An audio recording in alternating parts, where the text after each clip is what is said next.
In 2020, the JBL Quantum Cup brought you the best of the best in competitive gaming.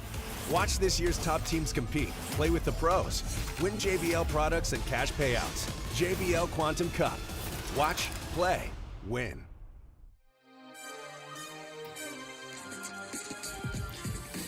Hello everybody and welcome to the second annual JBL Quantum Cup. Pristine sound meets premier esports titles this weekend courtesy of JBL, as we have 3 days of action across 3 of your favorite esports titles and spanning 4 different continents, including my hometown, Chicago, Illinois, you see on screen right there. But guess what?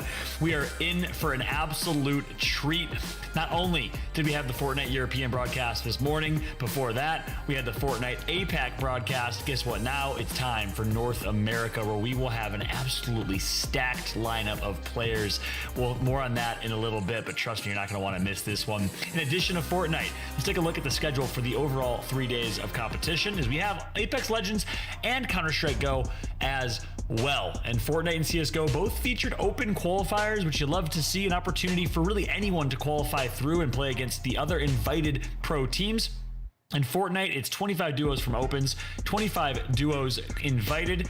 Of course, leads us to our 50 duo NA competition here. CSGO, somewhat similar. 2 teams qualified from opens, 2 teams were invited, and that competition is going down overnight in Asia, near North American time at least. And of course, last but not least, if you're a fan of Apex Legends, we got the Apex Legends Global Series North America Pro League Split 1 top teams competing. 20 of the best teams in North America on Saturday and Sunday. But today, it's all about Fortnite, baby. We got NA competition, and to join me to call the action, we got none other than Monster D-Face and Shayo. Gentlemen, how are we doing? Start with you, Monster.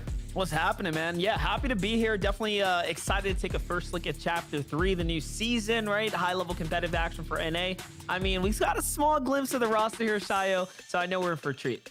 Yeah, that's what I'm super excited for. The roster for NA just seems absolutely stacked. I'm excited for all to get to the games. Yeah, the gameplay is going to be amazing, and yeah, we'll get to the list of players here in a moment. Before we do that, let's take a look at the format for Fortnite. We talked about it, kind of previewed it a little bit earlier. Obviously, there were open qualifiers November 7th, 27th, closed qualifiers on the 28th. That leads us to the playoffs here today, which will be a 25 or approximately half the teams invited, half the teams qualified, 6-game Fortnite competition. You know it, you love it. Very similar format and 6-game competition to what we're used to seeing. And how's that point system going to work? Well, also very similar to what you'd expect. Only 2 points per elimination here, so expect teams to play really heavy for placement and focus to late game. First place gets 30 points, 10th place gets 16 points. That's actually going to extend all the way to 24th place. Will be awarded 5 points per game, cumulative points over 6 games. Win and top 5 get a chance at that prize pool. Let's take a look at the prize pool so you can see what these players are competing for, what's at stake. A $35,000 competition, Monster. 15 grand for first. 15 grand for first. This is a duos competition as well, split between 2 players. It's not bad for a little, what I'd like to call holiday bonus here. Second place for 10K, third at 5,000, 3K, and then 2K. So this is a very top heavy, I'd say, with the pricing. Yeah, top 5, man. That's a tough climb too, considering, again, the caliber of player we're going to be looking at here. Hey, you gotta perform. You gotta place top 5 if you want any chance of winning any of this prize pool here. But guess what? It's not just the prize pool. We also have a NFT trophy courtesy of JBL, the JBL Quantum Cup trophy on screen. That thing is a beauty, animated as well. The winner will also walk home with that across every region, actually, in every game as well. Shayo, not too bad. Yeah, animated totally just looks shiny. We just saw EU roll in as well when there. So for NA, I feel like it's going to be a little bit harder overall, but should be a fun competition to watch. It's going to be really interesting to see who actually takes the lead first in that very first game. Yeah, I like my trophies shiny, whether they're digital or physical. Either way, I prefer them to be shiny. They're shy. I couldn't agree more. As we go ahead and take a look at the duos you mentioned, stacked lineup, right? Let's take a look. It's time at the roster and the lineup. Get ready, my friends, because it is stacked, Monster. Yeah, definitely. Looking up at the top here, Cut's a player that's been grinding for a while, but I'm really drawing my eyes towards like Arkham and Epic Whale from the NA West side, Edgy and Dukes, a top tier duo whom, by the way, I think I've decided they're going to duo with one another. So another one of those just surprise teams that are starting to band together after the big trio season. I mean, Shayo, take me through this. Anyone else that stands out to you? Yeah, Falcon and Rex right there, you know, just on the side of West again. Cypher PK rolling in with Pink. Booga Skittles, how much more can they really win? The Acorn and Jack Classic. It's been a while since you just got to say those names and no more tags after that. Miro Senta, that doesn't even seem like it's fair that those guys can team up playing duos. Like any name on either side of this list, it just seems like absolute GOAT status. Saf, Kanata, Slacks, Illest. I mean, the list goes on, Monster. Yeah, definitely. And again, Acorn and Jack, Miro, kind of touched on them. Stretching Commandment here. So these are all what we like to call the elite duos of the season right now, of the scene in general. And then, of course, you have those extra kind of trickle-ins, right? Players like Spark G and Kobo that have been on the come-up. Aperta alongside Mammy here. Oliver, OG, and Asian Jeff, whom, by the way, represent for TNA, have genuinely surprised, I think, the entire scene. Oliver, OG, obviously taking the heavy content creator stance, but showing that, hey, with enough practice and hard work, he is up there on a competitive level now, grinding his way through. I think he won a reboot round, by the way, right? Like last season or something like that, which was the fairy tale comeback for him after having a heartbreak miss on one of the qualifying rounds. Here on page 2, though, Vert and Creo, that's another mixture as far as a player that have came from the West, right? Playing on the East now with Vert alongside Creo here. So pretty big stuff, pretty big names. Yeah, I see some Yuz rolling into it. I think on that first page I saw Wrote DW, which is a huge blast from the past. You got Justice and Paper rolling in as well. I mean, lots of synergy, lots of classic names. Possess, Riftmole, rounded out all the way on that left side. It'll be cool to see exactly who, once again, has the momentum, keeps the lead, because we saw it in EU and APAC as well. When you have consistency and wins, just always in that top 5, that's kind of what separates you from everyone else in duos. In trios, you can afford to drop one game or two. In duos, you can't really. Need a perfect, consistent run the entire time. Yep, so you guys nailed it. We got the elite of the elite, that is for sure, in this competition. We also, you may have seen a little name there, a little fan favorite in Cypher PK competing in this one. Actually joining us live on the desk for a pre-tournament interview is my man, Cypher himself. Good to see your face again, as always, my dude. And my first question for you, brother, is going to be, look, something always draws you back to Fortnite, and then something draws you into competitive again. What is it about this game and competing in Fortnite that you love so much? Well, today specifically, I just want to look good in my JBL headsets while I'm competing against some of the best players in the world. You know, these guys have been grinding. There's no confusion here. These guys are elite gamers. My goal today is to cause some chaos. I picked up a player from the EU region, goes by the name of Pink.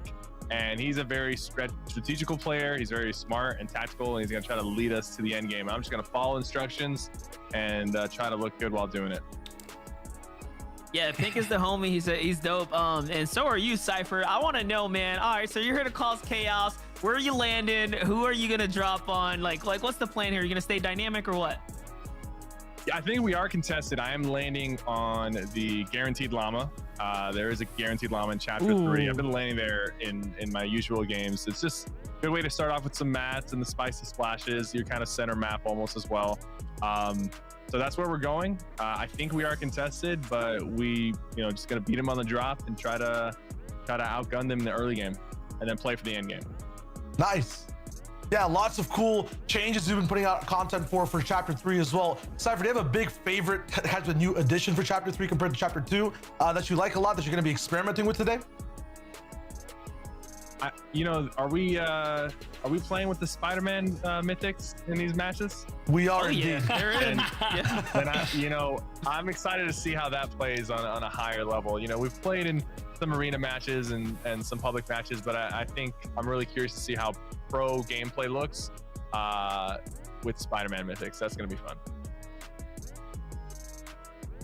Love that question, man. Awesome. Well, hey, best of luck to you in the competition. Want to let you get locked in and focused up. Any final shout outs before we let you go? Yo, shout out to you guys. You guys are faces I see on a lot of the tournaments, and I respect all the work you guys do. Keep it up. What I will say before you go, though, we need some metal umbrella code drops. What's going on, baby? Hook the boys up. I'm in Texas. You're in Texas. What are you doing here? I got you. I'll hit you up in the DMs, all three of you. All right, much love. Good luck, brother. Much love, Cypher. Good to see you again, homie. Later, brother. Man, last time I saw that guy was in Tampa Bay, Florida, in person a couple months ago. Good to see him virtually as well. Big shout out to the dude, Cypher PK. Such a good guy overall, humble as well. Obviously successful in what he does. And yeah, I like his mentality coming into this one. So Shio, he seems pretty confident. Yeah, absolutely. It's just nice that he has that fun aspect rolling in. Man looks good 24/7, right? And now he's gonna play good too for this tournament, which has so many big names. So you have to assume another YT video will be dropped. Maybe, who knows, with Pink beside him and all the new additions in Chapter 3, if they adapt fast and they make these end games, they could maybe even make it the top 5.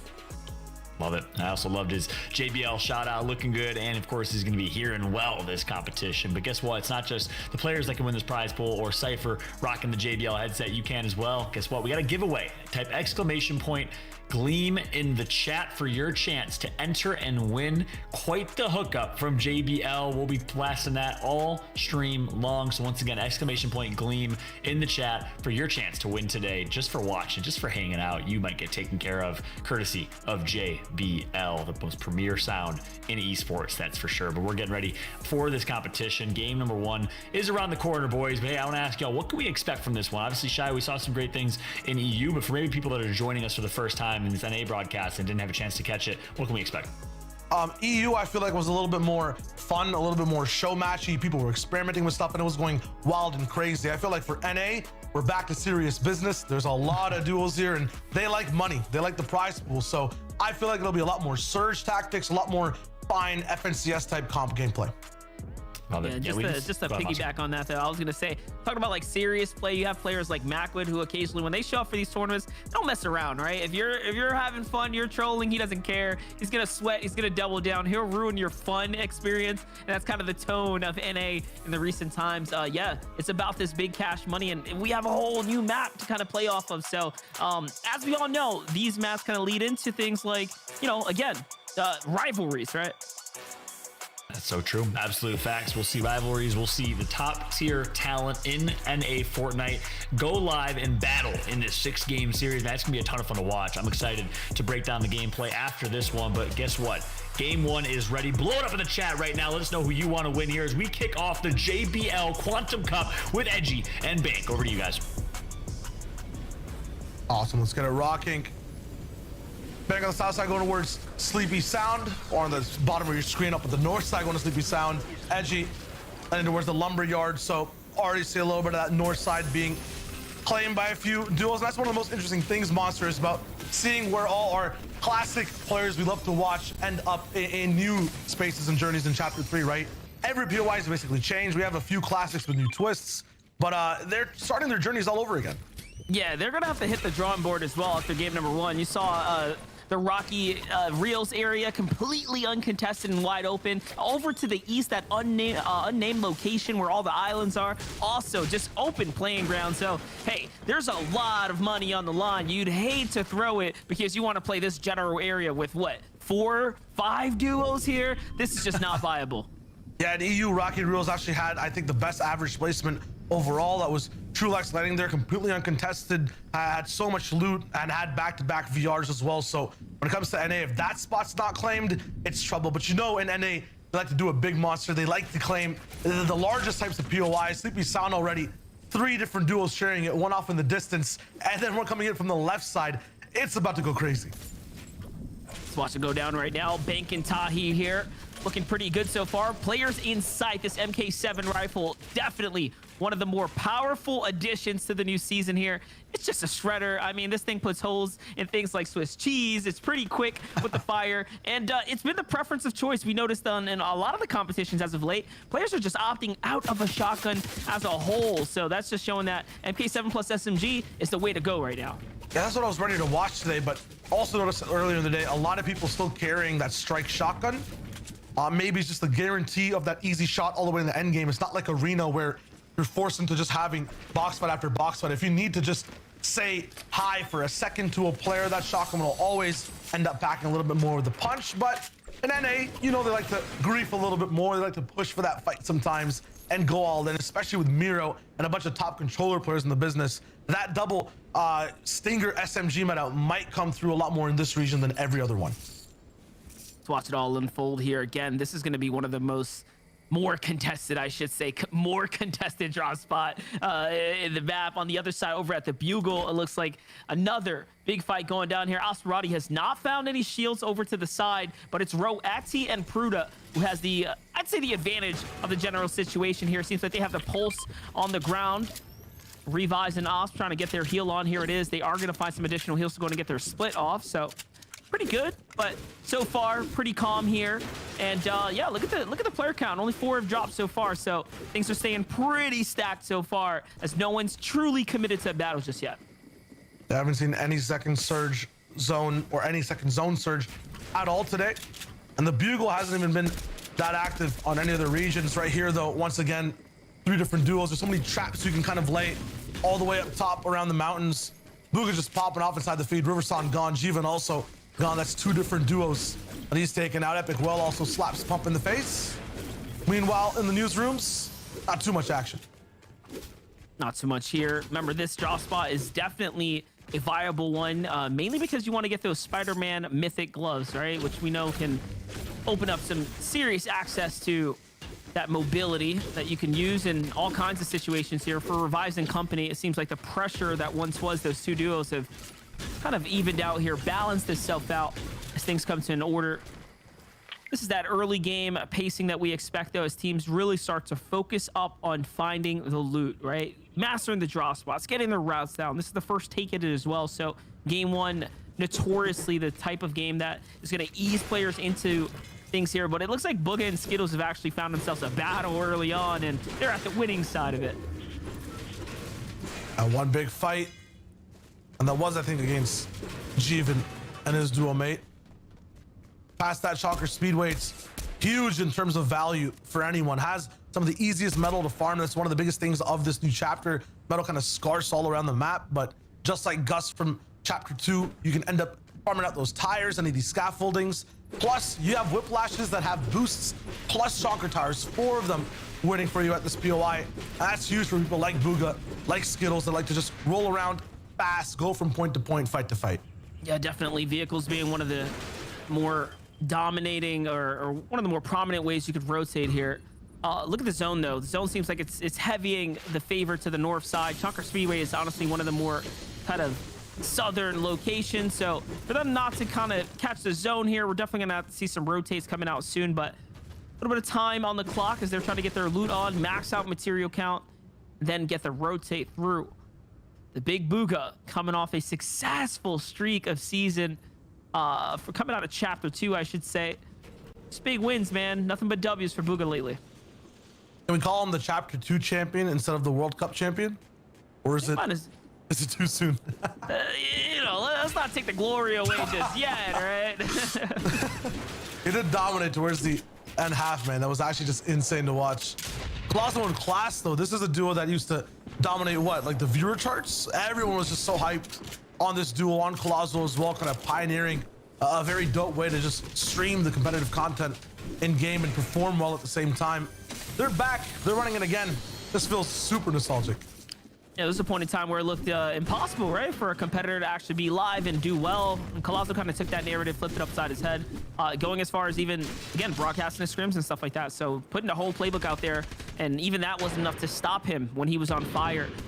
Getting back over to Tahi and Bank, it seems like this clash was inevitable, and it's Aperta and Mama Ting who are going head-to-head right now. So far, Bank and Tahi seem to be in the lead, but Bank takes the big punishment here. Little side track, and there it is. They get pinched out and both lose their one-on-ones essentially. And look at that. The Siphon effectively puts Aperta and Mama Ting both around the same HP threshold there post-Siphon. So pretty close battles. And when it comes to Aperta fighting, I've seen it happen so much against so many different duos. It lasts a long time. That's one of his strengths. You know, just drawing out a fight, being sure the enemy takes more damage. But then as a result, third parties can come in. Miro's got the side angle right here. He's behind the opponent. They have their guard down. They're going to find the knock onto Scented into the full finish. That's what happens when you peek a sniper, it seems like. So Miro's left as a solo now, lurking behind, watching on in, trying to figure out what is the game plan here. What is it that we need to do? Mama Ting's going to step on up to try to grab some of this loot here. This is all very interesting the way it's kind of unfolded. It's Muzz and company on the other side of the wall there, but they're going to back out as well. So Aperta and crew are probably confused right now, right? Like, wait, is that the solo? Is that part of the duo? And it seems like the pieces of the puzzle are going to start to get connected here, and they're going to figure this all out here. There it is. They get the info that they're looking for, Shayo, and they know, okay, these guys backed off, so it's probably not going to be playing for this card. They're going to rotate out. Little did they know, though, it's Miro who's waiting behind them. An angry Miro. You got his teammate down completely. He's not going to be too happy about that one. Here's the first instance of swinging in NA. Monster, rate this mythic. I feel like it's the best one they've ever made in the history of Fortnite. This one right here, Yeah. if I had to rate it, let's say out of 5 stars, I'm dropping this one a good 4.5. Like solid. Okay. You know what I'm saying? Solid. All right. I'm giving it a 6, man. Like, it is just accurate. It feels like it's, you know, kind of balanced, even though it's kind of insane the mobility it provides. And it's just fun. It's not like the most super invasive thing ever. Good for rotates, good for everything here. And look at this. It looks fun while you're doing it, right? So definitely the go-to kind of play as far as picking it up. And look at this. Look at how they're able to just traverse all this land here. Like, no problem as well. It's like the shadow rocks of old that you get to just pop and then bounce from wall to wall. This time, though, you're seen. And they actually look a lot cooler while you're bouncing all the way across. It's just so nice. And the coolest thing about them is that, you know, when it comes to launch pads or it comes to the Silver Surfer glider, when you lock in to mobility, you can't really turn or fix the way you're going. When it comes to the spider gauntlets, when it comes to the web shooters, you can literally web zip up, down, left, right, change your trajectory just in an instant. No other mobility mythic, you know, lets you do that. Even grapplers have a limited capacity on how fast you can change the direction you're going in. So there's a very high skill ceiling with those, and you can do some really cool aggressive moves with them, especially in endgame. Absolutely. Jumping on over to Zay and Tobex here, making their little move. They don't have the mythical spider gloves, but it's all good. Car will suffice for the situation and the time being. Here's a big POV. duo we want to watch right now is Duke and Edgy. All right, they definitely have a lot to offer the comp scene. I think this is going to be a squad that's going to do very, very well in the season to come.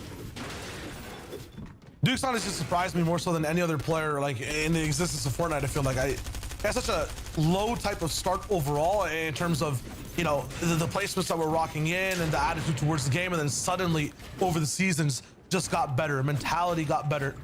Everything about him, just this entire ambiance took over the entire scene, and then just started to win. And now he's rocking it with Edgy. I mean, I'm excited to see their dynamic. Yeah, definitely big dynamic here. Big duo in play. Mega and Dubs down low, kind of vibing out here. You can see on Revise and offside, they're just above the surge ever so slightly. There are going to be 5 players going to have the issue now that they're going to have to go ahead and take a battle. Hopefully Saf on the other side there alongside Kanata are not one of the few that need to actually take a fight right now, because that'd be pretty troublesome considering the options that are here. Not too many safe spots to fight in. Logjam, lumberyard as well. You end up refarming a lot of wood primarily. There are brick walls available, as well as metal, but it's not the most efficient. You're basically just gonna be able to replace your wall entirely. Edgy and Duke are kind of sharing the same layer with Dubs and Mega, which is just crazy to even think about, but it's happening. Dubs and Mega, though, you've seen their weakness. The most popular clip I think I've seen from Mega, the don't edit the wall moment, and it feels like it might be happening again. They're building a little bit and getting focused by third parties. Want to make sure you're keeping things tight and secure. Back over to Dubs and Mega, have now cranked their way up just a little bit here. You can see they needed to find some tags, hence them trying to break out of that low ground layer that they were on and commit up high just a little bit more. But man, oh man, it looks like it's been a tough game for them. No HP to really work with here. Low shields as well. This is a struggle of a game that's developing here for Mega and Dubs right now. And again, there's no one peeking out, so they can just basically hope and pray that something goes down. But you know how Fortnite is. That's usually not enough once things start really popping off. Yeah, I might want to just switch over to crying immediately and sitting in the bathtub. That might just be the move for them because this is so troublesome. Even Revise down below, they have such a sturdy base. There's nowhere they can really key. Scoped and Blake kind of moving on the bottom side. Cease and Yuz also inside zone. Some high profile duos lacking in terms of positioning overall. Just barely making it in, taking some zone damage. Blake and Scoped obviously here at the worst of it. On over to Blake and Scope, who are at 2 elims right now. Well, 200 damage above. Players in a feed going down. Looks like Miro needed to hop onto Glaze. So that was Miro And Booga there. Oh no, Booga's actually playing with Skittles. So look at me. I'm all confused now as far as my duos go. It was very unscented who were playing with one another. But yeah, they took a fight onto Glace. It's going to be a win for them. Blake and Scope just on the outer edge now. Nothing to worry about as of right now, but the zone is going to be the real issue. Teams rotating out, and they're going for tags instead of trying to keep a low profile. I am curious how that's going to work out for them, but no, they have the heals. They just don't have the real heavy material count, if you will. It's gonna be tough, especially when you're kind of late rotating in to find any more materials. A lot of the time, especially in a lobby as stacked as this, people just keep farming whatever in front of them, kind of a scorched earth policy. There's nothing for late rotators to really scavenge at all. Clicks and Deshawn on the move right now. What can they scavenge here on their rotate as well? Because they're gonna need it. Yeah, look at this. Low material for metal. And heavy mats, pretty desperate to go ahead and pick some up. So this is another team that's just showing signs of a struggle with the surge thresholds, and that's really what we expected right of game number one. We knew it was going to be a stacker, but I mean, we're watching it play out for some of the bigger names here on the NA East platform, and already being held out here, Shayo. Yeah, not even halfway into the zone just yet. Staying clicks, utilizing that slide mechanic perfectly. You stay silent, you stay low, and you just push your entire way through downhill. It's looking good, but now the real obstacle starts. You can't really slide past these walls all the way around you. Dave's trying to find an angle. Clicks knows exactly where the trap is being set. They try to actually get aggressive with it. Surprise the people waiting inside, but now they really got to move. He's looking to get in the box here, trying to look for the wall take. This is definitely where players like Clicks and Day shine, though. You get them on the box-to-box, the one-on-ones, especially if they have a little bit of HP to work with. They should be okay, but no, instead they're going to distance themselves from these opponents here. Try to get inside the build, see what they can recycle and farm back out. The proper play for the situation. It's looking good for now, but once again, they haven't really made any ground in getting inside the zone. They're kind of stuck on this invisible line because there's so much pressure coming in from that zone line. As soon as Clicks opens this wall, everything's just going to break loose. Find their way in, though, unscathed so far. Make sure you're claiming the walls. It's looking good for now. Look at that stack on the east side of the map right now. All the players have somehow managed to get here. Short rotate for them, though. It's going to be pretty much a godsend, a lucky pull for them. But hold up. Clicks and crew trying to get in the box now. What can they do? Nothing. No tags through all that. They got one white tag overall. Could have been a chance. Zone pulls right beside this one. It's got a big harpoon from Clicks. That's huge. Grabs Spider-Man, throws him in a box, and picks him apart. That's good crazy down. Nice little find there as well. Legendary shotgun upgrade. On the tarp, though, behind them is Cease and Yellis, who have tanked a lot of Storm to get to where they are. HP looking desperately low now. They're going to work their way back. They're not comfortable with the following in onto Clicks and Day. They heard the shots go down. They were hoping to get a little bit more action before they jumped in, but no, nothing just yet. On the other side of Perta, putting in the pressure here alongside Jeff and Apollo's right now. These are solos that seem to be broken apart. Apollo's going to come on over for what might be the thirst here. No, that's actually his teammate. Okay, so he's trying to save MNRR. Not looking too hot. These fresh builds are going to become the target of choice. And yes, there it is. Two shots coming in from both sides. They know there's a down body here. MNRR is lit. Is he going to be able to throw a chunk down? No, not in time. A team jumps inside the box. It's Pruda and Roadzi who get the knocks. GG's for them. More points on the board now. I'm pretty sure that's still DW rocking it. So once again, for me, that's super nostalgic. Oh, is that the young Rhodes? Yeah, oh, okay, bro, all okay. the way from the World Cup days. Yes, sir. He's back with Pruda. I want to just see exactly how this duo rocks it all the way in. New chapter, new opportunities, same people. So let's see what he's got. Okay. Yeah, Roat. I never thought I'd see the day without the DW at the end of the name, but here we are. These Fortnite kids got to him. We never understood what the DW actually ever meant at the end of the day, right? Maybe that's why. He just dropped it. It's just been Roat, don't worry, you know? Like,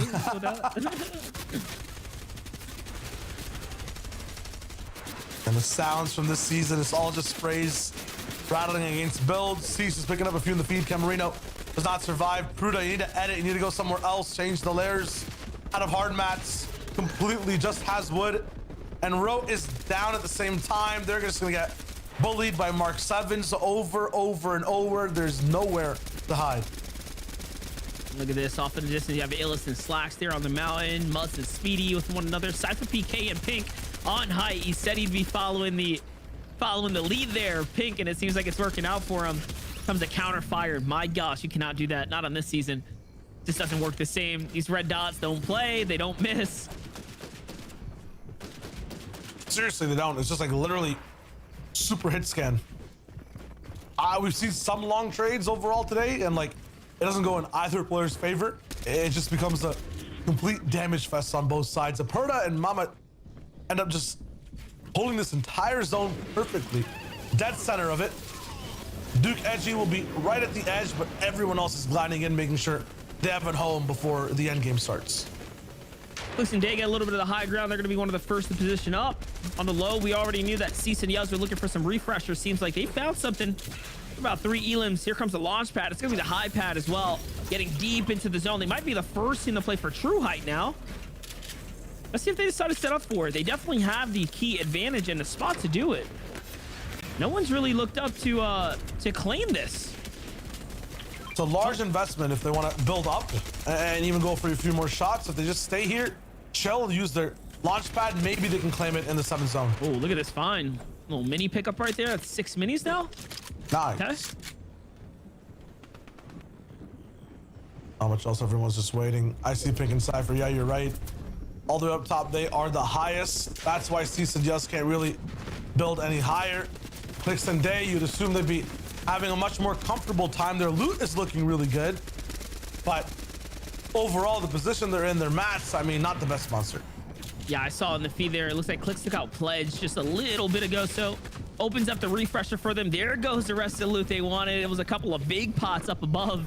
That is beautiful. I would actually love to see this perspective from Cypher PK up top, because they have to make the move the longest rotate right now, the opposite of Clicks and Day, who pulled the zone on the first moving here. So let's see this play out now. The surge is definitely active here. That's 15 players that are going to have to go down. This is about as stacked as things can get for us here, Shio. And it's not going to look too hot for a team like Clicks and Day, who are definitely not just safe yet. Every team we thought was safe is also going down. Osp gone. Speedy taken out. Yus finally falling. It was so comfortable with Cease. It's Kanata all the way up top. Got revived from Saf early game. I don't see where Saf is, though. I see Jack and Acorn, though. They're waiting down below. Second height is looking good. Cobalt's all the way at the front as well. Everyone's moving in. Clicks has found his footing with Day right behind him. Yeah, there it is. Saf is going to be at the front side of this zone here. So he actually did the old traditional get to the front. Kanata holds the backside of height, and it seems like it's going to work out as high ground is now theirs. On the other side, Illis is left as a solo here to clutch up by himself. 16 below the surge here. What can he do? The clock is ticking now. 7 players have to go down. He's got a full minute, though. Just nothing to worry about. Not too much. There it is. He gets bodied out of the competition just like that. How quickly the story can change. On the backside of the zone, though, Stretch lurking ever close by with Commandment. Up they go. High ground is theirs. And yes, if there's going to be a player to do it, it's going to be someone like Stretch. And Kanata pays the price for that, by the way. One goes down. Sap's going to get a little bit more angry, but no, he's not out for the count yet. Still 1 HP. Pops a few shields. He's good. Sap repositions. Has the possibility of following Kanata's builds all the way down to 2. This is an expert follow-through builds, with the edit flop is going to cost him some crucial HP. Kanata needs some White Hills ASAP, or this is over. Sap just has 3 builds. Well, there it is. One goes down. Kanata didn't have anything to save himself. Just like that, he is wrapped out of the competition. See Vert and Creo lurking on second height now. Booga still alive as well, playing that same layer. Remember, new zone changes make these zones pull even further for longer. So it is very unlikely these things go to a heal off nowadays. And this is why you're seeing so many players alive right now. And it's not really a problem, right? We had 45 players alive before the zone started. We're down to just 20 here. This is just a zone of chaos and war right now. And Clicks has got to make his way out to the zone. He's trying to read it perfectly, and he does end up figuring out the navigation through that. Trying to throw his quick heals down. Is that going to be enough? Should be enough to buy him a little bit of time, but no. He gets shut down pretty quickly in the low ground, and that's wraps. But still, big game for him. Breaks closer and closer to top 10 here. So close. Oliver OG still alive on the other side of things, up against Vert. Creo is gonna be able to take him down. I see Acorn and Jack lighting up the entire feed. Aegis and Rise as well have been on the front side this entire time. We're up to the last 7 duos left, 11 players in as Acorn finally goes down. Smack is taken out. We're at our top 5. Jack slapped in the face by Rise. That's a lot of loot to gain. That's low ground to claim as well. They're ready to wrap up the game. Yeah, that was big right there. Looked like a Dragon's Breath shot. The sound, the golden loot falling out, almost reminiscent of a field set ablaze there. But only thing on fire right now is Rise here. He's got his 2 elims. He's on the low ground, looking to make work of his high ground teams. But it's a 2v2v2 situation. So the other duo on the other side here is Oliver. Well, actually, no. These are 2 solos. So anything can actually happen here, depending on where Oliver, OG, and Creo take this battle. Oliver's going to work his way on up a little bit here, forcing Commandment on down. Commandment on the other side, just doing his best to hold things down here, but he's got 2 builds. Make that 1 build now. They're starting to run out of gas here. Rise gets down to low ground. Okay, so it's Rise and Agers. Creo on the side. Commandment by himself here. Lost stretch the mix there, Shadow. This is not looking too good for Commandment. Not at all. He's gonna hide up top as everyone fights down below. Rise taking a little bit of damage. This is good for Commandment. He has a little bit of control. Oh, no! Agers makes him weak. He still has the beam on the Rise. He's there again for the 2-time shot with that strike shotgun. He wraps it up. It's Agers and Rise for game number 1. It's Victory Royale. Gassed out at the very end there. You saw what happened as Strike started to run out of builds there. I mean, Fallout, listen, we had a pretty big fight there, big clash at the end, and that, you don't really see the low ground team walk away like that very often. Absolutely. I'm not sure if we caught on stream what exactly happened to Stretch. Hopefully we'll have a chance to catch that in the replays, because it seemed like it was Commandment and Stretch's game to win. I mean, they took high ground so effortlessly and perfectly, honestly. A little bit of a surprise move over Saf, who typically does not give up high ground very easily. We thought it was their game to lose, and ultimately they did end up losing that one to the low ground team. And the way that Rise and Co played that, the bait and switch, both putting a shot in to close that out, I mean, a really, really strong finish from them, Shio. Yeah, absolutely. It's just kind of crazy to think that, as you're saying, Fallout, some of the best teams are getting tripped up at their own game, and then at the end, Commandment not being able to clutch out. I know it's a 2v1, it's tough, but usually does even a little bit more damage than that. Everyone, as a result of all of this, is ready to play, bringing their A game.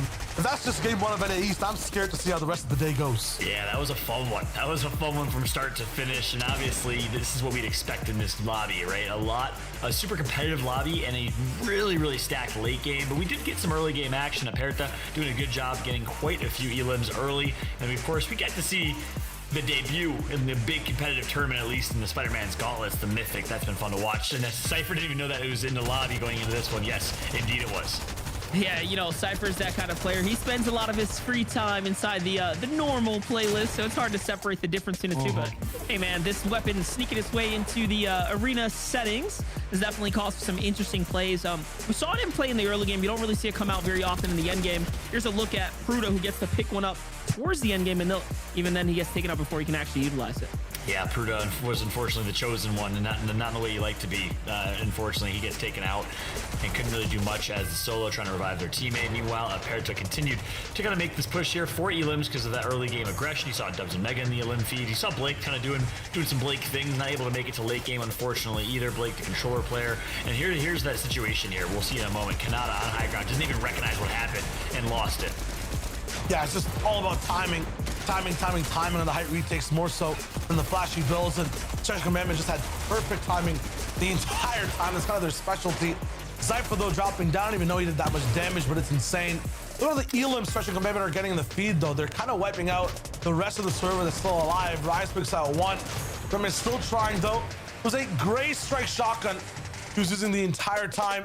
Mark 7 with 14 bullets. Yeah, I'm surprised he even did a little bit of damage based off of what he had all the way at the very end.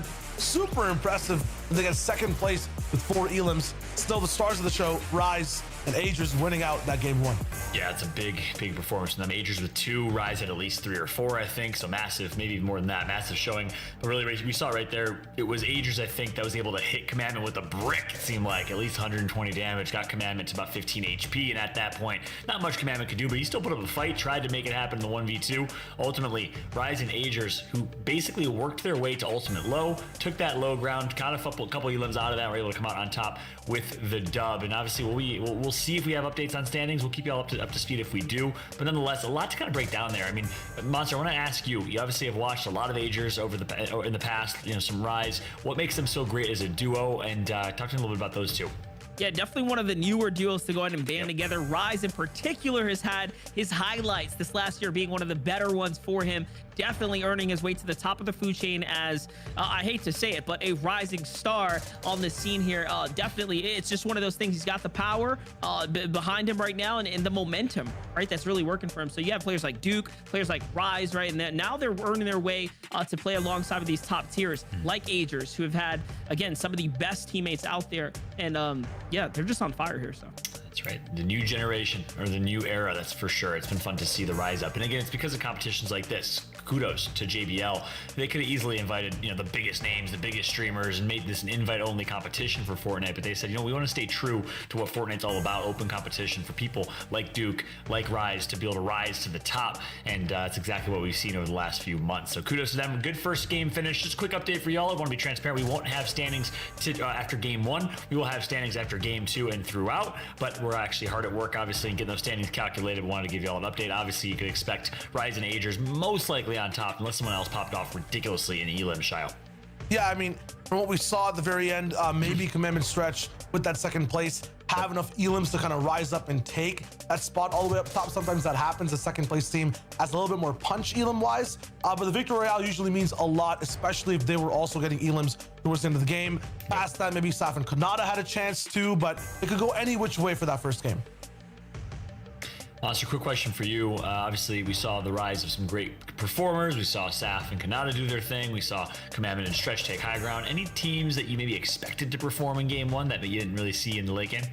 Actually, a team that I didn't really expect to make it that far. I'll kind of switch the question in reverse. Yeah, Pink took out Clicks for that 8th or 7th place spot. So Pink and Cypher PK actually walk away with a ton of placement points at the very least from that game. We know for sure because he was in the feed who took out Clicks at the very tail end, who managed to make it far with their scuffed loot. So I'm actually more so impressed that Cypher PK picked up an EU player and a content creator and an EU player popping off now and making some end games. So that's pretty impressive across the board.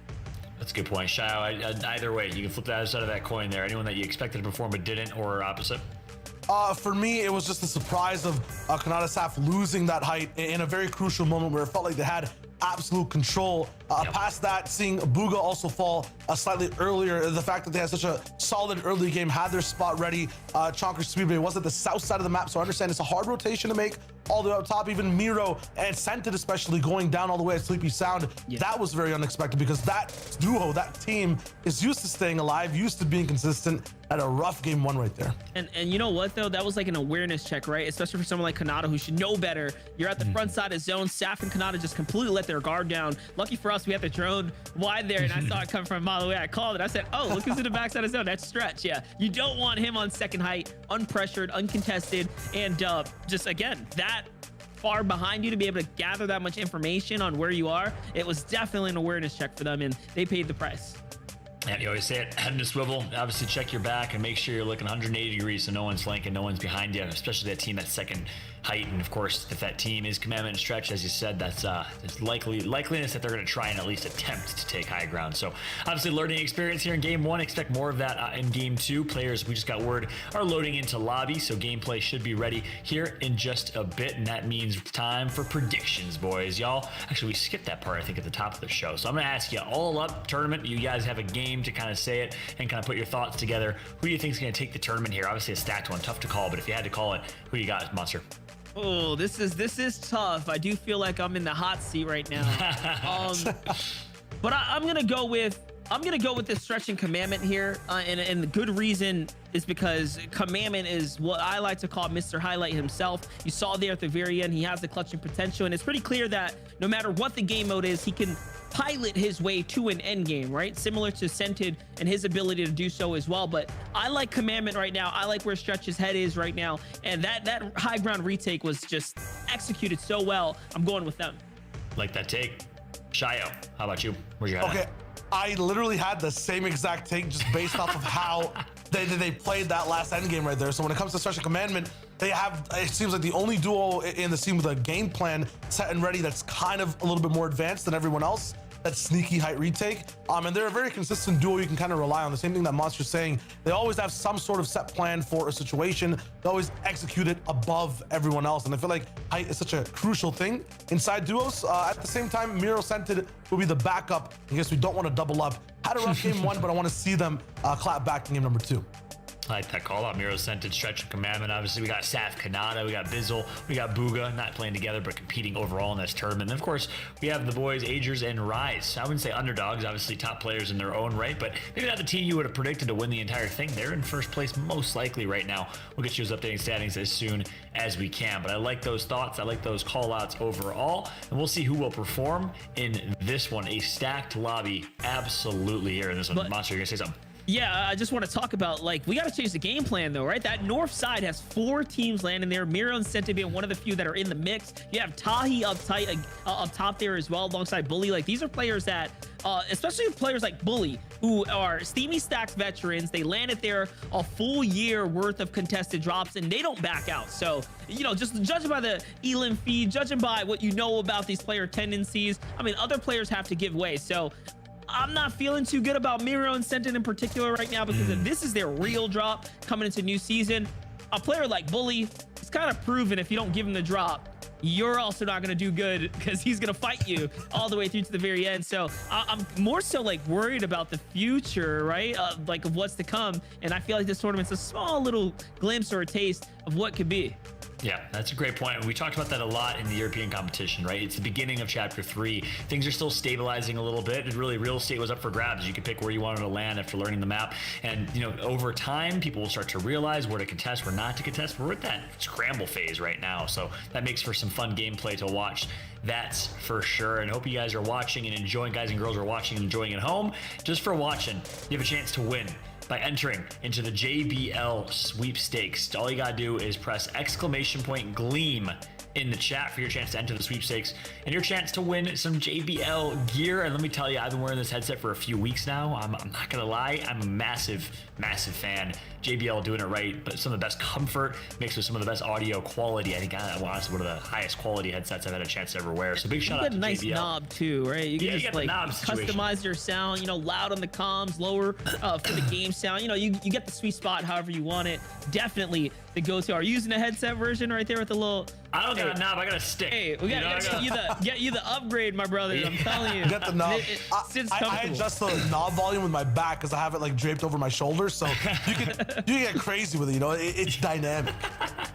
But yeah, Shao, if you're that good with knob back switching, I can't imagine you with the hula hoop. You know? I'm just picturing Shai with the hula hoop in my head right now. That's the premium content, man. That's the difference here. You know what I'm talking about? But yeah, you know, in terms of players, in terms of what we're watching in this tournament, this next game that's coming up, I feel like there's going to be some type of hula hoop action. I think the one thing NA needs is a little bit more content, right? That seems like a very serious game. Agree or not, Fallout? Yeah, 100% agree. And I want to make sure I understood and heard that correctly. You said content with an H? Sure, why not? I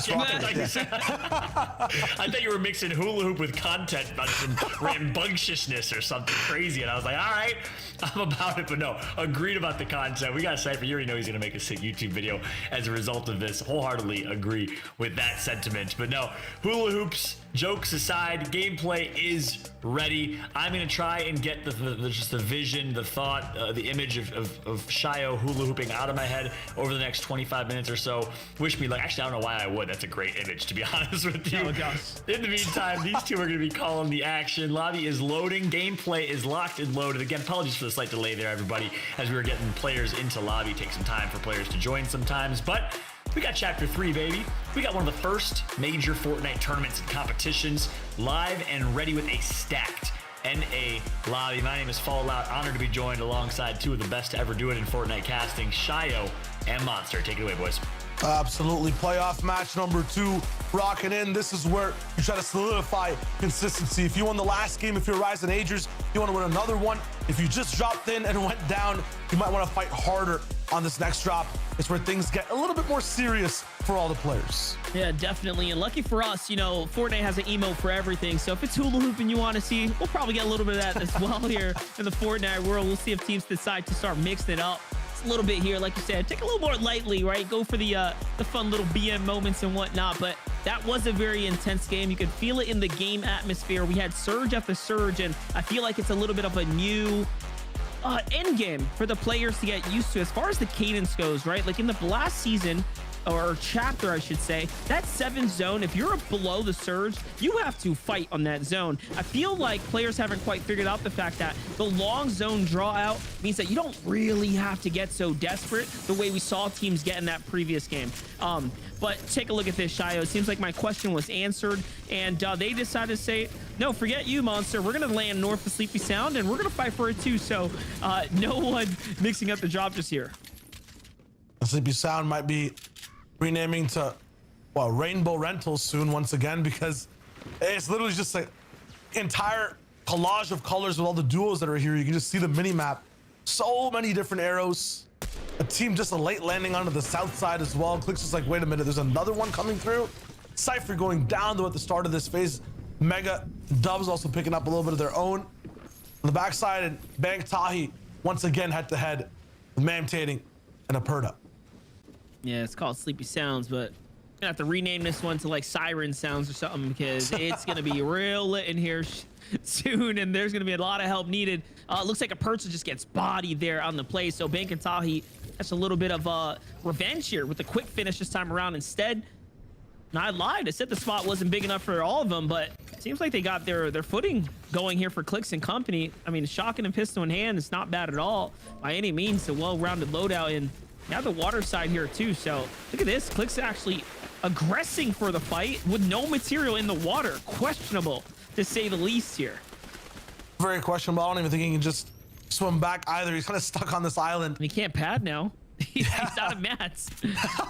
He can edit that ramp and maybe make it through. He actually harpoons him in. Okay, I'm not sure if he meant to do that or got the loot. Oh no, but Day's going back. Oh, it's the scuff. Look at the angle. It's all wrong. Oh no, that's from an MK7 assault rifle as well. This is gonna be tough overall. No shields for Clicks and Day. They hide out, go far away. That pontoon is one of the biggest reasons you can't split a lot, Monster. You were surprised because, you know, there's so many duos here. Each house has basically enough chests to get your start up. There's this, or at least 4 or 8 on this side. Plus that pontoon is a complete solo drop on its own. You saw so many teams in Season 3 fighting for it. So many players in Season 3 fighting for it. While that's all happening, DW is wrapping up the Daily Bugle news articles as well. I definitely remember that. Made for some of the best French rivalry that we saw on the last, was it last year? No, maybe like a year and a half or so ago now. My gosh, we've seen a lot of Fortnite.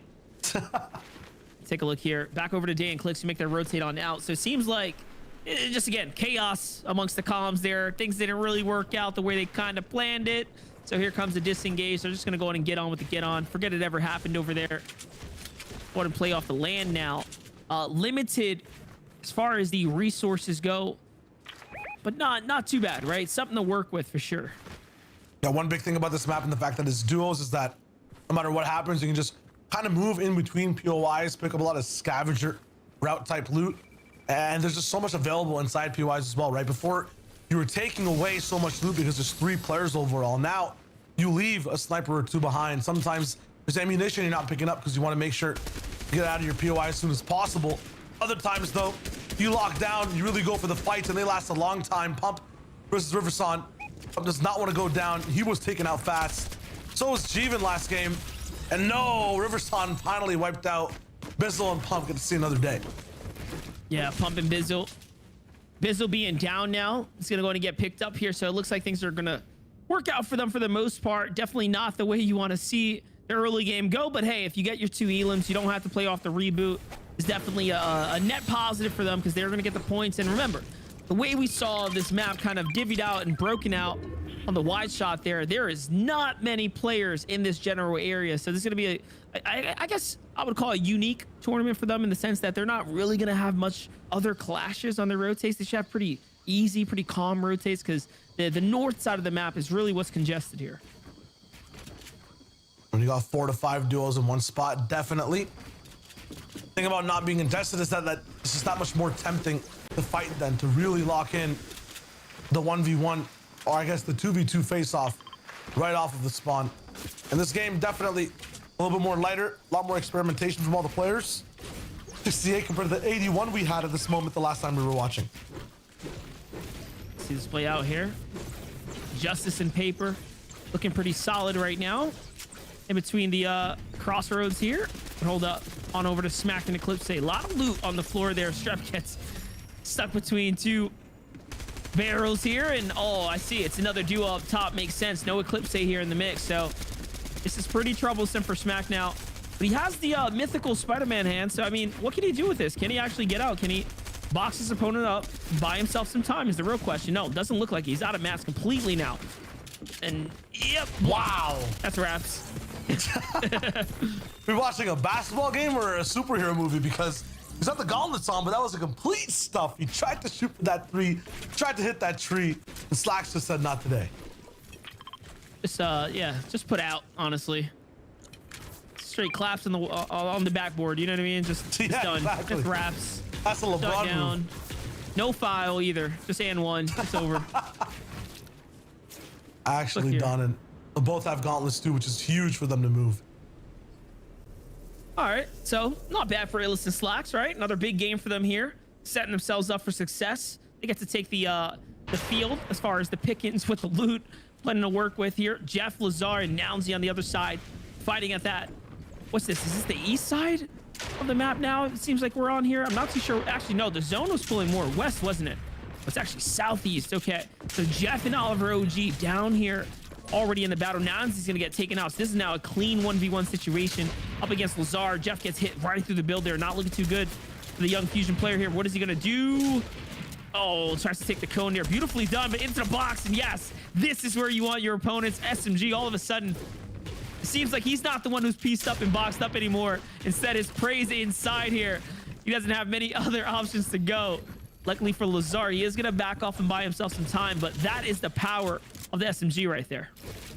That's just a lot of dynamic, high-octane fighting from Jeff, excuse me, as well. That was just nuts from both players going back and forth, trying to claim the wall. Both probably exhausted at this moment as well after that type of fight, but Lazar is ready for a round two. See it unfold. Little reset, nice 100 on both sides there, but Jeff says, hey, I caught the bigger shot. I'm feeling it. He's positions up for the high ground. Lazar's going to be the first to go into the turtle mode. Another pepper popped here. That's for HP tags. And Jeff does a little awareness check there himself. Looks around the side. That's a splash that comes in. So he definitely knows he's lower on HP. It's going to be pivotal that he hits the first tag here. Goes for the breakthrough. It's a bad angle. Bad peek there, Jeff. A little bit too risky with it. And at this elevation, I'm wondering if I'm watching a type of 1v1 realistic server or the JBL Quantum Cup. That's just my big qualm right now. Jeff and Lazar, skyscraper to skyscraper, just jumping, building, making sure they land some shots. Jeff is the one to take a big hit, no trade onto Lazar at all. So Lazar's not even mad that Jeff's gonna mini up. And okay, there it is. There's the pressure and the punishment. He has height now. Jeff has to drop down a few more materials overall. Nice left-hand peanut butter shot. After that, he's the one to confirm and run. That sneaky 83. There it is. And now the spray. Jeff is online. There it is. Those are the big tags you're looking for, and the whites as well. Out comes another chug splash, but if Jeff's math's right, he definitely has the HP advantage here. Hasn't had any time to get these minis off. He's just trying to get his tracking on. Almost lost him through the builds there. Weakens two walls, and now he's got all pressure there. Look how quick was the snap there, too. One blue tag. Should have about 7 HP for shields, but no. Minis going off again. We can hear them. So, you know, Jeff definitely picked up on the cue there. Now, mind you, Jeff still has the pepper effect here. So this entire time, he has definitely had the slight advantage here over Lazar. Another tag through the build. My gosh. Jeff's starting to gas out there.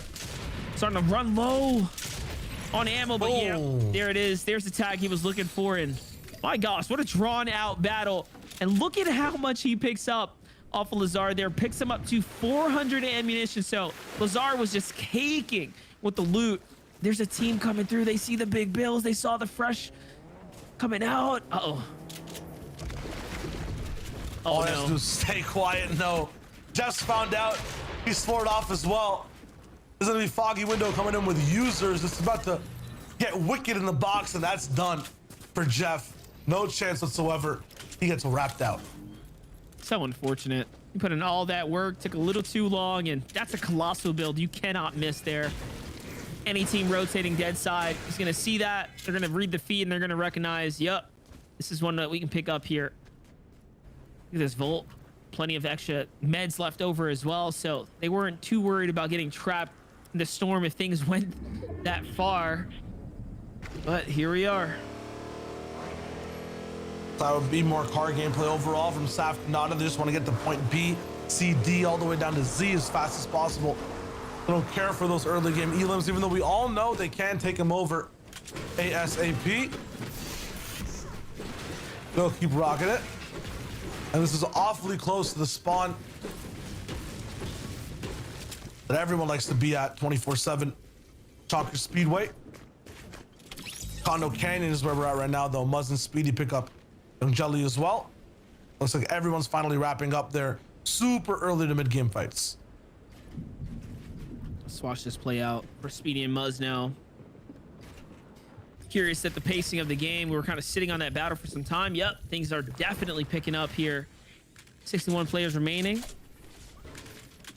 Big elim here too for Speedy and company. It brings them up to 4 big pots.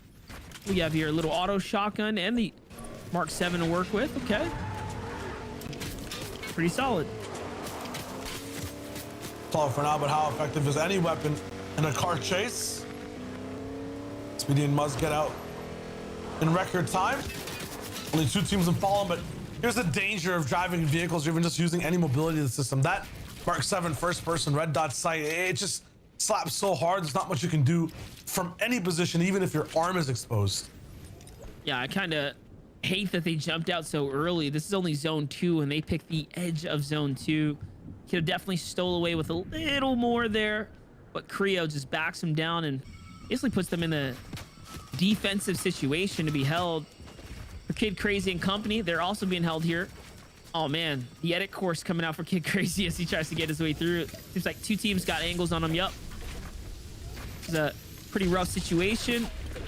Is he sizing up for the launch pad here? I hope not.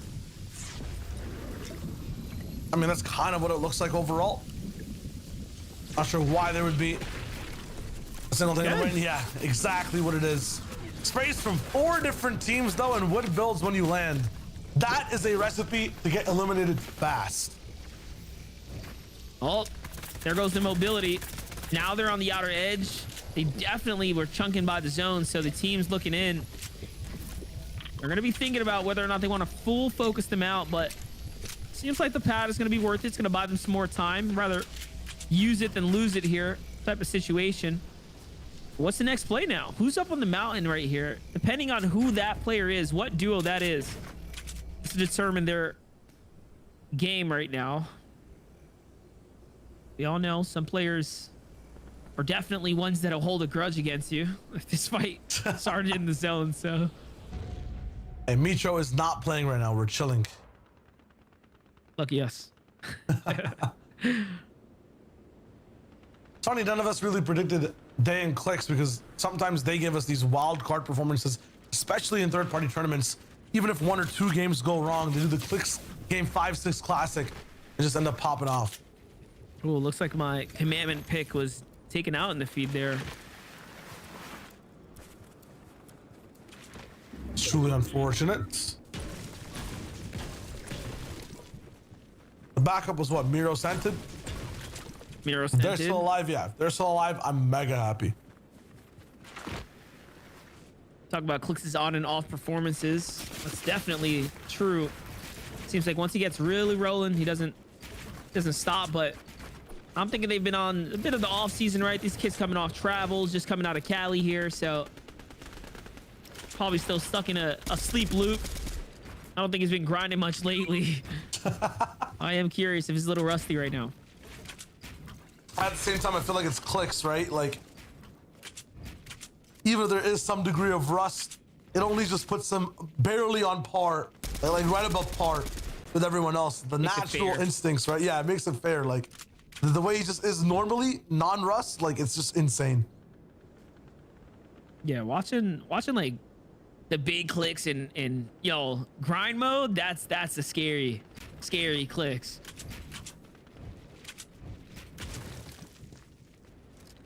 Yeah, no, he's rusty. He missed that edit twice though. You saw it, right? I'm telling you, dude.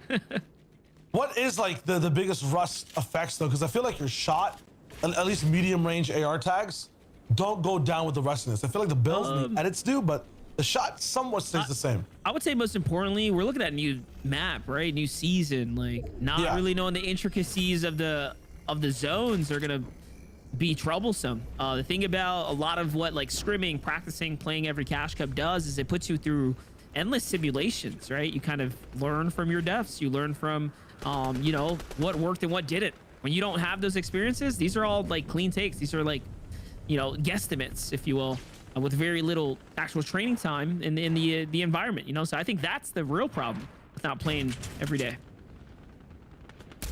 No, that's facts.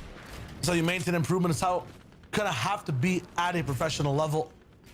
Azers is no stranger to that. Neither is Rise, honestly. Two of the best grinders we've seen overall inside the entire scene from day one all the way here to chapter 3. I'm not sure what that is, if it's a new champion teaser or what's going on there, but slightly scary, my friends. All right, little luck pull here for lucky pull for Clicks and Day. They get the zone. The single elim should be enough to hold them well above the water right now. On the north side, they definitely have a couple of players to go ahead and potentially focus out depending on how those teams decide to rotate there. You saw there's a marker on their map, so probably already thinking that, hey, this team right here, they have to make the move. This could be the one that we focus up next. But they're just going to keep a low profile for now and buy their time, because remember, the next zone is going to be that half in, half out. Here comes a surge warning. They're actually below the surge. Oh, never mind. So the below surge is 347. That's the lowest person on the surge. They're going to be 225 above. So sitting well and comfortable here as far as how much damage they've done this game. I'm wondering who the 337 is overall as well, because that duo, that player must be down so bad. It's such a tough kind of situation to get out of. Vert got the metal boxes up, have a little bit of an extended base as well. It might be them entirely, but the fact that it's slightly elevated means that they're definitely getting a few shots for Surge every now and then whenever they can. You know, and Vert though, need to find something, and that secret agent mission might just be about to start. Let's take a look. It's a strong loadout to work with here. Not that they need to take a battle by any means, but 10 seconds to the half in, half out. Then the Surge really goes rampant, turns active. Starts to bolt players here in the lobby. 6 peppers as well. We're seeing a lot of pepper at play. Let's see where it goes. Comes to Reed. Did they pull it? Doesn't seem like they pulled any spectator luck here. They're looking for an exit now. Saf might have though. Look at the fresh builds over there, all committed with metal. Actually, they might not be too bad. We'll see. Skittles with Bugha in the power position overall. If they don't make this end game, I'll be very surprised. This is one of the best places you can be in. Easy recycled pads all around. I feel like they finally see one as well, but they might end up using one of their own or just popping the peppers and getting the zone. They're so close by. Yeah, look at that. This is going straight southwest here. Right back to where the players sort of originated from. Okay, they're going with the pepper, so they're going to pepper into the launch pad, right? That's the only logical play here. There it is, standing on top of enemy builds. The shotgun shots come out. Free fires for Bugha as well. Nothing found from it. Take a look at this.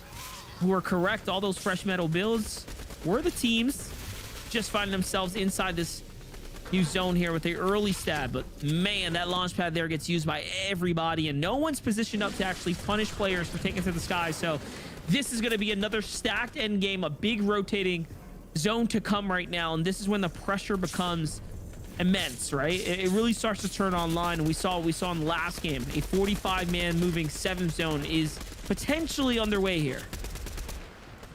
That's just going to be too insane to think about. That's when Surge really ends up becoming a problem, as you mentioned, Monster, because of those new changes, making the 7th zone that much longer. More people might end up suffering, slightly moving into those types of zones. Bugha, though, waiting his turn patiently to make sure the games are consistent as possible. He can get as much as he can done in those moments. Does pry up a little bit and hear a few shots. No edits just yet. If he stays here for too long, might be troublesome. That the double beam can come in and really give his world a hurt. Look at the patterns though. Fix and Day ready to go somewhere near second height, somewhere near where the front side of zone could be, and then Saf and Kanata all the way on high ground above everyone else, waiting to make their move. It's really Miro and Sentinel, I believe, have the best position here on the map. Yeah, whoever's got this complete side, Duke and Edgy are definitely one of the more key position teams right now off the gate. Teams are landing on top of them. That's a wall take as well, so this could be troublesome here. They're gonna fend this layer off. But the more time they waste here, the more time they lose on staying in that prime position at the front of the zone. And there it is. They've already lost about 10 or so seconds.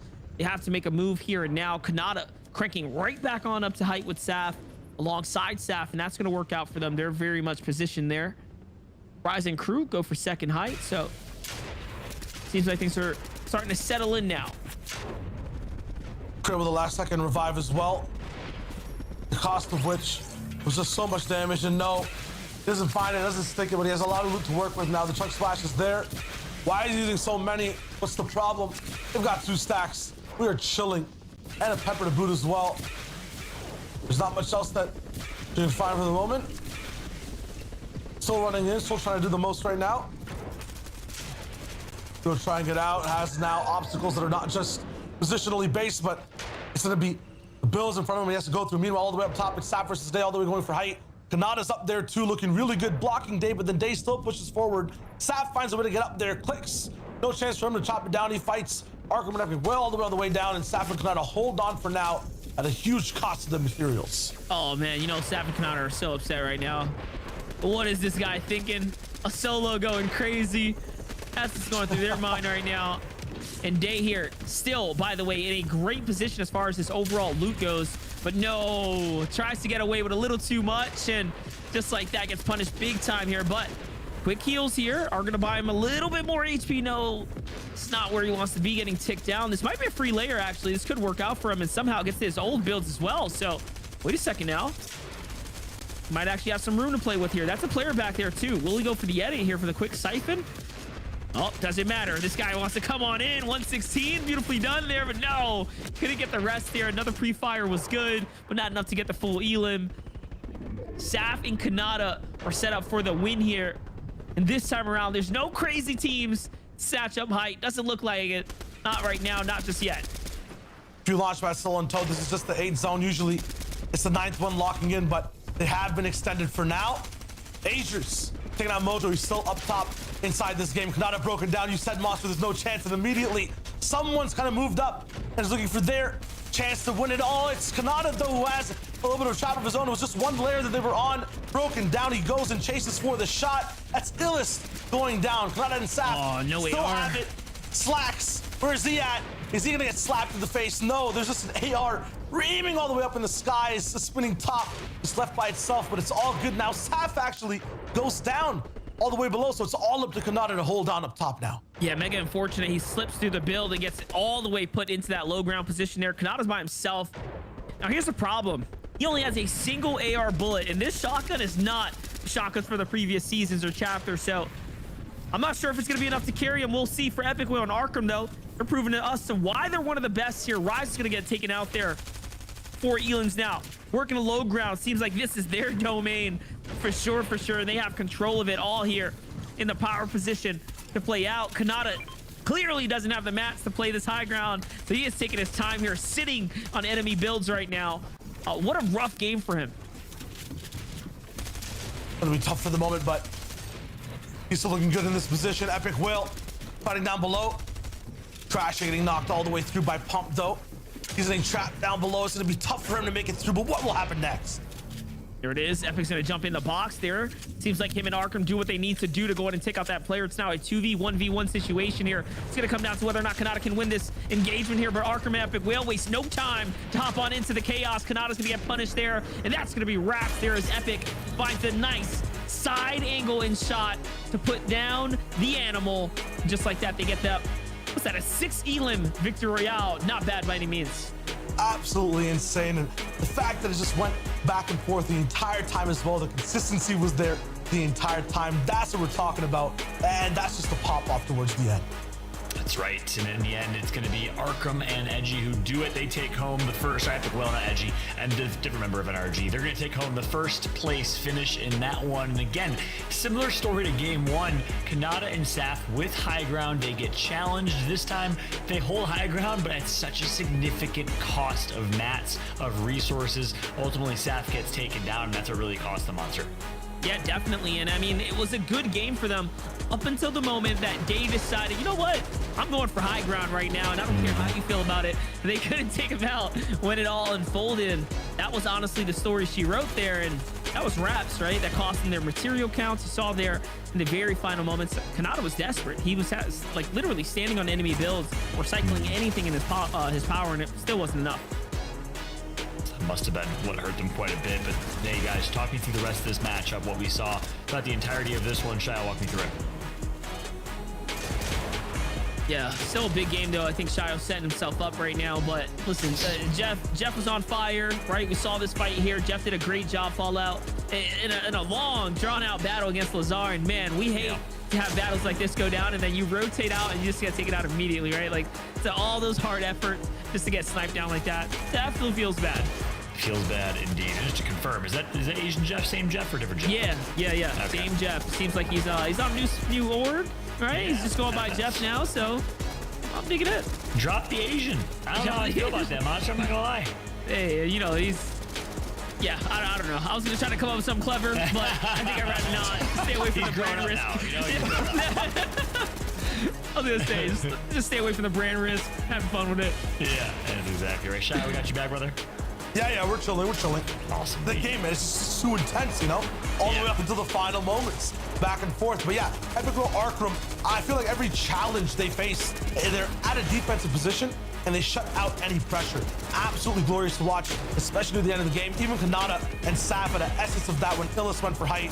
But once again, when height gets stretched out a little bit, right, it's not like they can just change layers a little and make one box. They have to really make sure they spend a lot of materials blocking the spam, still keeping up with the zone. And because of that, they rack down a little bit. Epic Will and Arkham, meanwhile, just end up in the catacombs down below, do whatever they can, block off towards the very end, get the double jump down, and that last shot too. It just played perfectly from them. That's right. And in the end, Kanata was able to sneak out a second place finish. So a solid showing from them. And as a result, let's take a look here. I was going to point out Pump and Bizzle. Actually, Pump was able to survive until like top 4, I think, plus a 7 elim game. So that's actually a second place finish overall for them. Despite getting 4th, they get 7 elims, 36 points for Pump and the OG Bizzle. A little bit of old meets new here with this one. Kanata and Saf, they get 34 points. Tahi and Bank, though, doing it up with 32. And then, again, the consistency from Agers and Rise. A 6th place finish, 5th overall in the rankings with 28 points. But the story, Shio, was all about Arkham and Epic Whale. Yeah, I mean, you know, West coming through and representing, kind of following that storyline of what happens if you set them up against the rest of the world. A lot of people always saying they have what it takes to hang, and they might be a little bit on off ping, but they're still a popping off monster. Yeah, and remember, this is just the post-match results, right? Not the overall standings. So big games here are definitely going to reflect well onto the overall standings.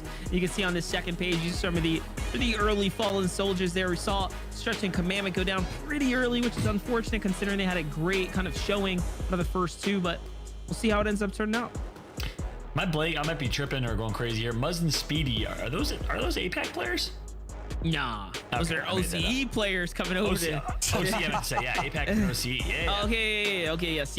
OCE players coming on over to NA. They actually on NA.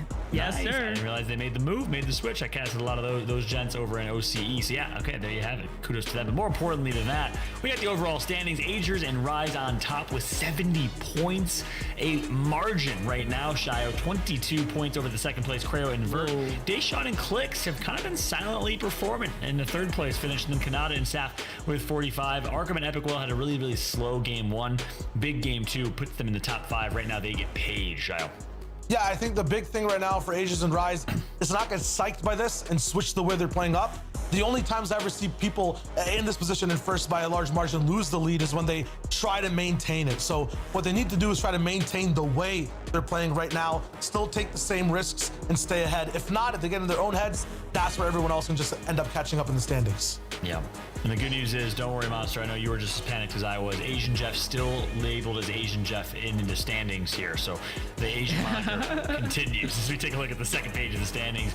Ghost, Blake, and Scoped. Blake, the controller player from the East Coast. Had a chance to meet him a few months ago. Standout guy. 27 points overall in 16th place. So certainly still in the running here, right? It's only game 2. A lot of opportunity. Yuz and Cease also on screen. We got Scented and Miro looking to have a better, maybe back 4 games if they can. Edgy and Duke, a little bit quiet from them overall. And then obviously we'll take a look at the last page here. Dubs and Mega in 27th overall. And the second page, not sure if we have a third page, but overall 32nd place is going to be Gleppo and Strep Monster. Yeah, a couple teams tied up as well, so it's a neck and neck competition up towards the top. You see a multiple holding that like top 16-ish number slot there. So again, and one thing I wanted to point out though, the thing about the first place team right now of Agers and Rises, they're holding on because they're the most consistent team so far, right, out of the first 2 games. So it's pretty clear that they're the only team that actually had 2 good games back to back. It's very rare that you see everyone else does not actually have multiple great games, at least to kick things off. So Agers and Rise have been gifted a strong lead after game 2, and man, if they could just stay okay, I think they'll be really, really happy with a somewhat of a top 5 finish for sure.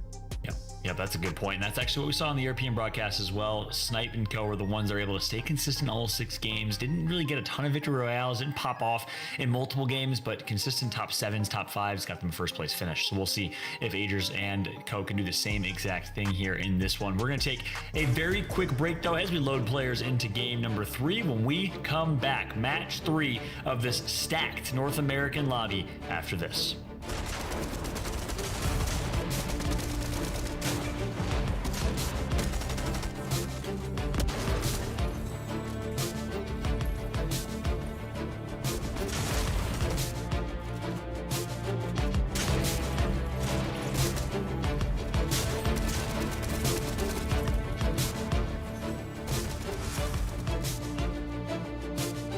JBL presents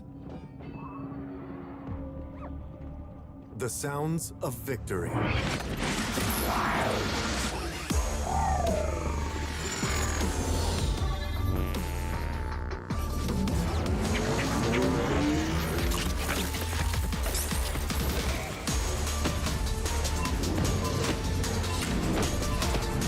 JBL Quantum Gaming headsets. Brooke, before you put those on, we have an idea.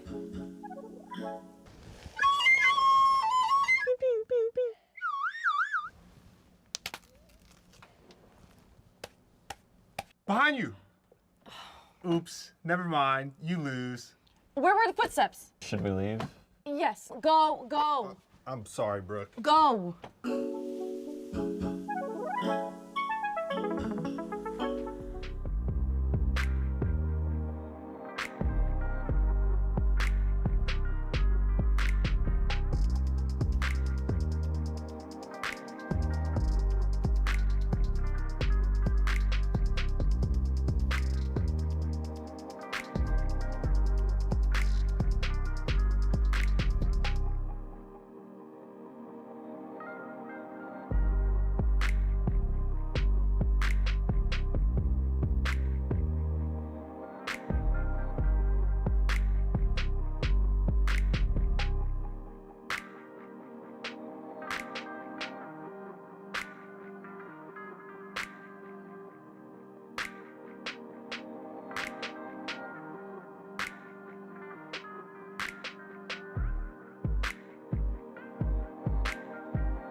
In 2020, the JBL Quantum Cup brought you the best of the best in competitive gaming. Watch this year's top teams compete, play with the pros, win JBL products and cash payouts. JBL Quantum Cup. Watch, play, win. We are certainly aware that 2020 brought the best of the JBL Quantum Cup, and we realized, hey, it might be hard to outdo ourselves from last year, but boy, oh boy, have we done that. What a day it's been. What a lobby this is in North American Fortnite. Not only that, obviously we also have our Apex Legends competition on Saturday and Sunday. 20 of the best teams in North America, and CSGO in Asia. 4 teams competing in that one. It's been a great weekend. JBL really putting together what seems like an esports festival. I'm Fallout alongside Monster and Shio, our casters for the Fortnite North America competition. And we just got word, quick update for everyone watching right now. A little bit of a delay here as the lobby had to get remade, so players are going to be rejoining. So with that in mind, we'll of course be covering some content for you, getting ready to jump back into that game in just a few minutes here when it is available. For those that are maybe just tuning in, we thought we'd put together a little replay package for you from game 1 and game 2. Monster and Shio, walk me through it. Big game here. Yeah. Hey Shio, we had Eclipse Day popping off and whatnot, you know? Definitely was a comeback game for them. Yeah, first game wasn't looking too hot for them overall. A little bit of off-spawn issues, but then past that, it looked really well for them rolling in. Yes, in general as well, when it just comes to how things look for this team, I feel like consistency is what they want to be searching for more than anything else. I love, big results. I love pop-off games, but what I really want to watch is them doing it back-to-back on repeat more than anything else. Definitely going back-to-back is the way to go, especially with just these 6 prestigious games, right? And honestly, we're a chunk of the way through already, so big round so far for Rise and crew. Definitely are the standout team right now, though, as they're up at the top. Yeah, I mean, they're just popping in and popping off at the same time. They're a little bit invisible, too, towards the end of the game. I think that's the coolest part about Rise, about Agers, is that no one can really stop them at their game. That's one of the things we saw the EU winners do. They kind of played to their own lane entirely, didn't really want to invade onto anyone else. Jeff also just popping off against everyone he's fighting. Booga, these underwater fights that he's doing, he's just landing every possible shot in close range. It's nuts. And although Booga is winning fights alongside his duo mate, the issue is for them overall, they're not actually converting it into much past that, right? Like, they're not going for those big end game placements, Monster. Yes, sir. Yes, sir. Big egg and placements are what seem to be the most important, right? Our consistent teams are the ones that are up at the top. But all in all, again, this is still a long competition in front of us, right? Taking a look at the standings here, you can see that, yes, Agers and Rise do have the gap between the others, but it's not too much of a race as far as being outside of the race here, I should say, for the others here that are inside the top 10. Yeah, that's right. Only 2 games in, right? So a lot of opportunity for that to get shaken up. If Agers and Rise stay as consistent as they are, then yeah, different story. I mean, really, really impressive from them. Back-to-back first victory royale and then top 4. So back-to-back solid performances, great finishes, able to make it to late game. And also 10 eliminations, not anything to be balked at. The leading eliminations total and count in the lobby. Pump and Bizzle right behind them with 9, tied with Deshaun and Clicks, who've been fragging out as well. You see Booga here with Skittles. You see a couple other players, Astra Cobalt and Spark, Acorn and Jack. We know what they're capable of. A lot of names that you're familiar with. Eclipse and Smacked, as well as you guys are probably aware of a lot of these kind of household names that were invited.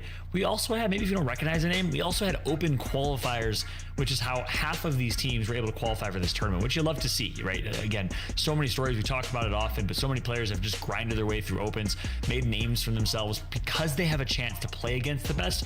And I will say, Shio Monster, when I always get asked the question, how do you become a pro player? What does it take to be a pro player? My one piece of advice is to be the best, you got to play against the best and practice against the best. That's really what it comes down to. Pros have a huge advantage because they're scrimming constantly against other top pros. Well, in Fortnite, you're always playing against pro players, which is why I think you see so many players rise to the top like that, Monster.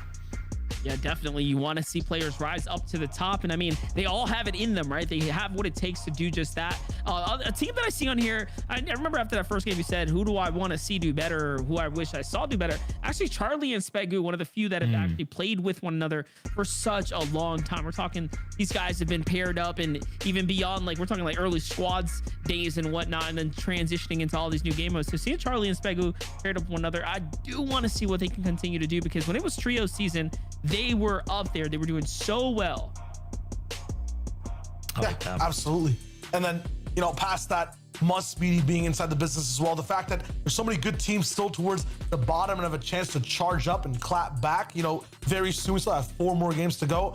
That's going to be fun to watch because we have a few main characters right now Fallout. The rest of them still being revealed game after game. That's true. Yep. Who's going to rise and step up here in games number 3 and 4? This is the point of the competition where it's still anyone's game. I mean, that top 5 can be completely shaken up. Obviously, after game 4, game 5, that's when that starts to be a little bit more cemented. Right now, it's a pile of mud that can get moved around. So I'm excited to see how things are going to change in the standings and overall. Of course, you talked about that team. Monster is one of the longest lasting duos. We also have teams like Stretch and Command that have been playing together for such a long time, and we saw their chemistry has come to fruition here, has really shown very, very brightly, as I'm excited to see how they will perform in game 3. We did get word that we're a minute or 2 away from gameplay starting, maybe even less than that, because players have loaded into the lobby. Battle Bus will be loading up here in a moment, and we'll be getting started. And again, our apologies everybody for the slight delays here as we had to restart the lobby and some technical issues there, but we will get starting in just a moment. So that means, last but not least, because the lobby is launching, predictions. Who do you think's gonna win game 3? Monster, starting with you. Come on, I want to see Charlie and Spego. I know I just platformed them a little bit. I know they have what it takes, right? 2 games in, 2 bad games.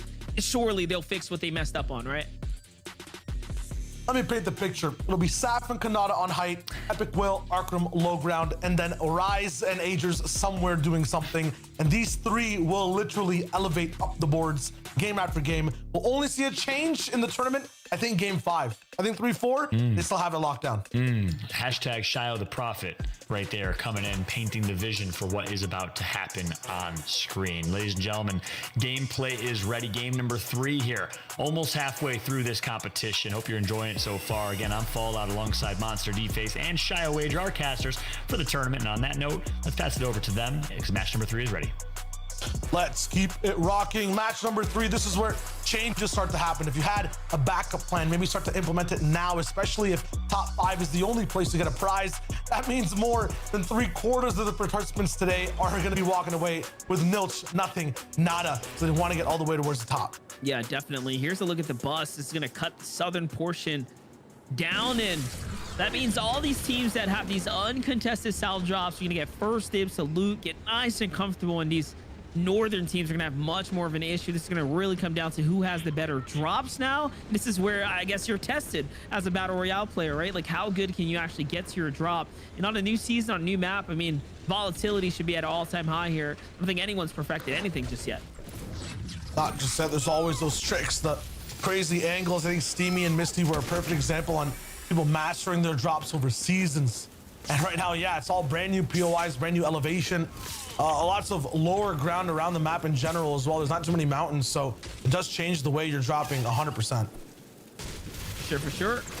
Looking at Paper and Justice. Their drop right now, taking a couple pop shots at some nearby enemies there. What other spots are contested here on the map? Looks like the Lumberyard has a little fight going down now. See teams obviously up at Sleepy Sounds. We already know that's definitely one of the more popular battle locations here on the NA server. Colossus gonna find Mega in the feed there. Okay, so a few back and forths unfolding here.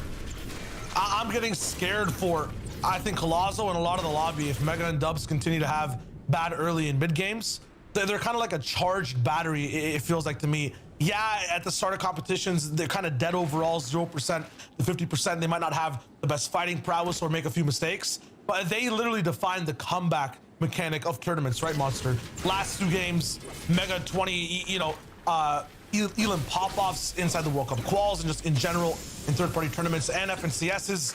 I feel like in the latter half, if they keep taking the beating, they'll come back strong. Yeah, we've definitely seen that in the past, right? These teams that have these comeback strides here. But for Mega and Dubs, I mean, teams like Mega and Dubs, yes, we root for them, we hope for them a lot, but for some reason lately in these final style pressure settings, they just have not been up to snuff, not up to par. So I am curious to see, now that we're back, you know, we're cutting down the game modes, we're cutting down the size right here, we're getting right back on to duos action. They should have all the benefits in the world here. For Booga and Skittles, it seems like they've scared off the opponents that they were winning to drop in the fight with before. This time they're not going to get those 2 easy elims that they might have found the previous rounds here. And Booga wasting a lot of time here just sitting around. Who does he know the opponents are already on the move? Way on the move. And meanwhile, users getting picked apart. just picked apart at the cost of Blake. Scope will be able to pick him up. Cobalt walking straight back. That's the top 10 team actually rolling in, it looks like. This is at Condo Canyon, right beside Chonker Speedway.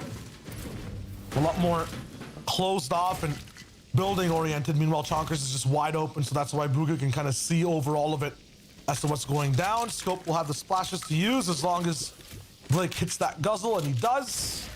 Man, it's crazy the item names that are here this season. You ever gonna be caught saying guzzle monster aggressively while you're casting? Aggressively? Probably not. Probably not. Yeah, I'm just gonna name that one something else myself. I'm clever. True. I got a New York card. You know, I gotta maintain it all I can. You know, this job doesn't really help me very often, but.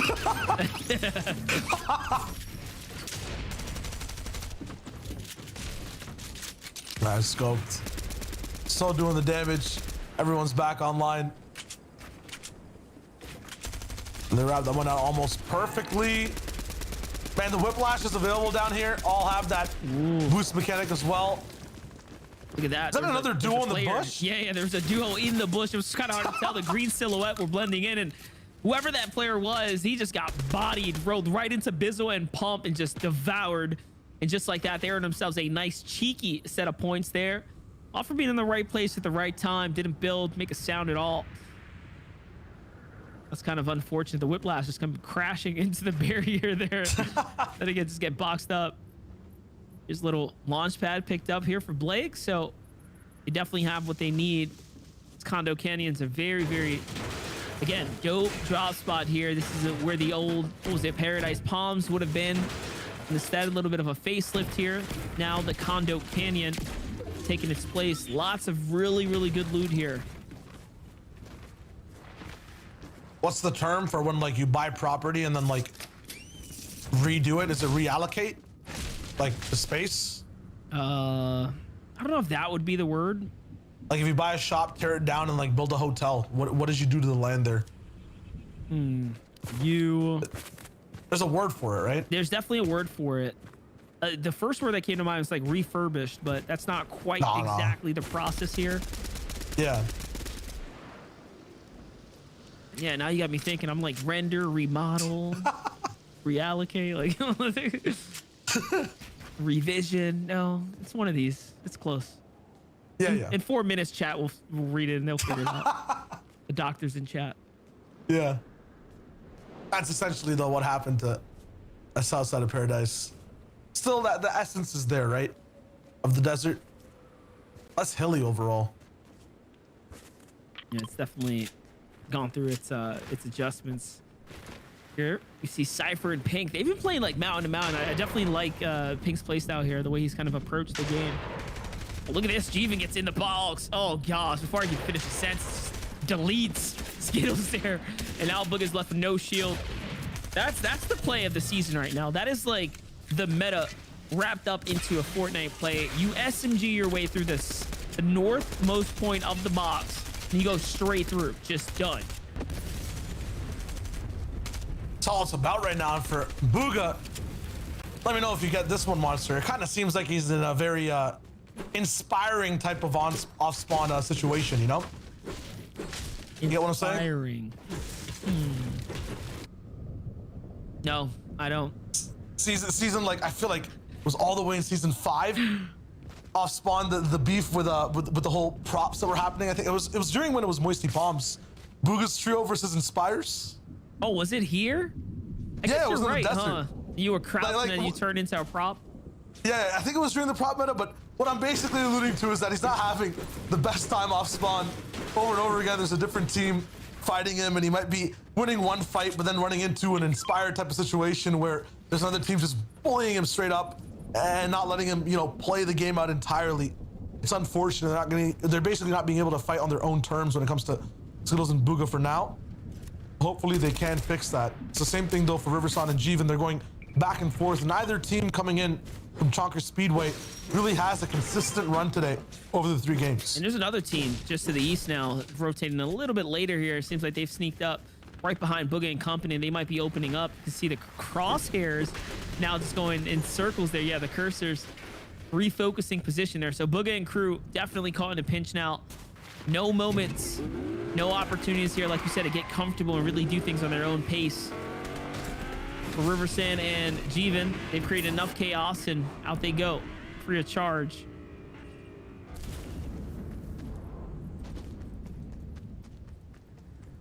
They want to keep rocking. They have space and time, especially with that whiplash, with the chonkers and the boost. They can really go around the map as much as they want. The one duo I'm really interested by so far is Clicks and Day.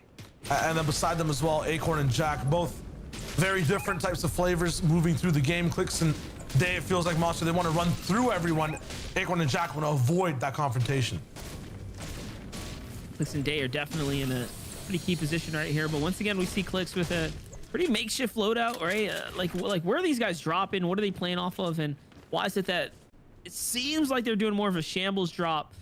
Which again, it makes sense for the nature of the tournament. You don't really know how things are going to play out, and there's a lot of cash on the line. So being able to take one of these would be real nice to, you know, throw on the resume. But even then, we're not doing too hot, not doing too bad. Definitely not doing too hot.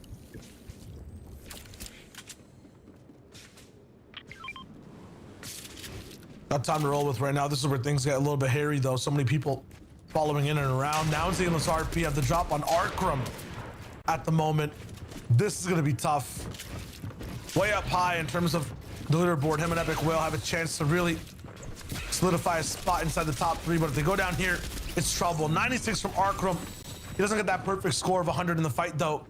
It will be Downsy coming in on the backside, landing that big shot and just claiming a West legend in the feed. It's sad to think about. If Arkram just put one wall behind him, he would have definitely bodied Lazar. I'll tell you that right now. Lazar that was raps. He hit him for like a big 150 at point blank. All it took was the SMG follow up, and that would have been even playing field. But yep, keeping that one wall open made the difference. Now as he comes in from the side, Arkram, after that big win in the last game, definitely going to offset his momentum here that he had coming into this round. Put him out of the race for top 5 as of right now. But take a look at this. Miro and Scented roll up on Sypha and Suscript here. Okay. Definitely going to be some messages exchanged by Scented and Zypher if this fight goes south and sideways. All good though. All players just looking to get a little bit of a refresh on the materials, be able to farm out. But if they're both sharing one house, it's going to be a little bit rocky the entire time. Speaking of which, we are in the reels. You can see a lot of people have made this place home. The billboard taking over the hills by the side, also claiming Miro going for a few shots back and forth as well. A wooden wall, have to be careful leaving that up. Be super spammed with the meta right now. No wall safe. Yeah, Jack and Acorn just opting to sit there, go for those free tags, and now have these walls behind them, so they'll be a-okay from the pressure that could be. Miro gets inside the cone. Wait, what's going on here? Oh, for a second, I thought someone was getting to his walls, and he got boxed up. I was like, wait a second. That's just Scented on the other side.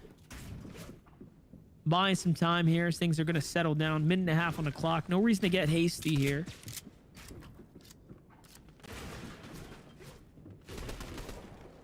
Might have just gone to the bathroom. Don't blame him. For sure. Where are you landing at these days, Monster? On the new map, I definitely, I think the lumberyard's the play, man.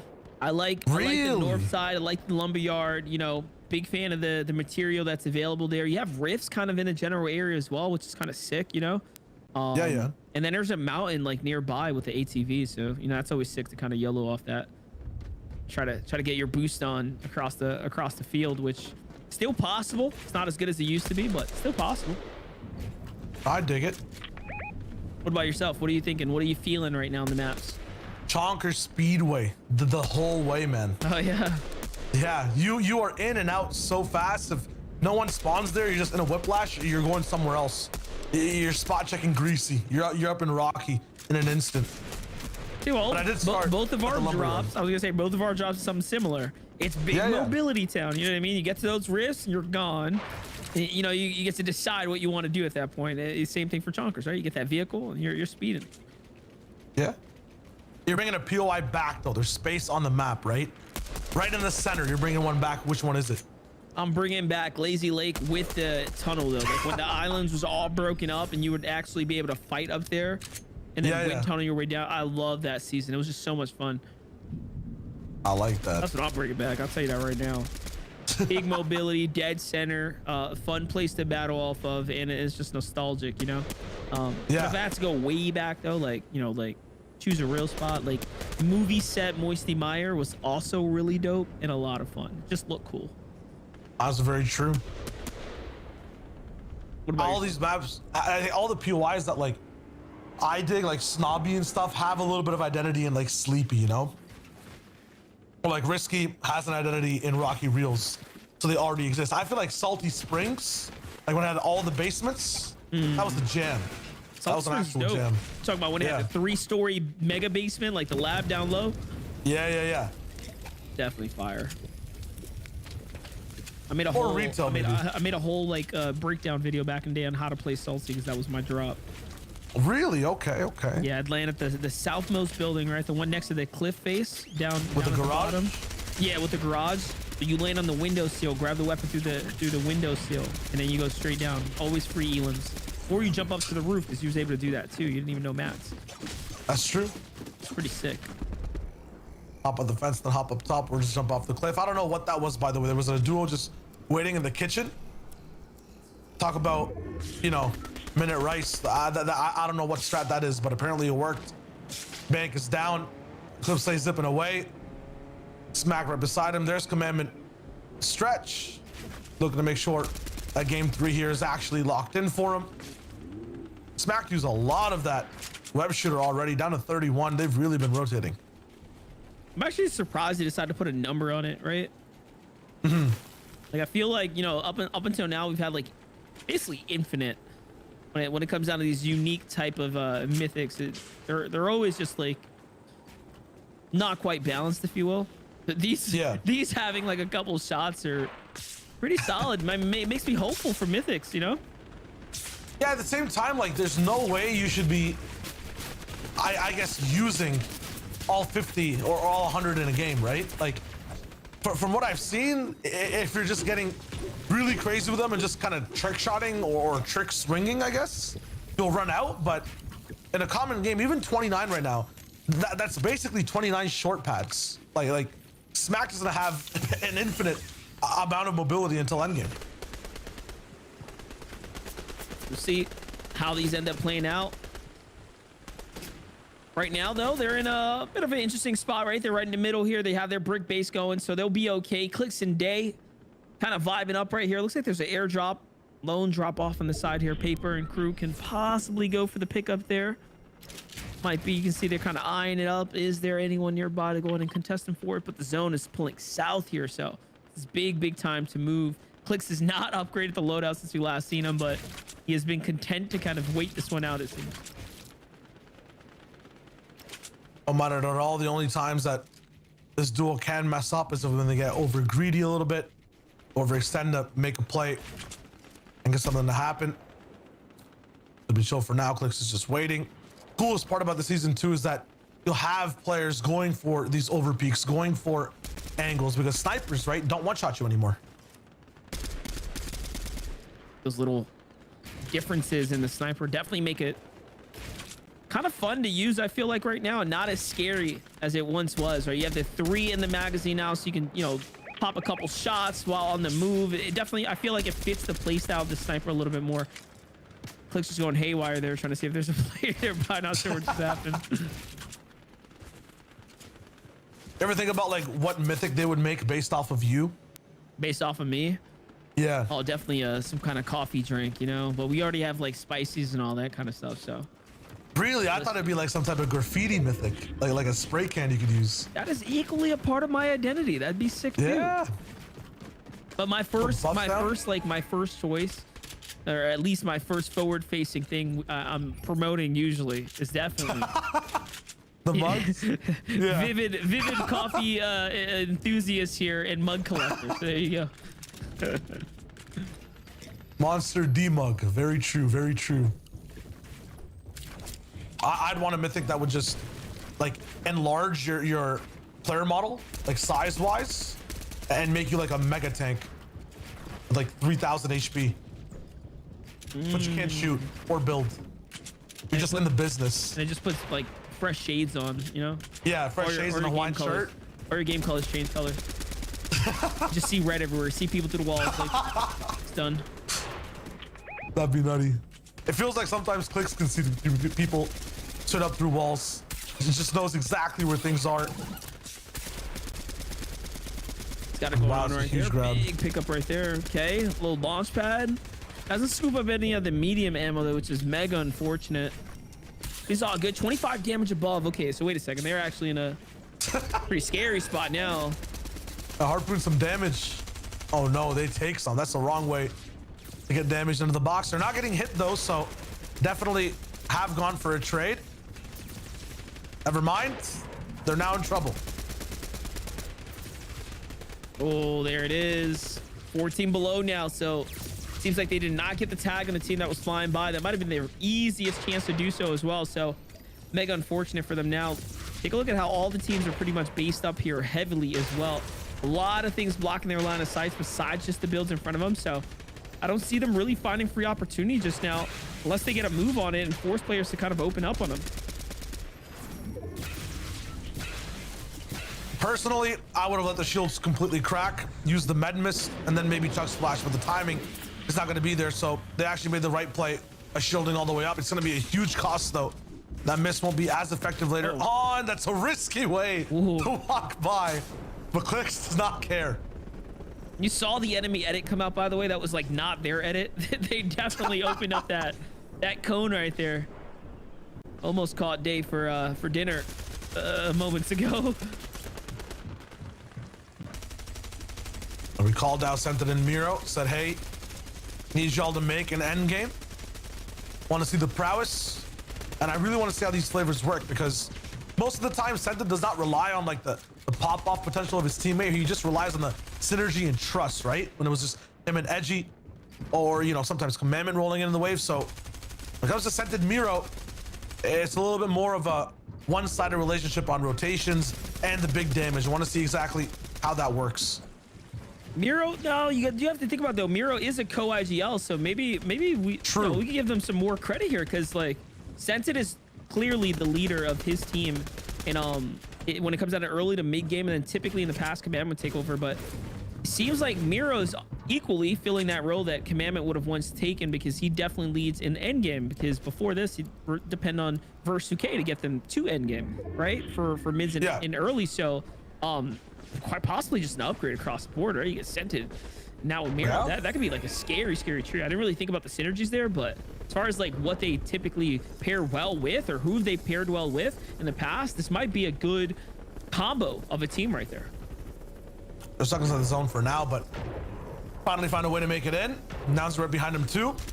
See exactly how they roll. Meanwhile, Click's day very, very calm on this side, and that's kind of a big change as to what's happened before, but the panic will set in soon. Up in the sky as Surge is sticking by 36 below, and they cannot access their weapons right now to do any damage. They have to land first, figure out where the weak spots are for everyone that's moving, and then really beam through these boxes. See what's gonna happen here. This is just, again, just a back and forth right now. 6 damage above. You can just see the lobby slugging down right now. Shots. Everyone's just trying to maintain, hunker down. Things are ringing here, and here comes the long rotate out. A minute now. Minute to make this move here. It's going far. It's going the distance. 7 builds in the inventory day. Still no shock, and they don't care anymore. It's double fire meta time. This is the season here. Into the box they go. Yes, so they're looking for a refresher here, and they refuse to go down low. They're opting to fight on their layer first, and shot from behind. They loses focus, and that's it. That's Raps gets caught in the front. GG's up to Clicks by himself here, tanking inside the storm line now. Seems like he just made it out. When he ran into that wall, looked like he got a concussion. Paper just hitting him so hard in the head. Clicks out of the zone, cannot go in, dip and dive or do anything. He gets taken out too. It's Yuz at low ground, who's still alive with Cease, that takes them out all the way up top. Revised, Osp, they're alive. Looks like they smacked moving in. Bizzle also with Pump is not going to be able to make the same big jump all the way in mid-ground. Meanwhile, Commandment is also still alive. Looks like that's a solo situation. Towards the backside of the zone is where all the action is. Revived and Osp are focusing there for the moment as well. Justice down. Many duos just collapse now. Stretch is the one who goes all the way in to make a move. Commandment desperate to survive as well. We tune in with high ground, with the pressure, with the beams. Osp is insane with the Stinger SMG. Legendary variety. He's making the entire world hurt.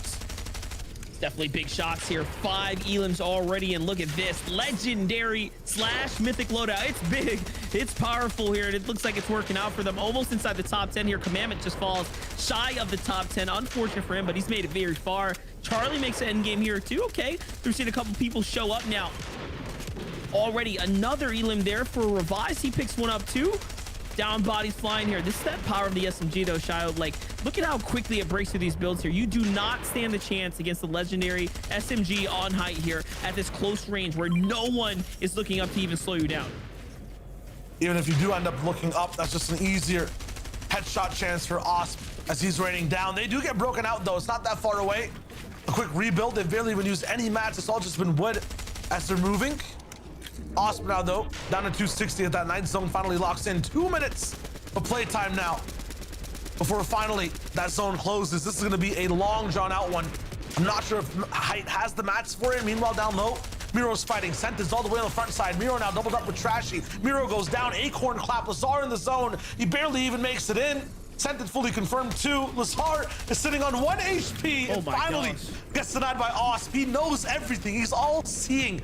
And he's still moving in, blocking, reconnecting, getting all the mats. They definitely, after that pickup, have a big chance at winning this game. He's got the big third eye here, 360 vision going on, and 9 elims trying to make it 11 before they close out. Their big tags here. You know what? He doesn't want to let them heal up at all. Beautiful shotgun shot there.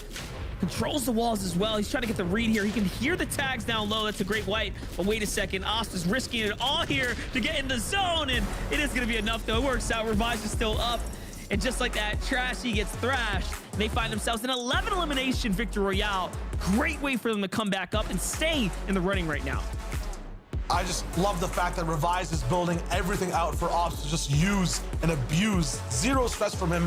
All he has to do is shoot. Had like 600 light bullets at the end of that game and went down all the way to about 100. So 500 shots, shot fallout, and so many elims picked up. Insane. 11 elim. First place finish is going to net them 52 points, which is massive because you want to know how many points they had going into that game, guys? How many? 1. A breadstick. 1, okay. That's it.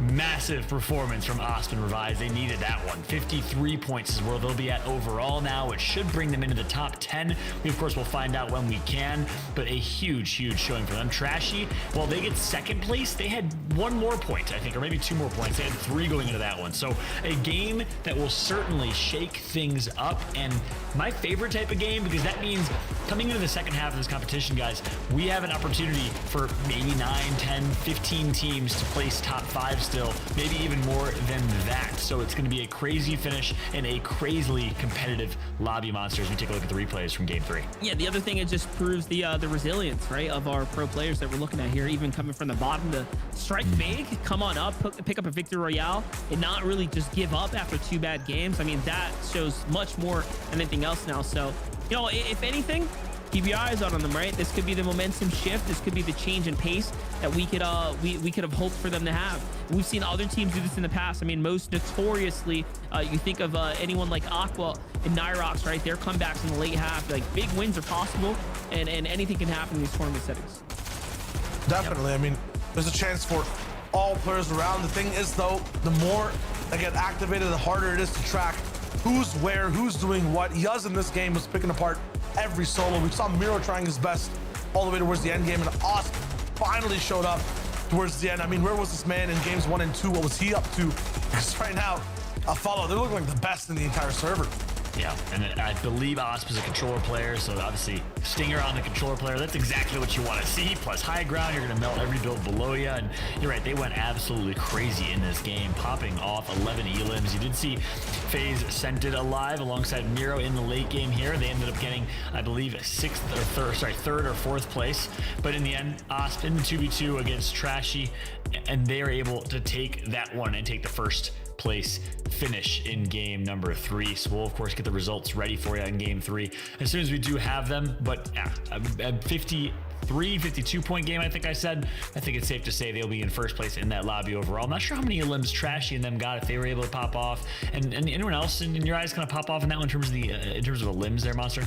Yeah, I mean, Shadow kind of alluded to Yuz going crazy there. He definitely had his moment in the feed. You saw all of a sudden Yuz was just picking him up left and right. Now, the interesting thing about Yuz in particular is he is known for solo play. He is someone who's got a very strong solo history, and just recently he actually played in the competition for Team MSF and won the solo tournament and got himself his first professional contract. So, yeah, Yuz has got it, and ever since, more and more professional players are giving him a chance. So kind of cool to see the vet of Cease pairing up with him and seeing where things go, because even someone like Cease, he had a lot of success in last season, and he was pairing up with more and more of those newer players, right, over at Coral Castle. So what you got for me, Shadow? Now, I was basically talking to Cease about why he wants to play with Yuz, and he believes in the power and the potential that this man has in terms of the way he brings a fresh new side to aggression, just on the field. So Cease is taking him under his wing, seeing exactly what he can do the next year with duos with Yuz, and I'm excited to see that combination. Not to mention his gamer tag is Yuz. I mean, that's pretty much as lit as it gets, to be honest with you. Big shot to Yuz, keeping it simple with that one. And yeah, that's you see that Cease, Bizzle, a lot of these players playing with kind of the new school talent and players. You know, I would say they're the older players in Fortnite, which is crazy to say because I think Cease and Bizzle are both like 23 years old overall. But nonetheless, good to see this new talent come through and rising. A lot of the veterans picking them up. Again, something that's pretty unique to Fortnite. You see it in some other esports titles, but you don't see this. It's cyclical, the nature of players rising to the top. And again, kudos to Yuz for being one of those players who's really proven themselves. So yeah, pop-off game from Yuz and Cease. We'll see how many elims they got. We'll see how many total points that they have when we get the standings, hopefully available here in just a moment. We just wrapped up game number 3. If you're just tuning in, welcome to the JBL Quantum Cup. And maybe if this is your first time watching, this is the second year in a row JBL has put together this cup. It's honestly a festival of sorts, as it feels like, because we have 3 games, 3 different competitions across 4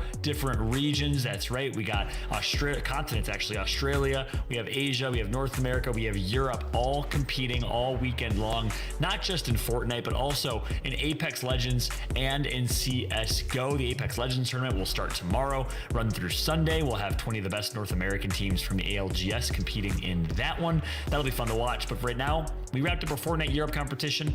We wrapped up our Fortnite APAC competition. It's North America. And I think of the 3 tournaments so far in Fortnite, guys, this one's the most stacked. Shai, would you agree? Yeah, this in terms of attitude, in terms of what's happening in the end game of these fights, no one's even emoting or going for any BM types of plays. They are all serious. They're even in the drops, right? In EU, we saw it a little bit, and APAC, people were kind of griefing their drops. They're going for a forced fight. We see disengaged. We see people just completely spider swinging away. Like, I've never seen this type of seriousness from NA this early in a season, but they're out to play. That's right. We have obviously NA East is the server, so a lot of NA East players, right? NA East dominant, but you do have some players coming from the West. You know, you have Epic Whale, you have Arkram, you have quite a few others that are playing all the way from the West Coast and doing their thing as well. So yeah, a very, very sweaty, very, very kind of highly competitive lobby that we've seen so far. It's been fun to watch, that's for sure. We got the world champ Booga, which by the way, you know, obviously we'd all can't wait to get back to LAN competitions with Fortnite one day, hopefully, but kind of neat. Booga's probably the one person that's like, you know, I'm okay with this. I'm just going to continue to be the only world champ for years on end. And Booga's holding on to that title for quite some time here, but not necessarily making a lot of noise today, Monster. Yeah, I was going to say, you might have gotten a little lucky with the title extension, if you will. Yeah. I never really know the way the roadmap was. You know, we did get to hear from Epic at one point or another, but hey, man, he managed to, I guess, reclaim his throne there. You saw Shio toss me a fun question earlier. Should we just call him the Chapter 2 champion? Because he managed to close out the year and get one there too. So, you know, still impressive nonetheless. Booga is definitely claiming titles. And you know what? If things do turn back into an in-person environment, at least he could say he took one in a remote setting and of course in person as well. That's true. That is true. He gets to make that claim. One of the few people to be able to do that. Obviously, we had quite a few LAN competitions. We have some LAN champions. We have some LAN and online champions. Booga being one of them. We also have a player that is 1 in OCE. and has come over to North America and won. That's Muzz, who's competing in this competition today. So big shout out to Muzz playing alongside Speedy in today's competition. Looter was their third. The three of them as a trio made the move over to North America. Muzz ends up playing with the champ himself in Booga and making some big noise throughout. So excited to see if Muzz and Speedy can really make some noise and bounce back here in game 4, because I don't think they have been on top of the leaderboards just yet. As I say that, 11th place in this one, 22 points overall, so that's big. This is the post-match results from game 3. So I mentioned 52 points for Osp and Revised, but Glace and Trashy able to pick up 36. Pretty big differential between 1 and 2. But then we got Class and Colazo. Colazo, the controller player, with 30 points, tied with Scented and Miro. Lazarp and Nounzi with 28. Pump and Bizzle, another consistent showing from them. I think that might put Pump and Bizzle in the top 5 because they've been consistently doing well here, Shio. Yeah, I think the biggest switch up for this region compared to all the others is the swings we have in total points at the end of games. 52 to 36, you pointed out, Fallout. That's not the same as many other regions, with maybe a 5 or 10 point difference. It makes it so that there's always a new contender inside the top 5, inside the top 3. And that means all the way until game 6, we don't really know who's going to be in the money, in the cash price threshold, all the way till that very final shot in game 6, the 9 zone. Yep, so we take a look at page 2 here at the bottom of the leaderboards in that one. Unfortunately, we talked about Booga a lot. Booga and Skittles not the best showing in game 3. They're last place in that one. But we also got Aperta and Mami, who have done a good job picking up a few eliminations and making some noise. Dubs and Mega been a little quiet so far as well. And then, yeah, Edgy Duke, Kanata's Saf, a lot of the titans of Fortnite with an unfortunate game 3. I'm not sure if we caught all of that necessarily on stream, but a lot of folks maybe getting caught in some early fights, getting third party. We don't know exactly what happened there, but let's take a look at the overall standings. And as expected, it's Agers and Rise on top and first. And yeah, due to the consistency of Pump and Bizzle, that's what Bizzle's middle name is, Mr. Consistent. 66 points, second place for them. Glace and Trashy and Osp and Revised, because of their performance previously, were able to take the third and fourth place and actually stand corrected. They must have had more than just 1 point. I think my standings page was incorrect on my end. Maybe I didn't hit refresh, but just a few points that they had. But those games were really, really big for them to break into the top 5. Paper and Justice are going to round out that top 5 as we take a look at the second page here. Monster, walk me through it. Yeah, and also what's most interesting about that first page is our number 1 team only picked up 7 points in that last game. So they've kind of given away the lead that they set up and now have really opened up the playing floor for, I'd say, all the way down to about top 20 now, right? Anyone within the 40-point range is really inside the battle here. And that's what you were kind of alluding to. Like, we can have a 15-man essentially race now for prizing takes, and we're only halfway through the competition. So that last game was a very, very interesting one, the way it developed, because top-tier teams did not perform. You saw the Elim feed there coming from the post-match results. Saf and Kanata out, Epic, Whale, and Crew out, right? All these players that did not pick up points that were playing very well are not there anymore. Yep. Well said, Monster, and thank you for kind of laying down the lay of the land. Shio, anything else that you want to point out from those standings, or did Monster cover it? Monster pretty much covered all of it. I'm just really looking at, us flying up the rankings as well. You talked about Bizzle's consistency. Any of these pop-off points coming in, the big 30-point, 20-point differentials at the end of the game, that's going to be what to look out for, I think, especially in game number 4. We saw it in EU after the 4th game. We kind of had a feel for who gets to stay inside that top 10. So this is the one where people really have to lock it in. That's right. Game 4 must perform as we get ready for our second half of the competition. And guess what? We did get word that the lobby is loading and launched. Battle Bus about to fly across our brand new map here in Chapter 3. If you're just tuning in, welcome to the JBL Quantum Cup Fortnite Playoffs. This is North America. This is match number 4 of 6 total matches, and an opportunity to take home that $35,000 prize pool, or a chunk of it, plus the digital NFT trophy that we saw earlier as well. I'm Fallout alongside Monster, D-Face, and Shio, ready to call the action for match number 4. Let's hit it up. Let's go. This is where all the changes have to solidify. This is where you really want your best performance of the day. This is the back half of competition. You can reset momentum, you can reset mental, but it all starts off the drop. Got to start off the drop here. Another south pull for the zone, or for the bus on the initial flyby here. Dubs and Mega up at the top. The vets themselves, the legends here. We've only caught a brief glimpse onto what kind of, play style and drop style they're going for. It seems like Lumber or Shifty is kind of their place to go here, as they're coming in hot for those locations right now. But again, no one really mixing up the drop. Seems like everyone's pretty content with taking their early game battles, this being like more of a testing ground, if you will, for some, and kind of is what it is at this point.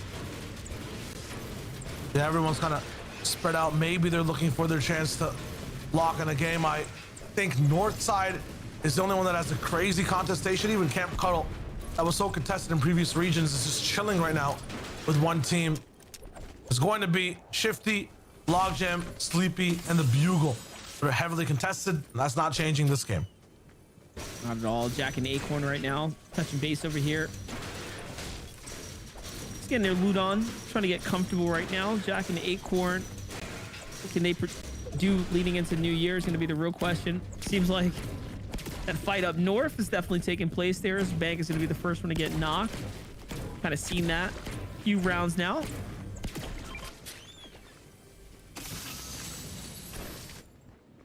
Heroes really lighting up the feed. Looking good, taking out a full duo. Jack in the gas station will be fine too.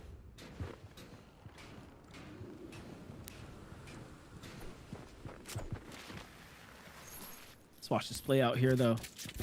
It's game number 4, guys. We are officially past the halfway mark here at the JBL's Quantum Cup. It's recovering the North America action here. Sliding on over to the sounds now. Bank only knocked, not completely finished here. Will be able to get saved here as he was fallen to the hands of Mama Ting. And this is the first time now we actually see all 3 trios up and running. Seems like Clicks and Dave feel like they have a lot more to lose here, so they get what they can, then once again move out first, getting their first dibs on the rest of the land here. Whatever team is landing south, though, by the way, they've just had it just to themselves. You know, while the north is in chaos, they have all the looting path here free to them. I feel like the chests aren't as condensed on the south side. It's still definitely free. It takes a little bit more of a longer time. Clicks is just moving to the unknown side completely. He's done with the entire POI. Just wants the ammunition fast, and then loot the boot if he can find it. Watch this roll here. Clicks again. It's got this route mapped out. Ooh, nice find. Yes, yes, yes. What do we get here? Nice little epic auto shock in here. I will say, you know, I've watched a fair amount of the shotguns kind of play out in you know, real-time battle situations. I do feel like the auto shotgun's got much more potential when it's used correctly, especially with the recent changes, you know, kind of lowering the pull-out time now, making it, you know, much more viable, I guess you can say, as a shotgun of choice. I feel like I miss still the spamminess of the tack and the big boom of the pump. This is still viable. It's a little more balanced overall. But having that close range imbalanced monster, it felt good. Definitely big there. That tack, especially the legendary tack way back when, was man, that thing was deadly. Big weapon to have in the loadout here. Suskript on the other side. Under some big pressure right now. Works his way on up to Zypha. Hits a little reset here. The 6 splashes come out, but Verdi and Crew keeping the aggression right now, trying to get inside the box here. Interest on the other side. Not doing much for the moment. The entire lobby getting a little bit more keyed than usual. There's a way to break in, but no angle to actually land shots on any bodies. It's just wall pressure for now. The enemy's not going to be that crazy on it whatsoever. Walled in, boxed in the pyramid there too, and he actually switches it up. Verdi cannot keep up. My man just got Uno reverso. That's Raps right there. Stuff the Nitrix to go ahead and clutch this one up by himself, and it's not looking too likely as the double pinch comes through. He puts some damage down. That's not going to be enough. Not in today's day and age. You cannot stand out in the open up against any of these high fire rate weapons. You will get shut down quick. You saw just how fast things can change there. Suskript and Zypha managed to turn a bad situation into a good one now. And just early enough too, right, to get back into the game. You know, it's not like they completely threw their tournament run or anything like that. Have plenty of room to work with here.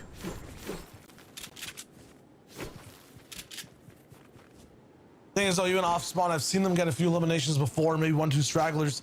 As soon as they come up against a mid-game team, they cower, right? I think it was up against Savage possibly last time, where you just let them live. This time, though, it is tough. Seeing that her model just able to pick up other things that are so much bigger than her is hilarious, by the way.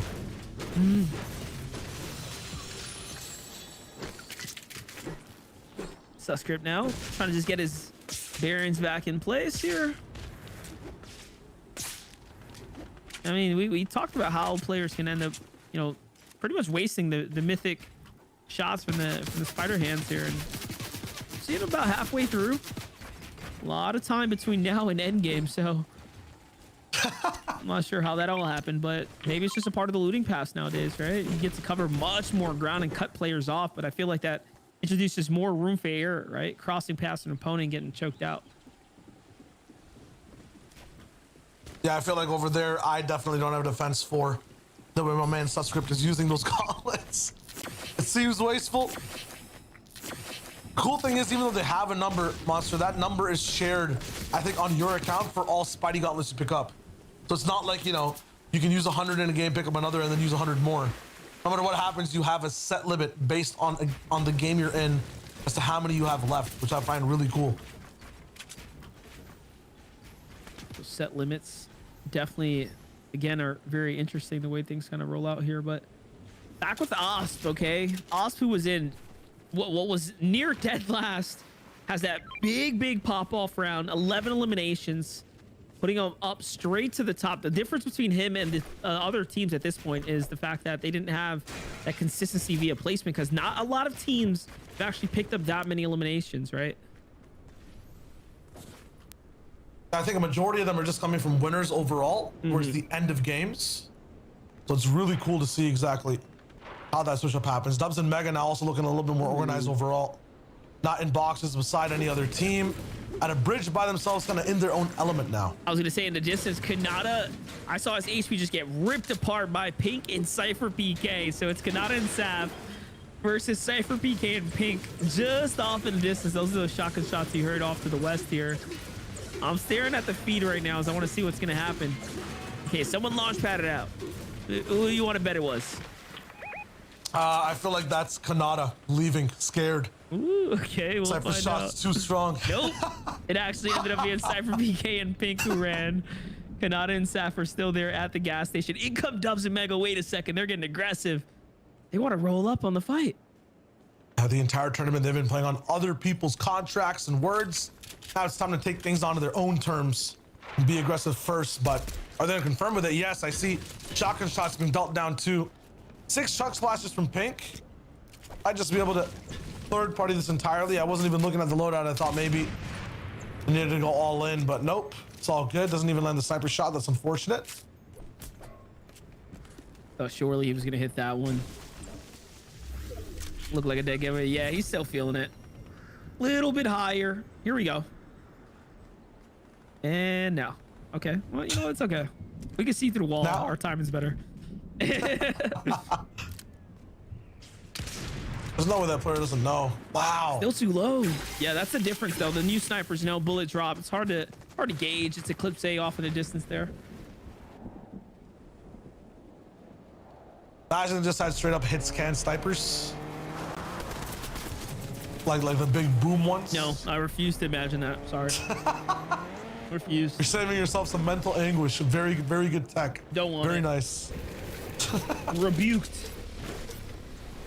Also, quad crashers can fly. Yes, I'm telling you, there's a way to do it. You just got to finesse it very nicely. They did not, however, finesse the technique there, but there is definitely a way to do it. Look, look at them. They're just going to go ahead and continue to reset this up here. I mean, How did they get it on the ramp? I'm so confused. Here it is. Nope. Bye-bye, tree. You're going to do it again? Okay, so Okay. I have the opposite issue from what Strep and Gleppo have. I can, if it's off natural low ground, I can get the quad crasher to kind of, you know, bend and soar in the sky. For some reason, it just crashes into every single ramp I make. Oh, like It you just can't actually drive it up the structure? Yeah, I can drive it in the air, but I can't drive it up the structure. So I always have to like jump off of mountains and stuff. Here's the real question. Did you build the structure or did someone else build the structure? Interesting. That's a me build structure. I'm not gonna leak it. Look at I'm not gonna leak that, any more though. strats. But yes, that was actually That's fine. sick. Yeah. That was nuts. Did they take him out? Oh, yeah. Dude. Well, I don't know. What? Did they get points for that though? Gleppo did. Oh yeah, it was definitely Gleppo who did. My gosh, that was some serious beamage right there. Dude, that quad must have been so lit, by the way. I don't even think it was. I think it was a full health quad. It's No, just like, what, they there's have no way, 600 HP? It's a Mark 7. It's 2 Mark 7s. Strep and Gleppo not missing a single shot Ouch. for half a mag each. You know what I mean? Like, that's damage. That's an easy 1,000 rack, 33 a shot. Like, there's no way. I won't try to do the math. I'll just take your word for it. I believe. That was crazy though. How much more tech do you know about the season? Leak one more tech. Okay. You can run over cones, crouch, slide your way through as a ramp phase technique. Oh. Yes. Extremely viable, extremely consistent. Interesting. But okay. Coaching services at nah. Oh, man's got the research done. Where's Glepo going, by the way? You just got to refresh. Guess they must have left something that they can stack. Spark and Cobalt vibing. I think this is the game where we finally see Ages and Rise step up again and further their lead. I think to win the tournament, all they have to do is place top 5 in this game, and it's done. Little top 5. That's wraps. Yeah, they get a top 5. What? They're already like 20-ish points ahead still. There's no chance. What can anyone else do? They're not that far ahead. They're actually, I think, only 13 points ahead now. So, like I said, that last game was not a good game for them. They only picked up 9 points. Yeah. It was still a 13-point like lead that in EU in game 6. That's all the team needed. Have we actually checked in with Ages and Rise? I don't think so. We just saw them middle of the map, looking good in a base. It's just you know, they're not psyching themselves out. They're not trying to go for the win. They're doing whatever they're doing game to game, and that's how you stay consistent. So I'm liking that from them. Take a look here. Pink and Cyber PK. We saw they were in a rough situation before, but seemingly have, I guess, balanced out a bit here. Oh, look, nice little finds. Okay, that's going to cap them off, and some extra minis for Cyber PK here. So this is perfect. There goes the splash. That's going to give them HP and movement boost. The zone ticking for 2. It's definitely going to start to add up here. They're sliding their way around. As soon as they get close to these builds, though, they are going to get spotted out. It's at least the footsteps, and you know these guys are going to get the read here that they're going to be lit up. Yeah, beautifully done there to go in and elevate themselves up. They kind of had to do that there. This is just Pink, man. He's smart. You could tell. 100%. What item did this just spot, Monster? That was a do I have a clever one for this one? I do not. It was a drink, you know? It was the health drink. That was a How about drink? that? Yeah. The health drink. The health drink. 100%. They guzzled it down. Yeah. The young guzzler, dude. Actually insane. An Ayo moment indeed. Camp Cuddle, though. I find it wild that no one's really contesting this side of the map as much in early game. Made myself laugh. I was gonna say just guzzling drinks at Camp Cuddle, you know? That's how it's going down right now. He's gonna find some more up here. He's gonna take those with him. Hey, we take those. A lot of things are just working out for them right now, honestly. Yeah. It's kind of like, you know, stabilizing their way back into this game right now. It's crazy they're doing it on EU ping as well. Zyphus script also racking their way in, but it just looks like they're struggling, always at the mercy of other teams at third-party tower bases. Zyphus gonna put his deodorant on, make sure he's smelling nice as he moves in. I respect it. They have a pad, but they don't want to use it now. Investing in wood here is genius. You can get a lot of it back in Greasy. There's so many fences and bushes. Breaks a few, it's all good, but look, barely any of it is even farmed out. It's just the houses. It doesn't cease, have a higher point, usually on the low ground. And Glix and Day, who are usually mid somewhere in a building, are going to be the ones all the way at that ultimate low. Yeah, no elims either. So we kind of saw them struggling with the Surge 2 games ago, and it forced them into somewhat of a peculiar situation to force a fight out. Another game where they don't have elims, but this time around, one of the better loadouts we've seen Clix with, and they were making it work before, mind you. So I don't have a doubt that they'll be able to do something major here. And it seems like they've already gone through a couple of battles. You can tell just the fact that he doesn't have break, doesn't have metal, right? So they've kind of been through the ringer here. Still has a lot of, I'd say, heals here to work with. These 3 big pots are definitely nothing to overlook at. Could have been picked up from the Tomato Man himself, potentially here. I need a lot more than the Tomato Man, though, somewhat of a divine entity to help them out here. This is kind of where they've been struggling a lot. Every time they're rolling in edge zone, they get edge zones as well that pull right towards them and help their game out entirely, make them save on mats. It feels like Clicks and Day kind of overindulge in the mats they put down, and they use a lot on rotation, especially inside this zone. Clicks already one box costing them about 100 mats there of brick as he gets spammed out. They need to move almost of a max spool type of situation. They have to go far away and don't even have a pad to use for it at all. No pads. That's rough. For sure, for sure. Saf and Kanata on the other side. Look at this. Even Look at the Saf. loadout. I was gonna say even Saf opting to no shock in here. Legendary Mark 7s and an SMG here, going for the 3-2-1 in the wall break. Oh no! Whoa! They were ready. The plotters have been plotted against. It seems like they were just about to decide to come down too.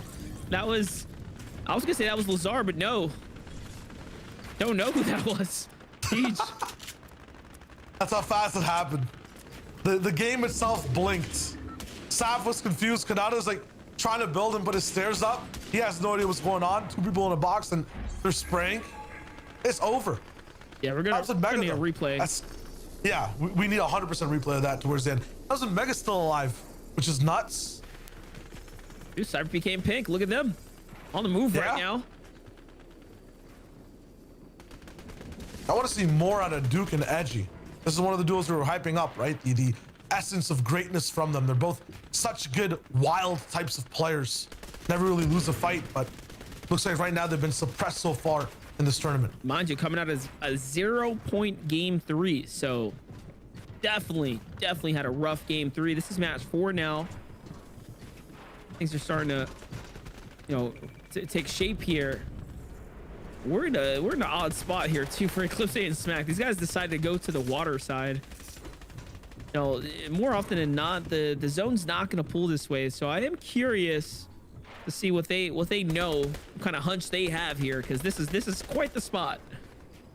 Good job, your caster cursing it so they do get the zone. I like that. As we go back to the minimap, we will see, hopefully, in the next few seconds, where people have to go. Arkham Epic not moving just yet. No one's really jumping out, so I honestly can't even tell where mans have to go. Clicks is moving. Where's he going? It's just towards that bottom right side of land, and yeah, that means anyone who's at the water, projecting the water, they are in a complete vortex now, a whirlpool of sorts. That is a max pull from the ocean. Oh, this is so risky. I was just gonna say, how many shots does Clicks take before he realizes this might be a bad idea? He does all that to try to pick up some loot, only to then have to use all the loot. This is just one of those plays now. Yeah, now you need the big pot. Oh gosh, there it is. Okay, he gets it. Now in a worse situation than what he started, but it's okay. Mission complete. What is going on though? These are some sloppy edits, some weird builds, and a very peculiar position to try to control.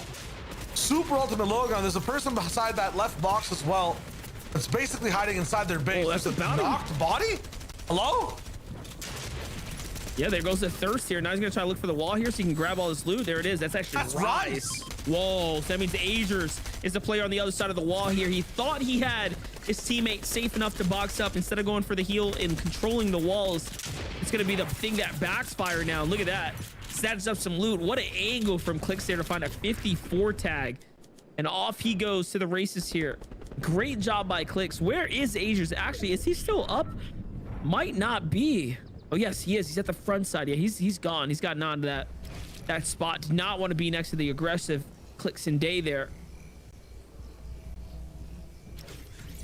Big change up in this game as well. Arkham Epic will usually wants to not really greed for height, stay ahead of the zone, and that's crazy to think because they are height kings on NA West. The reason Sav Kanata inside the game, always claiming it first. This time they're knocked before the end game starts. That means Arkham and Epic might have a chance to hold on to this the entire time.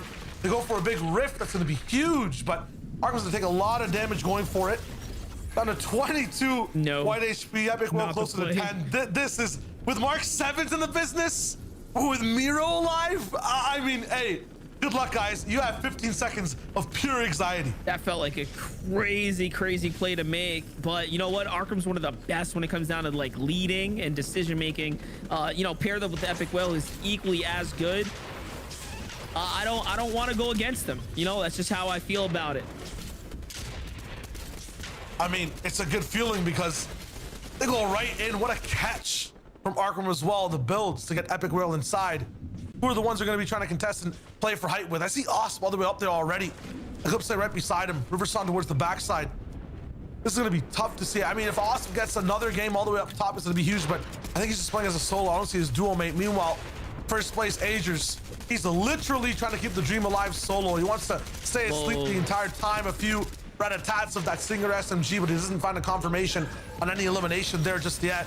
Running low on materials, running low on that surge. He has to make a play right now. Someone actually goes down just in the nick of time here, and whoa, this guy doesn't turn around, and all of a sudden Agers finds a 2-for-1 special here on the layer, and the mats are his as well. And look at that, the HP that he didn't know he needed, but he now has, is beautifully picked up there. And look, he gets the peppers as well. This is great. It's gonna lead him all the way through the game. He's got the mats as well to go ahead and make some more placement out of this.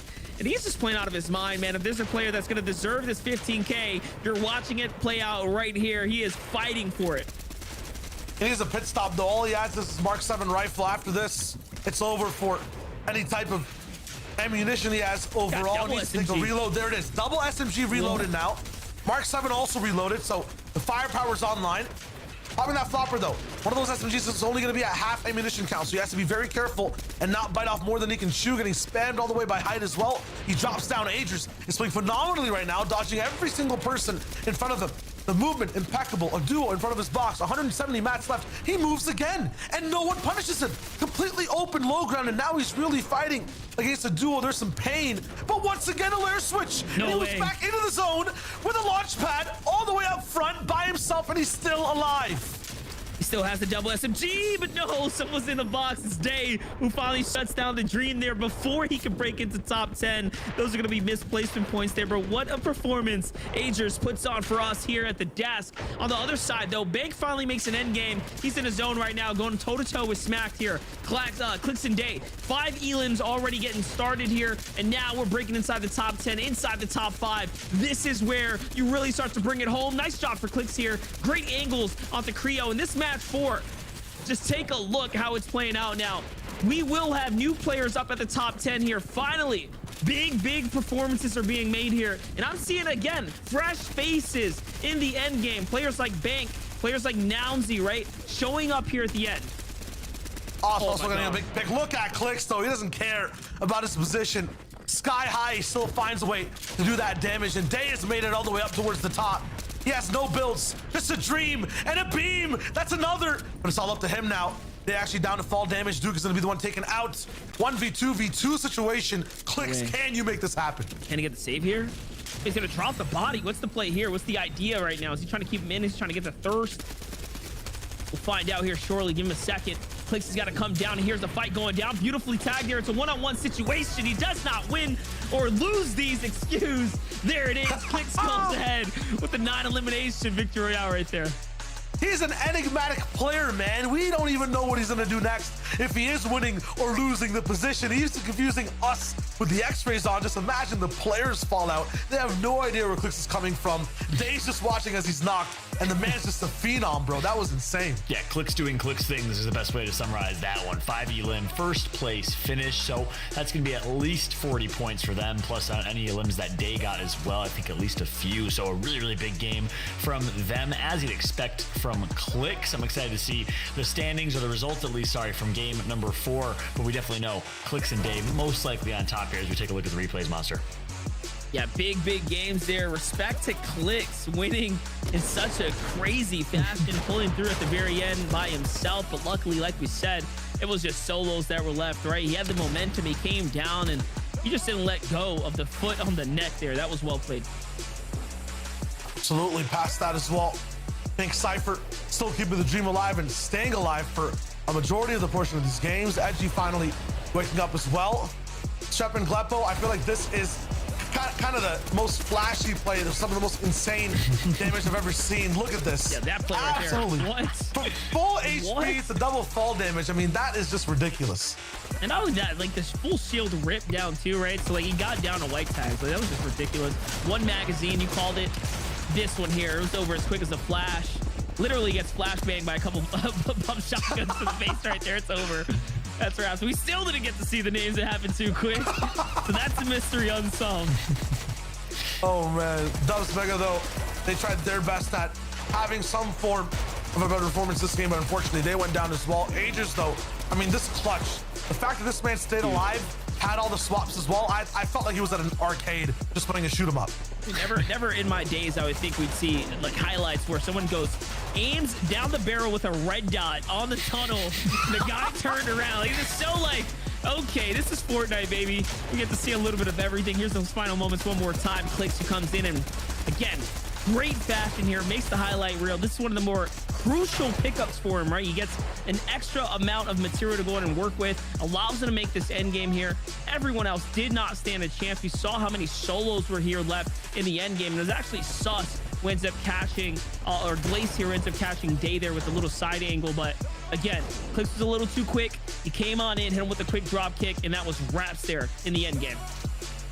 Yeah, but a good job from Glace, though. I mean, Glace and Trashy were in the top 5. Glace is able to sneak a second place finish, picks up the big elim against Edgy to secure the extra few points in second, plus the 2 points of elimination. So talking about consistency, they've been up there with, Bizzle, Pump, and others. And I don't know if I saw a whole lot of Bizzle and Pump in that late game necessarily. So I think that's going to shake up the standings. Clicks was outside of top 5 as well. So yeah, certainly a shakeup that's going to be coming here.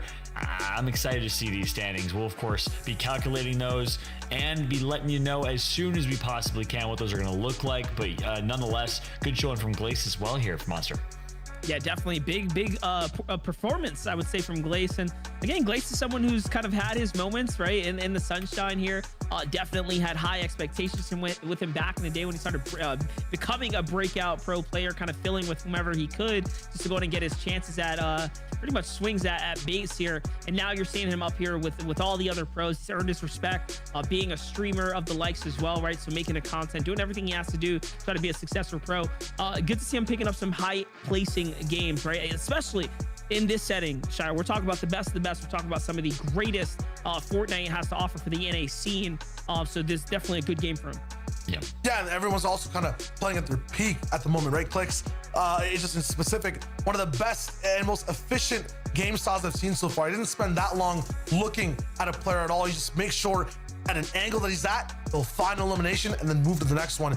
It's cutthroat. I don't think anyone else is playing like that right now either. Impressive stuff, that's for sure. Just got word that we are calculating standings. We are going to jump to a quick break, though, so when we come back, we'll have the post-match results and the overall standings ready and live before we jump in to game number 5. Talk soon.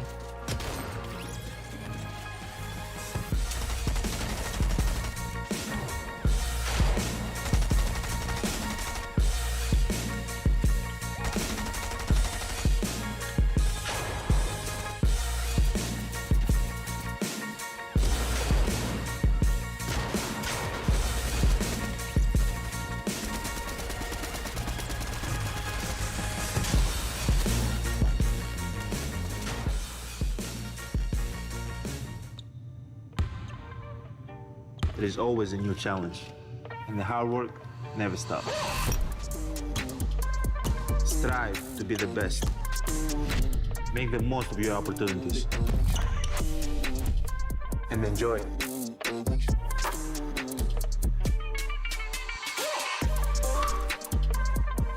Introducing the JBL Freak Edition wireless headphones, designed by Giannis. James, I have to tell you how I feel. I love you, JHB. I know it may sound crazy, but I can see us living together. Well, your silence says everything, James. Goodbye forever. James. Sorry, I couldn't hear you. I was wearing these awesome JBL Quantum headphones. Look, it's me as a cat. The nose and the whiskers. Isn't that cute?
In 2020, the JBL Quantum Cup brought you the best of the best in competitive gaming. Watch this year's top teams compete, play with the pros, win JBL products and cash payouts. JBL Quantum Cup. Watch, play, win.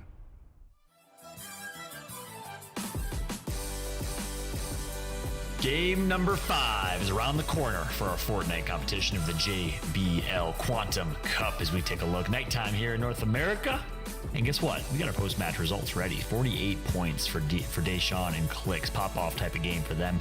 Gleason Trashy with another 36 bomb, though. That's going to be pretty nice for them in the overall standings. And then you got a couple teams that necessarily haven't been making a ton of noise. Obviously, Alice Revives with a back-to-back solid game. Edgy Duke, Creo Vert, so a good job overall from them. Agers and Rise, keep an eye on that. 21 points as we flip over to the overall standings. I think, actually, start page number 2. I take that back. Page 2 first. Dubs and Mega, another disappointing finish for them, unfortunately. Booga and Skittles, same thing. So can't get a lot going. Kanadas and Saf as well. And now we will flip to the overall standings. As I said, keep an eye on Agers and Co, because they are now in second place, but tied for first. I don't know what the tiebreaker is going to be ultimately. Tied for first with 100. Glace and Trashy with 99 right behind them. Ospid Revives and then Crayover. Wow, look at these standings, Monster. Comes down to Elims. Elims just are on edge for Day and Clicks by 2, by the way. So that is how close the competition is. And then Glace and Trashy, 99 points. We got a 90-pointer up there as well. We are looking at a tournament here, Shio. I mean, game 5 and 6 are going to be interesting now. Hey, tied up. It's like 3-time there all the way at the top. It's going to be fun to see exactly the difference maker game 5 compared to a catch-up one or the usual qualities we see with the game 5. This one's going to be very intense because all 3 of those teams make almost every single end game. Yeah, well, you say it's going to be intense. Guess what? I got some good news for y'all. We got game 5 ready. Let's jump right into the action. 2 games left. Give us your energy, chat. Who do you want to go big? Who do you want to win? They need your energy if you're a fan of Booga, Cypher, PK, anyone else that's watching right now. Let us know who you want to take it. Or, well, do you want the kind of the underdog story with Agers and Co to take first place? Or some of our other teams, Glaze, Trashy, obviously playing very, very well. Let us know your predictions and who you want to take it as I go ahead and throw it over to Shio and Monster to call game 5. I mean, right now in game 5, it's all about breaking off relationships, running some scissors through, formal wear. What I'm talking about is cutting ties right now. There's no chance any team is happy being so close to someone else on the boards, especially at triple digits. Clicks and Day, especially, I feel like Monster want that gap as fast as possible. Yeah, definitely. I mean, anyone wants to just go ahead and break away here, it's going to be them, right? We just talked about how Clicks and Day definitely thrive off of, again, momentous situations in the year, right? And they kind of take that and take it further and further, especially Clicks. Usually once he gets back on his high horse, he does not fall off. He goes on a roll here. So very, very cool to see him claw his way back into the competition. He wasn't doing too hot out of the opening instances. We kind of downplayed some of his positioning in the tourney, but seems like consistency has kind of come a full circle here now. And it honestly comes down to the elims, right? Like these elims, this format, the way it's weighing heavy. You can find the elims, you can frag out. You can see they're at the top for good reason. So you can see the consistency with Agers, although they have less eliminations, the fact that they're still tied overall means their games are going better, right? That's one thing to really harp on, because Clicks and Day have had a few misses here and there in terms of end game placements overall. The elims have had to be there to supplement.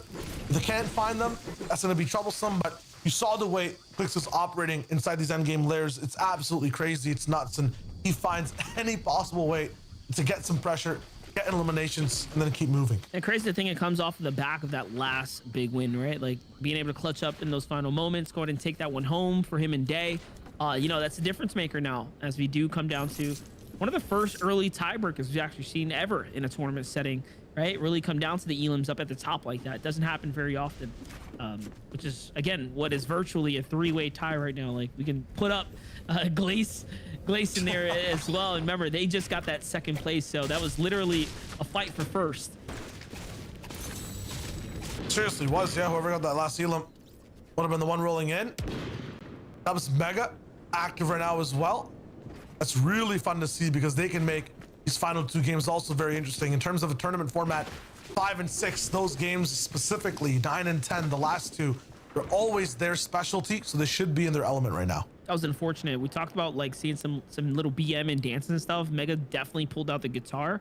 I could see it in the silhouette. He was just like playing on the corpse wherever he took out in the mines there. But it's all good. We'll get him next time. On over to Tahi and Bank right now. We've moved out of the Sleepy Sound, aka the Young Sirens drop over here. Well, they're moving right into potential other players. Have to be careful. There's no clear rotates here. We've actually seen them come here before and take fights, or like mash up into teams here. So they're probably doing this intentionally right now, trying to see if they can find these other trios that are battling on the outer edge.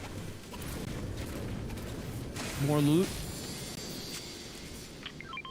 Could be a possibility, but remember games 1 and 2, that's where they kind of suffered looking for those early game fights. So might be better for them to just back out, maybe take the damage at that full fight. Meanwhile, 30 Casker up against the young boys, looking for their shot and maybe redemption inside this leaderboard. It's a big wide pinch from both sides. If Jelly and Ink just push one of these guys, they'll be at a huge advantage, but they make that pinch super close now, kind of tightening them all into just one box. Shots to the door. Ink is trying his best to keep it wrapped up, but he falls into the frame between both ways. That is just tough, and Jelly's left on his own.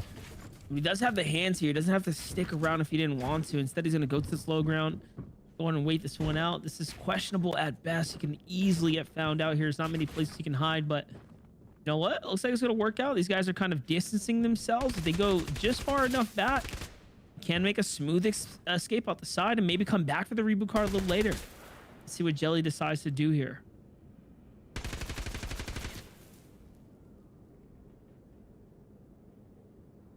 Wait for a minute. There could be a tech, because this fight I feel like was in such a big favor of Caster and Clarity. They could allow Jelly to get this card at the reboot and then get another free Elam point. I feel like in terms of fighting, there might be some fear on the side of the young boys right now. Jelly's just waiting things out. Meanwhile, Acorn and Jack, we expected them to really clap back instead of duo type format, right, Monster? But today has been looking the hottest for one of the hottest duos on the planet. Definitely it right here. Jack and Acorn right now pinched up. Looking like a good old-fashioned 2v2 about to unfold here. Not a single soul in sight. Go ahead and third party in the distance here. Here comes a re-engage, a reset for both sides here. Once again, we're seeing teams opt out of shotgun play. Go for the triple heals here, bringing them into this end game and mids. It's all good. Jack and Acorn don't want anything to do with it. Seems like the punishment was there. The respect was earned, and they back off.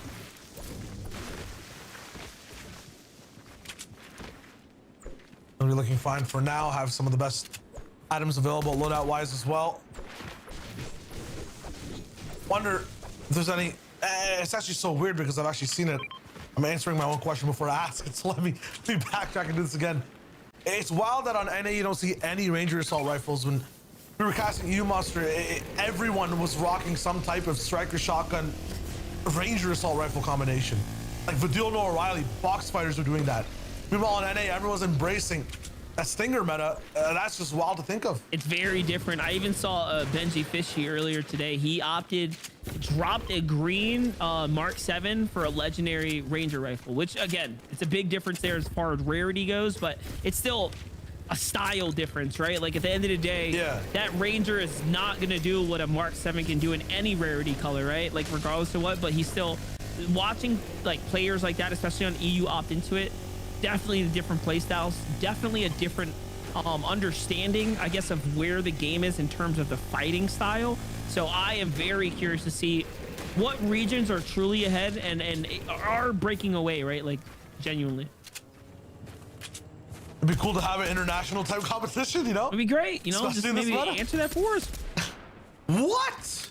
Jack making this MK7 look like a Ranger assault rifle. That's insane. And the fact that you can do that, right, with just good trigger discipline, I don't understand why anyone would ever pick up the Ranger once again. But hey, man, it's pros. They know stuff that we don't. Yep, for sure. Like I said, though, and that's why I phrased it the way I said it, right? Like the understanding, like their understanding of the game is just definitely different. They see things we don't sometimes, especially on EU, where for them, I mean, that is the fighting region, right? Like most notoriously coined, at least once that kind of pioneered the aggressive style at the gate early on. Still opting for those shotguns though. Yep. It's very, very cool. Strap trying to find the card or find the van. That's the question. You'll see an X on Gleppo's name. Usually that's not there once they do have the card, but I could be mistaken. Looks like he's got it. He's beelining straight to the van now. Yep, it looks good. Oh, this is tough. There's barely any cover for this van. It's gonna work out though. You have a new sound of the reboot van there. New animation as well.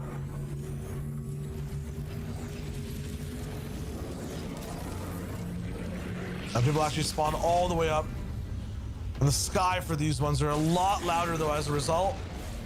I'm liking the you can go straight back to where your old loot was. You're not subject to, you know, completely getting broken down off rip, off spawn. There's a little bit more dynamicness to reboot van spawns now, which is nuts. And we've noticed, I feel like more players that have been picked up have had like actual loot, right? Like genuine loadouts, obviously paired with a gray pistol, because usually they're like picking up what they can. But hold up, that's a nice find for someone that's been rebooted. Little present there, and a legendary shotgun falls out. Well played, very nice. Listen, if that was the case, reboot me every game. I'm down. I'll take one for the team. Epic World's taking 12 actually. Look at the chuck splashes. That's a big double up. Ooh, little explosion there. Okay, that's gonna set the ground ablaze as well.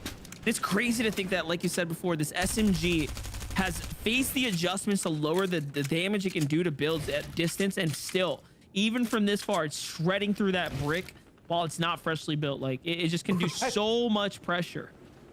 And that Mark 7, think about last season, right? Or last chapter. You have a blue AR or something, even a legendary AR.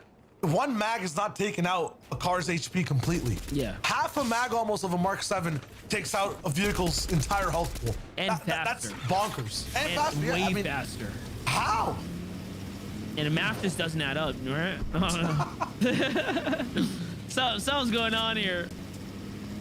Something is wrong, but I'll take it for now. I like watching cars explode. I also like watching Miro and Scented play, and it feels like in terms of having an identity in these end games, they're just tagging along. Usually Scented is in control. Miro gets to a spot and then doesn't allow anyone else to play.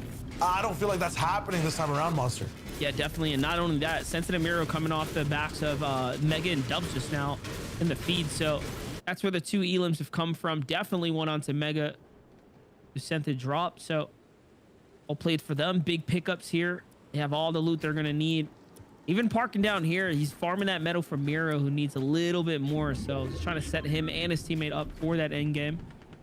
It's the differences in going all the way with it. We're already at match 5, guys. After this is game 6, and we're out of here. So this is getting closer and closer now. We have a 3-way, just about a 3-way tie up at the top, and that was a big opener there for Cease. Lots of damage for Surge. I wonder how much Surge is coming from just Mark 7 rifles alone, not even the Stingers. And it's wild, you just hear a Stinger type of action all the way across the map. I wish there was like a shield miss happening as well. It's so cool you can hear your teammates with that miss too. It's so dynamic. Definitely prefer it over the Guzzle.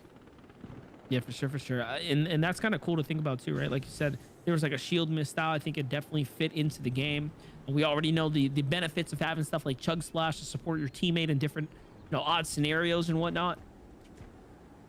What if they made all the heals like that? Like you just dump it out on something. Just dump, pour a mini out for the boys. Yeah. Pour one out for the homies, yeah? Mini out for the homies, dude.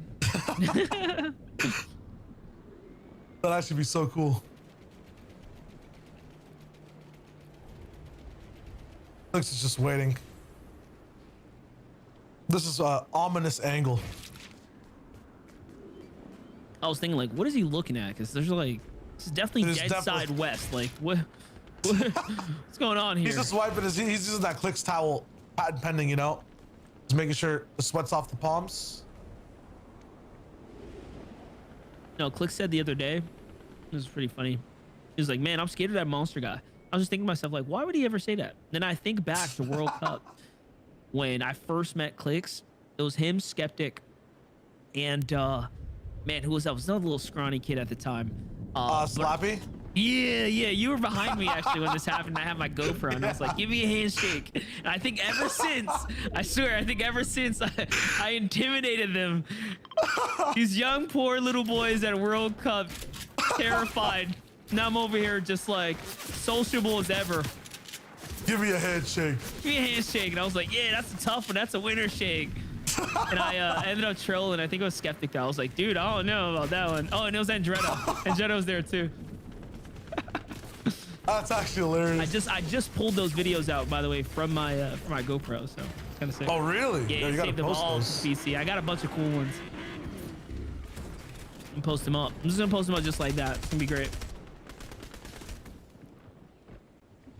I remember you were just like walking in, talking to anyone and everyone. That was insane. I was like, dude, yeah, I don't think you guys understand this, but you know, we're gonna look back one day and hope you did more. Like, I want to have fun with this. I want to talk to everybody. Yeah. Somebody here is winning this whole thing. All right. That's true. What's happening here, man? Miro's kind of trapped again. Okay, sent in. Interesting. Oh, what's this? What's happening, Kanata? Ouch. Did they age between games 4 and 5? Rusty. water in the crevices.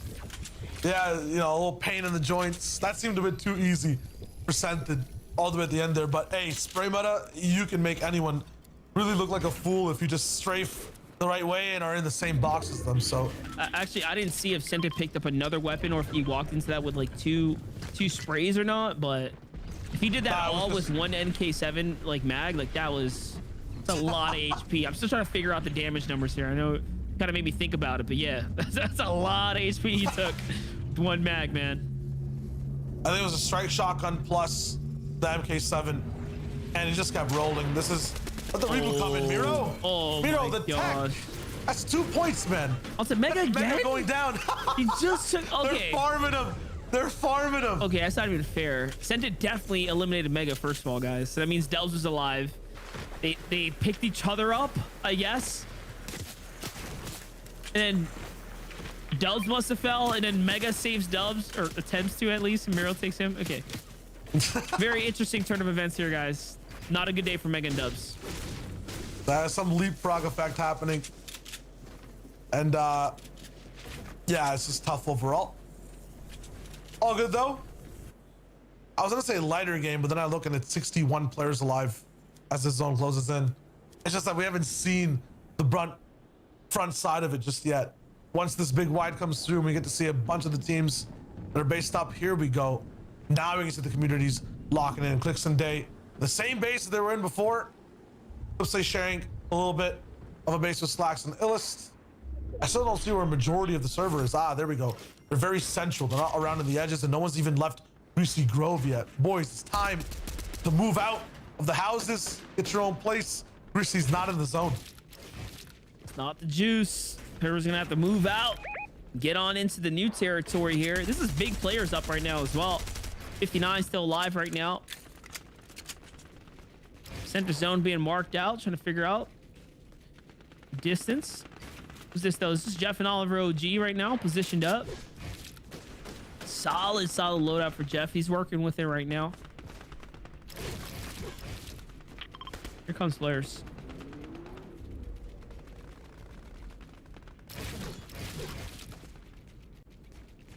Jeff has been an absolute assassin today as well. Anytime it's a 1v1, this man performs so well. Winning his isolated ones. Look at this spray though. Both him and Oliver on the same page. And this player almost down. This kind of reminds me almost of the way these stingers work and melt through builds of heavy sniper meta, right? Like even if it's metal builds or fully built brick, it doesn't matter. If you have a team spray rolling in, you got to watch out if you just have your back to one wall, no ramp there. Yeah, and they're getting quick. And this is what I talked about earlier. Like the meta is drop down. Like you come straight through the cone, straight through the single wall. Like what are you going to do? Like most players are not quick enough to, you know, ramp flip and then recognize it's coming from the top, right? That's where the assault's coming from. So it's pretty hard to defend in this current season of play right now, depending on how things play out. But take a look here. Muzz has got the mythic hands on deck, ready to put them to use here. He's got some time to work with though. 45 seconds on the clock here, right? No rush, no reason to move. They have the tags that they need for now. There's Illus and Slacks. They're definitely not safe. Eclipse and Smack, though, are sitting straight still, so they might be okay for now. Oh, they gonna need utilize tag. exactly. Yeah, the 31 below. It's not a desperate situation. Like the lowest team right now is 214 below. Smack needs to look for something fast. I was wondering why they just let that team behind them pass by for free. That should have been free tags right there. Now it's trouble. You can't really go for trades, especially in this meta, but Smack is gonna try to do it. Nothing hit yet, and now they're all the way down to 65 from 30. This is rough. It's really starting to trickle away here. We have options though, right? He's got the mobility to get somewhere. He's got to make a move now. These comes to tags are gonna start ringing in shortly. Just wall testing these builds here. I think they just need to open up as a group, to be honest. Just commit to it. Here comes the tags. Definitely waste a lot of time here just waiting around. Not a single shot being put out, and 5 players have to go down. That's a lot of players, Shio. There's a lot of people still that are completely below them. At the same time, this is tough. As you going down to clicks, energy on energy action, we've seen some people out heal the zone, but Smack and Eclipse say they're all alone. There's no one else really around them. This is just They're tough. They're webbing across right now. They're out. Smack gets popped in the air here as he lands on Arkram. Finds a tag, by the way, but that's not enough. Oh my God, 16. Surge is coming in fast. It's like catching up. 22 needs to pop him really fast. No, it's all good. 175 above. They've done what they needed to do. Another team went down.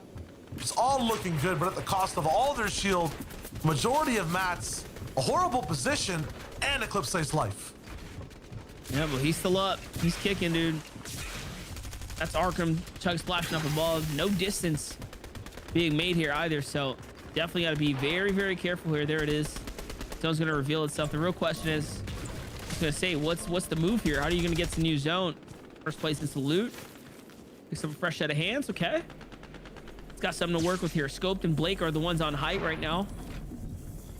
Up he goes. Okay, finds himself a nice little layer on the second, builds himself up, and he is big chilling right now. Can he steal away more and more placement points here? Agers and Rise. Okay, Rise gets knocked here. This is actually a big, big development, but he does get saved. This might be the difference maker. This could be the, honestly, the $15,000 save right here.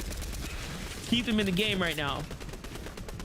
I might have paid more than $15,000 for this loadout monster. That's just 18 chug splashes amongst both of them. It might be up to 24, even more. I haven't seen Rise's inventory, but Agers already had 6. Rise used at least 3 and has more left over still. They have so many materials and a god loadout with the harpoon. This is what they need to break that tie, but remember, they have no elims. Clicks already has 2 or 3 starting off this endgame. Yeah, and they're setting up the launch pad as well, so they're definitely looted up, kitted out.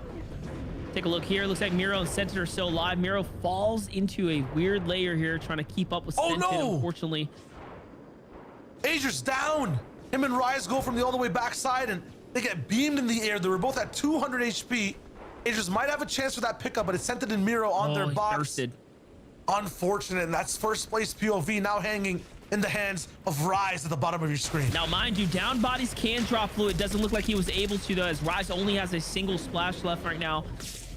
I guess the question has been answered. He's going to go back into the zone here. Goes for the launch pad out the side. 30 HP wasted, but that's okay. He gets to see another day here. Tries to go for layer change. Has to be careful. Stand on enemy builds. Here he is. Needs to get some heals going here for Rise. Desperate situation. On height, though, it's Booga and Skittles. Your Chapter 2 champion, Booga. On height. It doesn't have the same ring to him, but we'll take it. It doesn't. Sounds terrible. Jack and Acorn also alive, so all the classics are here now. They're looking good. That triangle tarp coming straight through the whole way towards the front. Not even challenged by high ground. They're at the perfect angle right now to avoid all damage. Jack on the backside finds Riftbowl inside the storm. Rise taking out Possessed, so he's still alive. Clicks, though, is popping off and takes out Bizzle. Day clamps down Rise, and that's how you break a tiebreaker. You take out the team in front of you. Look at Jack. He's still going. He's still beaming 1,000 damage above Storm. This man is active with the damage. The real question is, did Trash and Glaze make this endgame as well? Remember, they were up that 90 to 99 point threshold range. Those big, big points there. Other teams that had a realistic chance of sniping up first. We already know the fact that Day is here. That's huge, right? Clicks and Day were in the lead there at the #1 slot. They definitely have the elims here And now they're picking up the placement points, which was the difference maker between them and Agers and Rise, right? That was the difference, was all the placement. And this is going to give them a nice, comfortable buffer between first and second place at minimal, as we now know it. For Booga and Skittles, Skittles finds one straight out the sky there with the SMG. He's going to jump on down, secure this loot here. It's going to work out for him. Careful now.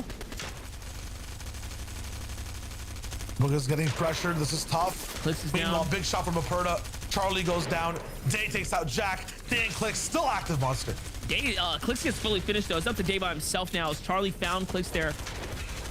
Booga and Skittles though trying to get this victory out here. 4 bills for Booga. This is not looking too hot here, guys. 30 seconds on this moving zone, so they are surely going to run out of time as far as the match go, unless Skittles has a little bit more in the tank that we don't know about.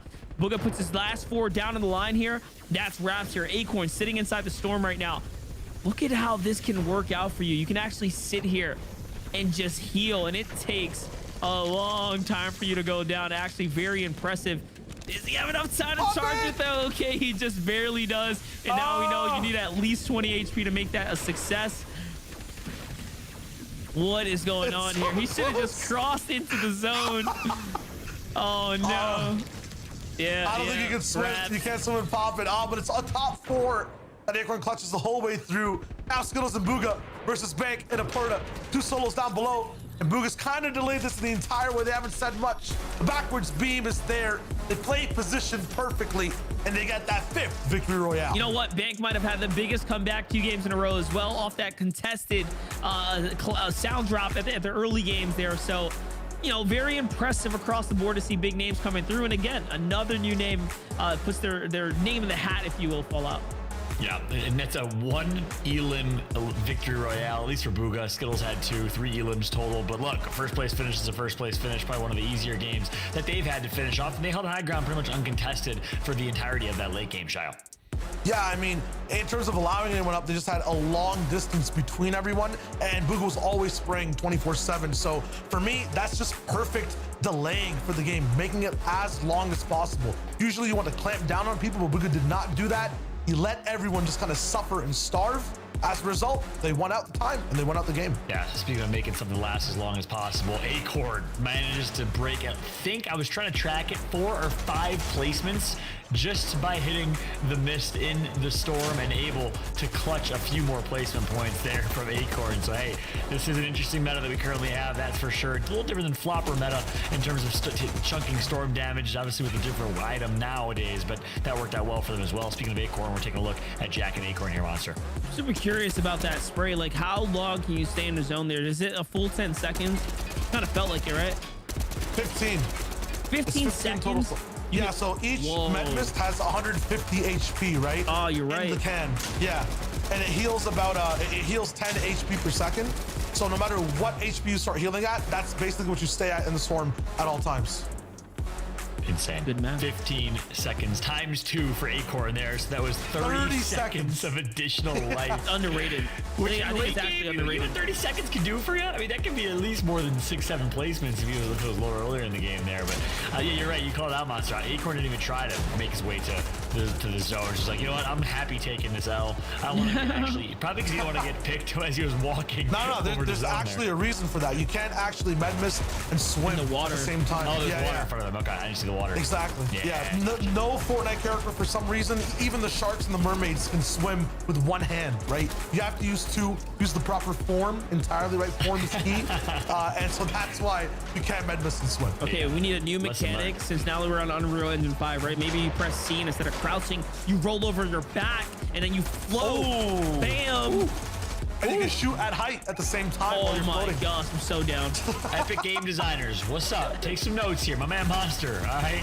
He'll do it for free. How Doesn't sick even would need that look, consultant fees. As we take a look here, Bank was one of the solos last alive, took out Aperta in the end, and then was just like, yeah, and then no chance of winning this 1v2. Quick finish, easy finish. Booga sprays with the purple stinger and connects. 42 points a pop, though. Wasn't even Booga and Co on top because they only got 3 elims. 42 points a piece for Aperta and Mami, and Tahi plus Bank. They will be your top 2 in that match. Booga and Skittles in third with 36. Acorn and Jack, 34 points, solid. Deshaun and Clicks with a 5th place 28-point game that will put them in a solid 1st place, Shio. Yeah, this is what I want you guys to do. Look at where Day and Clicks are at 5th and just go all the way right to the 2nd column where Ages and Rise are side by side. You can see the difference of that tie breaking in the 5th game. That is a huge point differential. That is literally a game's worth that Ages and Rise are now behind. It's going to be tough to catch up, Monster. Coming into the last game as well. So yeah, you're right. But you know what? I'm more interested in Tahi and Bank, who are now 42 more points up from where they left off in the last game. And they were already, again, way down the totem pole. And then he had 2 great games, exceptional games, big point games back to back here, basically putting them in the fight for a top 5 prizing spot as well, coming out of, again, that drop spot that has 4 teams in the general area. So impressive to see what teams like that can do under the circumstances that they're put in. Take a look at the standings here, though. Take me through this. Bank is up at the top alongside Talia. I knew those 2 games were going to be huge, and it's showing now. Yeah, it's that 21-point lead that we saw earlier from Deshaun and Clicks over Ages and Rise. But Tahi and Bank able to sneak into 2nd place here. Creo and Vert in 4th, tied at 106.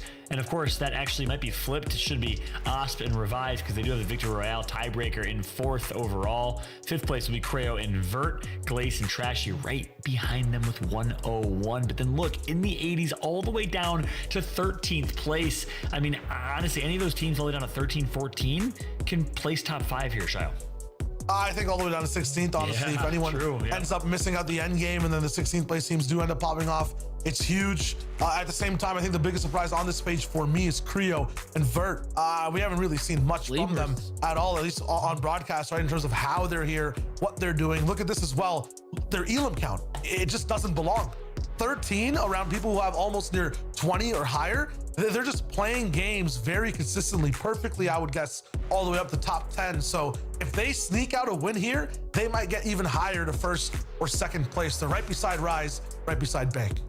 Craziness. Meanwhile, 69 points, nice from Yuz and C's. 68 points for Eclipse and Smacked. 64 for Booga and Skittles. They finally get some life breathed into them as they get 1st place, but not the limbs that they needed. And they really did need a pop-off game there in game 5 if they wanted to potentially break into top 5. But still, A for effort. Arkham and Epic Whale, also disappointing showing for them. Obviously, they're both coming from the West Coast, though, playing cross-continent in terms of servers. Asian Jeff after that. So yeah, a lot of names you're familiar with. Kanata, Saf. You see Cypher and Pink doing what they can. Cypher playing with this European duo in Pink, and also playing cross-server and doing everything that he possibly can here, Monster. Anything else to add out to? No, all I was gonna say is luckily all you need is a good tournament game win in order to make a pop-off banger YouTube video. So, you know, Epic and Arkham picked one up. Boogie and Skittles are on the board now. You know, they have something to walk away with from here. Coming into this last game, it's gonna be a tough stretch for them to pull the top 5. But hey, getting a win in a tournament setting like this, especially on the new chapter, getting a feel for it is definitely big. It's great for a confidence boost as well. So, and again, we're talking about gearing up for what will be a new competitive format into the new year, right? Where wins are going to matter. Point blank, you're gonna need 2 if you want to walk out end the tournament early. But I will get into the future format to come. Just more so about, you know, what we're watching here. Wins are dope to see unfold, and you know, I'm happy Booga pick one up. Yeah, I like you bringing that up and previewing what's to come, obviously, with FNCS in the future of competitive Fortnite. But for now, like you said, JBL Quantum Cup has been fun to watch. 5 games in. One team, I can't remember if I saw them. Were they in the first page? Commandment and Stretch. Were they in the first page in the top 20?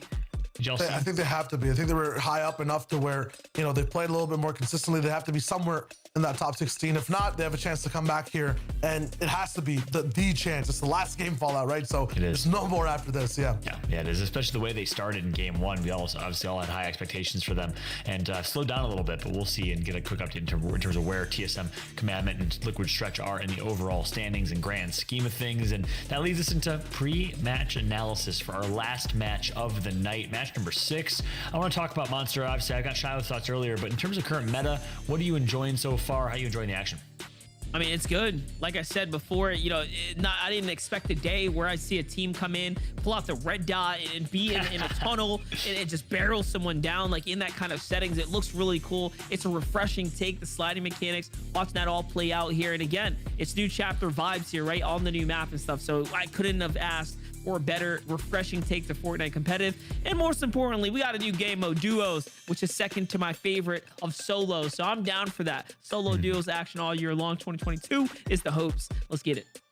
I'm right there with you. Big fan of Duos. Shio, the Prophet, the one and only. What can we expect in Game 6? Any predictions? Shots will be fired. Bills will be built. It's going to get kind of crazy. Towards the end, I feel like it'll be a 2v2 or a 2v1 happening. Whoever is the solo player will win the game. In terms of who wins the entire competition, it rhymes with licks and hay. I feel like I'm reaching into the void. Maybe that. You just took the C off of clicks. That's not. I mean, it's not rhyming. It's just removing a letter. Licks, actually. Clicks. Oh, licks with the CKS. Yeah. Clarify. Oh my God.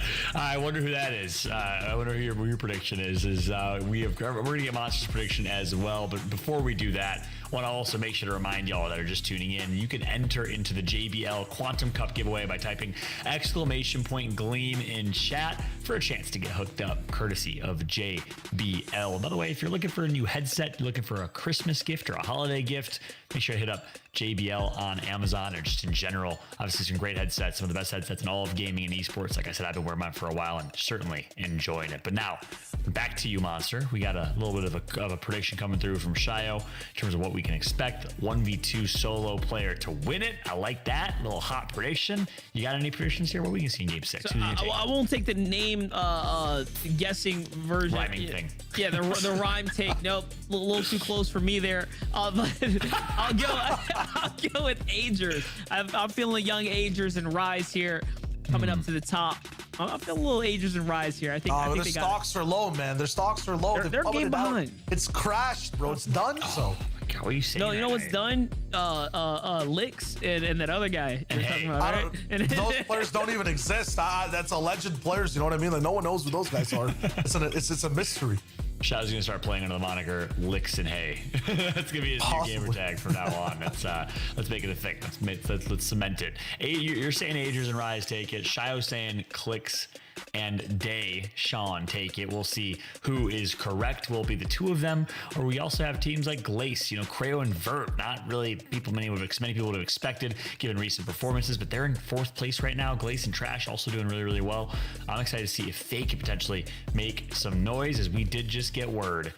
Game is launching, baby. Let's get ready for game number 6. Blow it up in the chat right now. Game 6, last match of the day. Let us know who you want to win. What are your bold predictions, all right? We got some bold predictions from Shio, from Monster. Who do you think's going to take it? Who do you want to take it? Obviously, there's also Bizzle and Pump at the bottom of the leaderboards. We got a couple other players, Command and Stretch, that are obviously competing in this lobby. Haven't seen a whole lot of Kanata and Saf. In fact, that's my prediction. Kanata, Saf, despite having a disappointing games 2 through 5, they'll win game number 6, and it won't mean anything in the grand scheme of things, unfortunately, because I think they're a little too far behind. But nonetheless, that's my prediction going into this one. Boys, any final thoughts or any final words, predictions, etc. as we head into the last game? What can we expect in terms of gameplay and meta, Monster? I think we're gonna see a fight for the finish, but I'm predicting Clicks slides into the drop. It's a little too heavily contested this time around. Bank decides to shut him down, and it's Raps up there at the contested drop. There's no way you get away with what he's been doing round after round, and because of that, challenging Shio here for the last one. So we'll see. I think it's gonna come down to the drop. Okay. I got some final thoughts myself. Drink some milk, eat your vegetables. Bing bong. Let's get into game 6. I'm hyped. I just feel like Agers and Rise will make it to end game. But hey, Monster, I have a question for you. Who took out Rise in that last game? You can choose to answer or not. It's up to you. Doesn't matter. Okay, this is what's happening. Is I'm looking to the future here. Okay, or the past is done. So it's already wraps. Right, we're moving into the new game. Yeah, but history repeats itself. So honestly, I don't know what to believe anymore. As we got game number 6 here, we are moving to a brand new game. The past is the past, Monster says. And of course, my man Shiles reminding Monster what happened last game. Agers getting taken out by the Champions Day themselves, as he's saying, we'll see who's right. Match number 6, the final game of Fortnite for the JBL Quantum Cup in 2021 is upon us. Let's get ready. Let's get excited, because match number 6 is ready. And to call the action, we got Shio, we got Monster. Take it away, guys. Woo! Match number 6. It's the end of the day. I'm ready to see Day and Clicks pop off. I'm ready to see what everyone's got because Monster, it is literally a 5-point game for some, a 2-point game from others, and anyone's match, anyone's tournament to take at the end of this entire JBL Quantum Cup. It all comes down to this: who is taking first place? Oh, and look at this. I think I might have called it. This zone is definitely favoring the north side, and it's going to be a hot drop for the majority of the players up here. You can see it's coming in right now. So we'll see who's going to take it all away. We'll see if we get to see the big battles clash out. For Jack and Acorn, they've had a relatively calm start to their games throughout the day here. Speedy and Muzz looking to do the same as well as they're gliding way off in the distance there. So, it's just getting started here. It's the last game. A couple trios left, or a couple duos left here. Let's close out strong.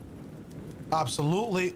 Jack and Acorn definitely been leveling up as the days gone around. We saw them jumping in game 1 and 2, losing fights, not in end games, not working together. The most recent one, Monster Jack, was just absolutely beaming kids running on his lair. Seemed like they had magnets in his weapon and his bullets. It was insane. And now in game 6, it finally all comes down on the line. He has to perform here. Got to pop off. They got to perform. I'm just keeping my eyes up on that north side on Clicks and Day potentially there. They're sizing up the drop here, figuring things out. But back with over to Jack and Acorn, trying to get their loot on. Seen this story before, right? Get comfortable, get situated, get positioned, get ready for endgame. Jack just looting up Polar Peak. The center of the map. It looks literally almost exactly the same. Reboots around though, that was kind of a difference from chapter 1 all the way to 3. Man, 3 chapters, that's insane. We've been here for the whole thing. My gosh. I feel like we're just getting started though, right? Yeah. Well, next year's another chapter as well. Or what, the chapters last 2 years technically though, most of the time, right? Nah, not really. It's a year. Really, this time last year? I guess in October we had the black hole, right? Roughly. Yeah, okay, that's crazy. It's really about a year. I think the only difference between this year and last year was the pandemic. Again, shifted the timeline a little bit, right? Kind of threw off how many quote unquote seasons we might have had, so kind of broke up the cadence a little bit, if you will. We'll see. Ink and Jelly, one of the last place teams rolling in from the previous game. It was Clarity and Casker that took them out. What can they do this time? Not much, because they did so much damage, but they just let Clarity and Casker heal. I don't know what the Young Boys strategy is right now, but what I want to see from the next tournament, if they are watching, is more aggression. Take risks. A lot of the times, you have teams that play very well, have good shots, good aim, but don't take enough risks when they have the advantage, and as a result, just fizzle out. Yeah, look at this little launch pad. Pre-placed them as well. Ooh, down range, big damage. All whites right here. They have a little HP advantage. They know it, but Clarity just does not have a good close quarter weapon. But you know what? They decided to commit to this. Okay. Gonna come all the way on in. Big shots coming out here. No pickup there. Who's this? Who just rolled up? Arkham and Epic Whale just roll up hot from the side right now. Yeah, it's over. It's over for all these guys. Arkham Epic Whale here to literally finish this up. What is this thing? They come through like, yo, who's making noise on my block? There's no chance. Hold up, Epic Whale? Okay, no, he gets the full finish. And they're all done. Yeah, look at Casker. Here's perspective. He's gone. Trying his best now. Are you telling me they don't have different types of fruits on the bottom side of the island when we flipped? Where's the dragon fruit? Someone beta, okay? All right, true. How about that? Well, definitely not an alpha or a perna right now. This man is gone. Wait, but are we though? Like, actually, that was jokes. No, I don't think so. Okay. No, a game it's never gone to Charlie. Why do we stop at beta? What about Charlie? 2 alpha, man. True. Booger Muncher is down. Good job, Jack. Okay, Cypher and Pink in a fight up against Saf, Kanata, Eclipse. And they have the 2v1 advantage. There's a spray. Kanata's low. He's got nowhere to go. There's no way. A nice slide, though. Don't let him out of here. Don't let him out of here. Here you go. Shut it down. Arkham in pink. Now up against Illis and Slash. Okay, so a little bit of a reset here.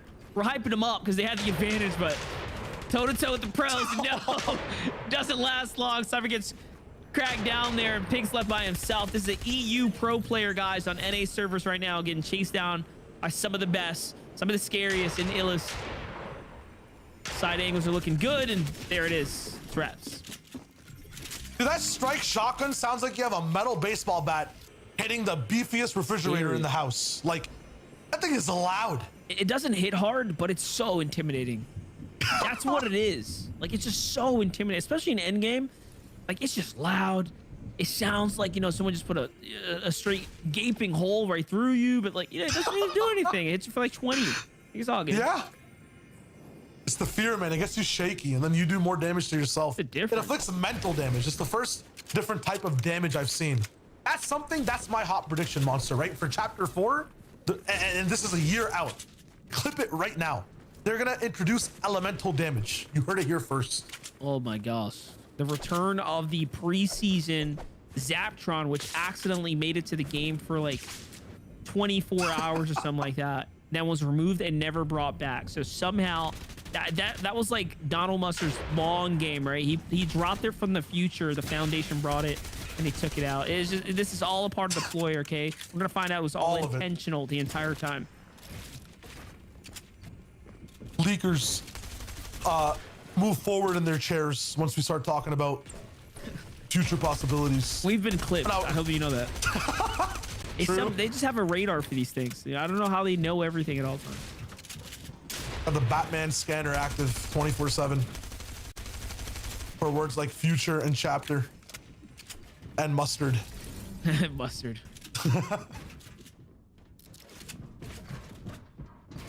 I have 5 eliminations so far. Epic and Arkham just collecting people's lives like tickets at an arcade. It's kind of nuts. They're just running around. Scented and Miro taking part of the team as well. I don't even know what's going on in these boxes. Epic will. I'm not sure he was on controller or the keys right now. You know, it's funny that you say that. I was going to say, you have to remember these guys are now both controller players. So you saw what Epic will did. He just sat in the corner and said, yep, I don't even have to walk. Done. He just put it on. It's over. Like, literally over. Oh, taking a little bit more of the same damage he was dropping down. Shonker City Central, though. And this is why this POI is dope.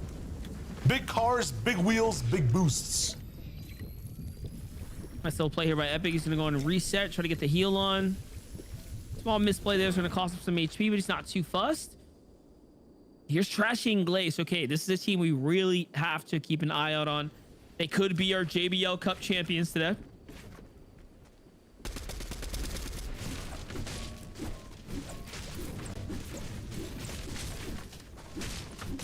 Definitely a possibility. Wait, have we actually seen Aegis and Rise yet? Or Clicks and Day? No. And I do see the number 36 duos in total. So I'm not sure exactly what's breaking down, but we'll flip between the duos and see exactly who's where. Be too easy, you know? We knew everything. Gotta have the suspense. Keep it suspenseful for the boys as we start approaching endgame right now. Is there any integrity in this last game? Did they make it in? Dun dun dun. Did they make it in? Cue intense music. We just gotta wait and see. We haven't seen this type of zone here just yet towards this end game. It's gonna have a big lake in the middle.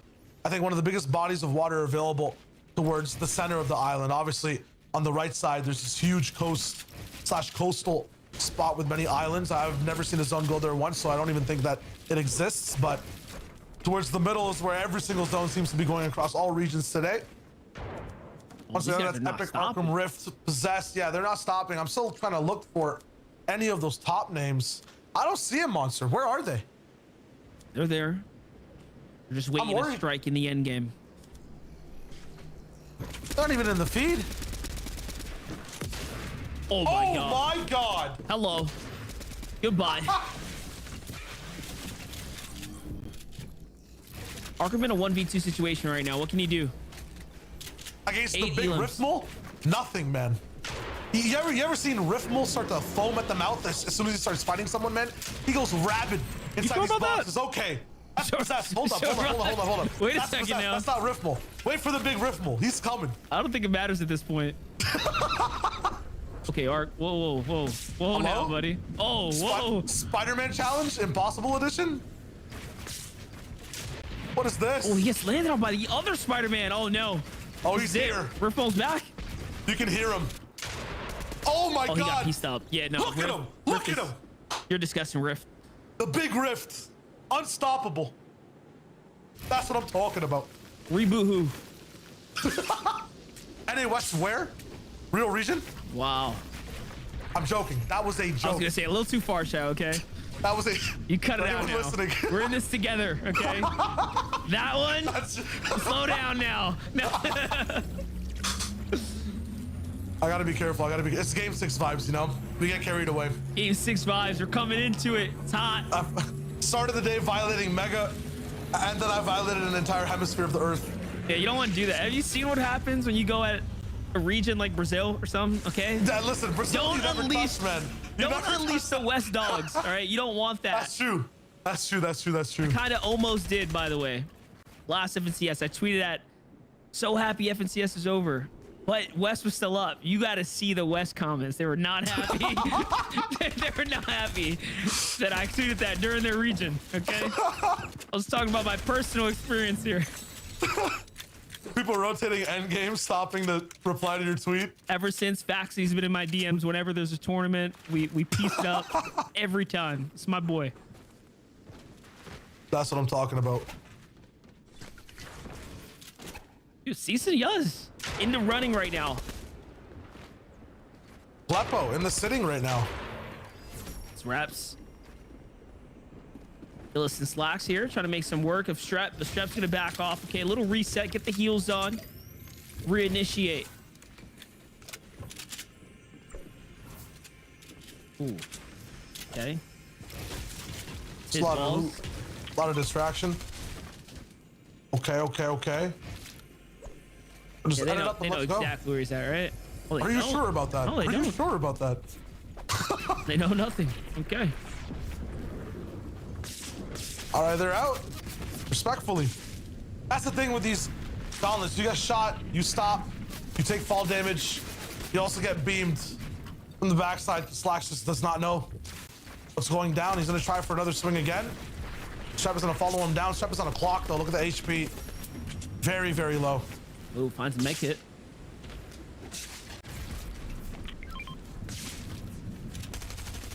You know, Strep's got one too. Okay, all right. They find a shotgun shot there. That could have been really bad, honestly, for Slacks and Illis there. They get what they need. I love this sliding mechanic, how useful it can be in situations like this. Okay, you're spending a lot of time here, buddy. It's gonna start doing a lot of that. Like, get your mech hit. Yeah, get your heals off. You gotta get out of here, guys. They were targeted, by the way, in the distance. The longer they stay here, the more likely other teams are gonna kind of test them as they exit. This is nuts. I feel like everyone's still moving all the way across. Note the sincerity/seriousness of this game. 39 people alive. In games before, it's usually 60 to 80. At this point, people are keying, Monster. No one's on the inside of the zone. It's got a complete dead side. I was gonna ask, but where is Agers and Rise? And there they are. They're in the distance. They're alive. Oh, look, Vert's up too. Okay, people that matter are definitely here. Miro and Scented are here. Yeah, where's Clixton Day? True question. I need that wide shot again, pronto. But this time, rotate it like a blender. You know what I mean? Just keep it going 360 degrees at crazy speeds. I want to see everything at all times. Just put the drone and turn up the speed a little bit, fly around. I want to put on a VR headset right now and jump into the game. I want to be that immersed. Forgot the name of the pill you have to drink to end motion sickness, but yeah. Need that one, dude. Or you just close your eyes. Well, then what's the point of wearing the headset? You're right. Never mind. Rhymes with F, ends in V. True say. But at the same time, never say it. Not allowed to. Jack and Acorn find a fight here. 2 elims, okay. Pretty good, pretty good. I'm liking Edgy it. and Duke there. I'm literally glued to the front of my monitor. I'm trying to look for any type of name that rhymes with licks and hay, but I don't see it. What's the play here? Oh, yeah, they're spotted out. You know, notice though, Jack and Acorn are doing this every single game, playing bushes like confidently like this with SMGs and like Mark 7s. It's like their literal strat. They've been doing it a lot. It works when the lobby's kind of stacked and people can run into you. Yeah. What they need to do, yeah, they marked it. They need to run to that house ASAP, even now, just so they can refarm something. They've got nothing for mats at all. 200 wood for the moment. That's vital brick, a little bit of metal as well along the whole way. And not being greedy here with the mats might cost them. No, it's all good. They get in, now they're on the clock. The zone's moving in about 1 minute. They got 60 seconds to farm. Bizzle and Pump close to bottom 20 are right behind them, and they're gonna go straight for the fight. Acorn's 1 HP. Did they knock him? I'm not sure. Jack loses all his shields. No, he's at a sliver right now. This is maximum trouble. Jack's at 40. Just even a lick of that SMG, the Stinger. It's done, like poison, but now they've got a split down. Okay, piece control there though. Jack's in a bunch of trouble. Dodges a few shots, but he's down. Acorn, 51 HP. You can breathe on him, and he'll go down. And that's a mighty puff from the side of Bizzle. They're gone. They're out. I don't even want to know how he grabbed that wall. That was crazy. And the edit, instantaneous. Quick shut down right there. Pumping Bizzle, by the way, out the edge of the storm. Just out of nowhere. The most unexpected play there. Wrap up Jack and Acorn just like that. They get to sleep the night off, though. It's late over there on the East Coast. GG's. Gonna be their tournament run for the JBL Quantum Cup. We'll see how high they manage to make it up the standings there after, again, several consistent games, right? So they weren't completely out of the running here. There's Illis and Slacks at 5 elims right now. So no real clue where they stand in the overall kind of scheme of things here. They've been pretty okay as well on the day. Definitely had their moments, especially in challenging height. I believe against Kanata and Saf, they got denied. Slacks, wake up! Please! Oh, hey, come yeah, back. tournament. Whoa, what's up? What's up? We rotating yet? Yeah? Okay, let's go. Come, I'm good. I'm back. My man's checking his DMs and getting spammed. He's defending you against the West Lords. That's what he's doing right now. True. Momentum's haven't exploded yet. I think the insurance covered it. We're chilling. No, it makes sense. Remember, we're 4 minutes ahead, so it's just like all coming together right now. It's literally timing. I'm gonna deactivate Twitter like in 30 seconds. It'll all be fine. Oh, look at that. Healing while he plays lookout. I like that. Oh, what about a big brain play? Like you go for a dry peek with no shield, but like before that, and he's holding the spray behind you. Yeah, I mean, how much damage can you take? You'll be able to take like 20 extra damage. I think in the grand scheme of things, you'll only be able to survive for what, like an extra a second and a half? Could be the difference. difference. You're just getting beamed. I could make the difference. You know, you're right. It's true. Yeah, 1 HP though. There they are. Vixen Day. Oh no. They're beside the big rift though. That's a toughie. Be too easy. We had it all. Okay? Just a little glimpse for the boys. True. They give it to us in parts, right? All the MCU movies don't come out at the same time. They section them, you know?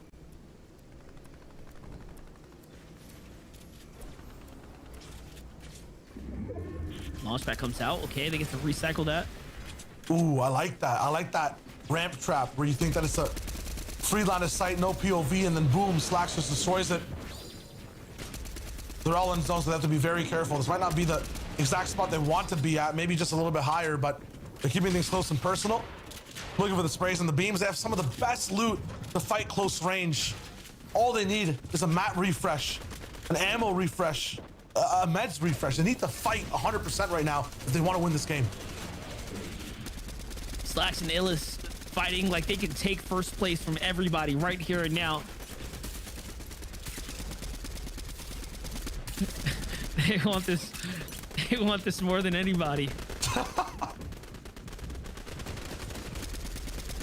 Look, I'm listening to a marching band with snare drums all across the server. It's a dangerous world out there. Definitely. Oh, look at the difference right now in positioning. Creo and Vert all the way down in the depths of the mountains.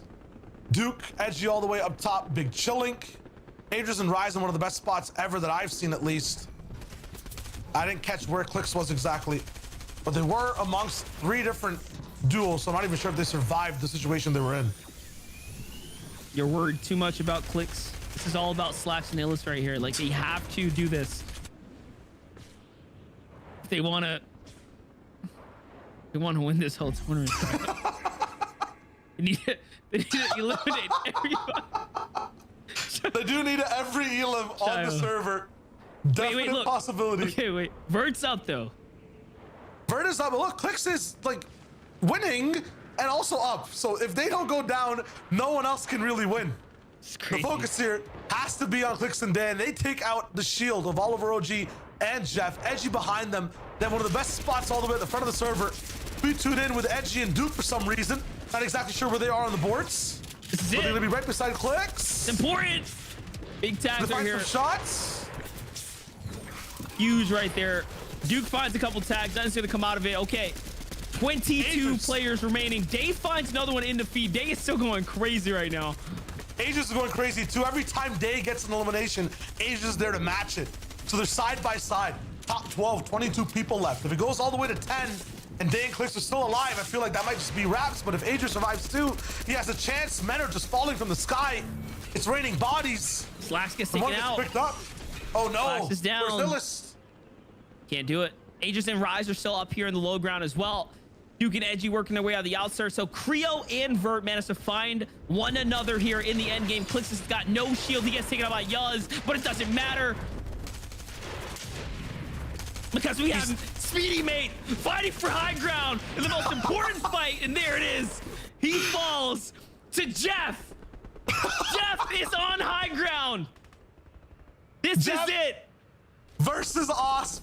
It's going crazy. Cease and Yuz in the same box. Where is Day? Did he live? I have no clue. But Aegis and Ryze are alive. They boxed one person up. It was Jeff. What? They take out Jeff. How? He was on high ground. This is high ground now.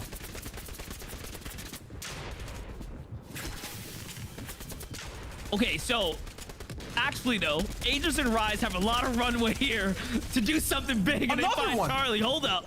This is starting to get interesting, guys. We might have a tournament on our hands here for Aegis and Ryze at 4 eliminations. We don't know what Day and Clix managed to pick up, so their position, it's a mystery.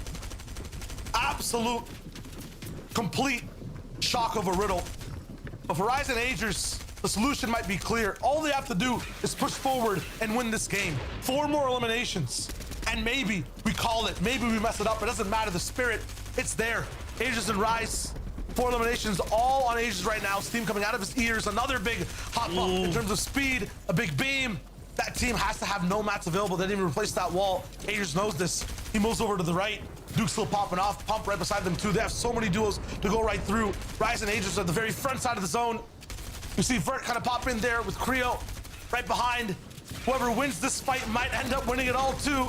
Duke and Edgy now start to collapse in. Aegis, Ryze have to move and maybe win their worst. Edgy slap, Duke denied. That's what I'm talking about. Aegis and Ryze are on fire. Puts them on the board for a big 6 here. Hold up. Aegis and Ryze, my pick to actually possibly do this whole thing. And he's not stopping. That's down on Vert. All right. Actual important elimination captured on live air here. This is incredible here. Aegis at now 7 eliminations. The story, the plot, it thickens. Ryze is by himself now, up against Aegis here on the backside, running, playing the low. Aegis and Ryze working one another, gets to rotate through the side here.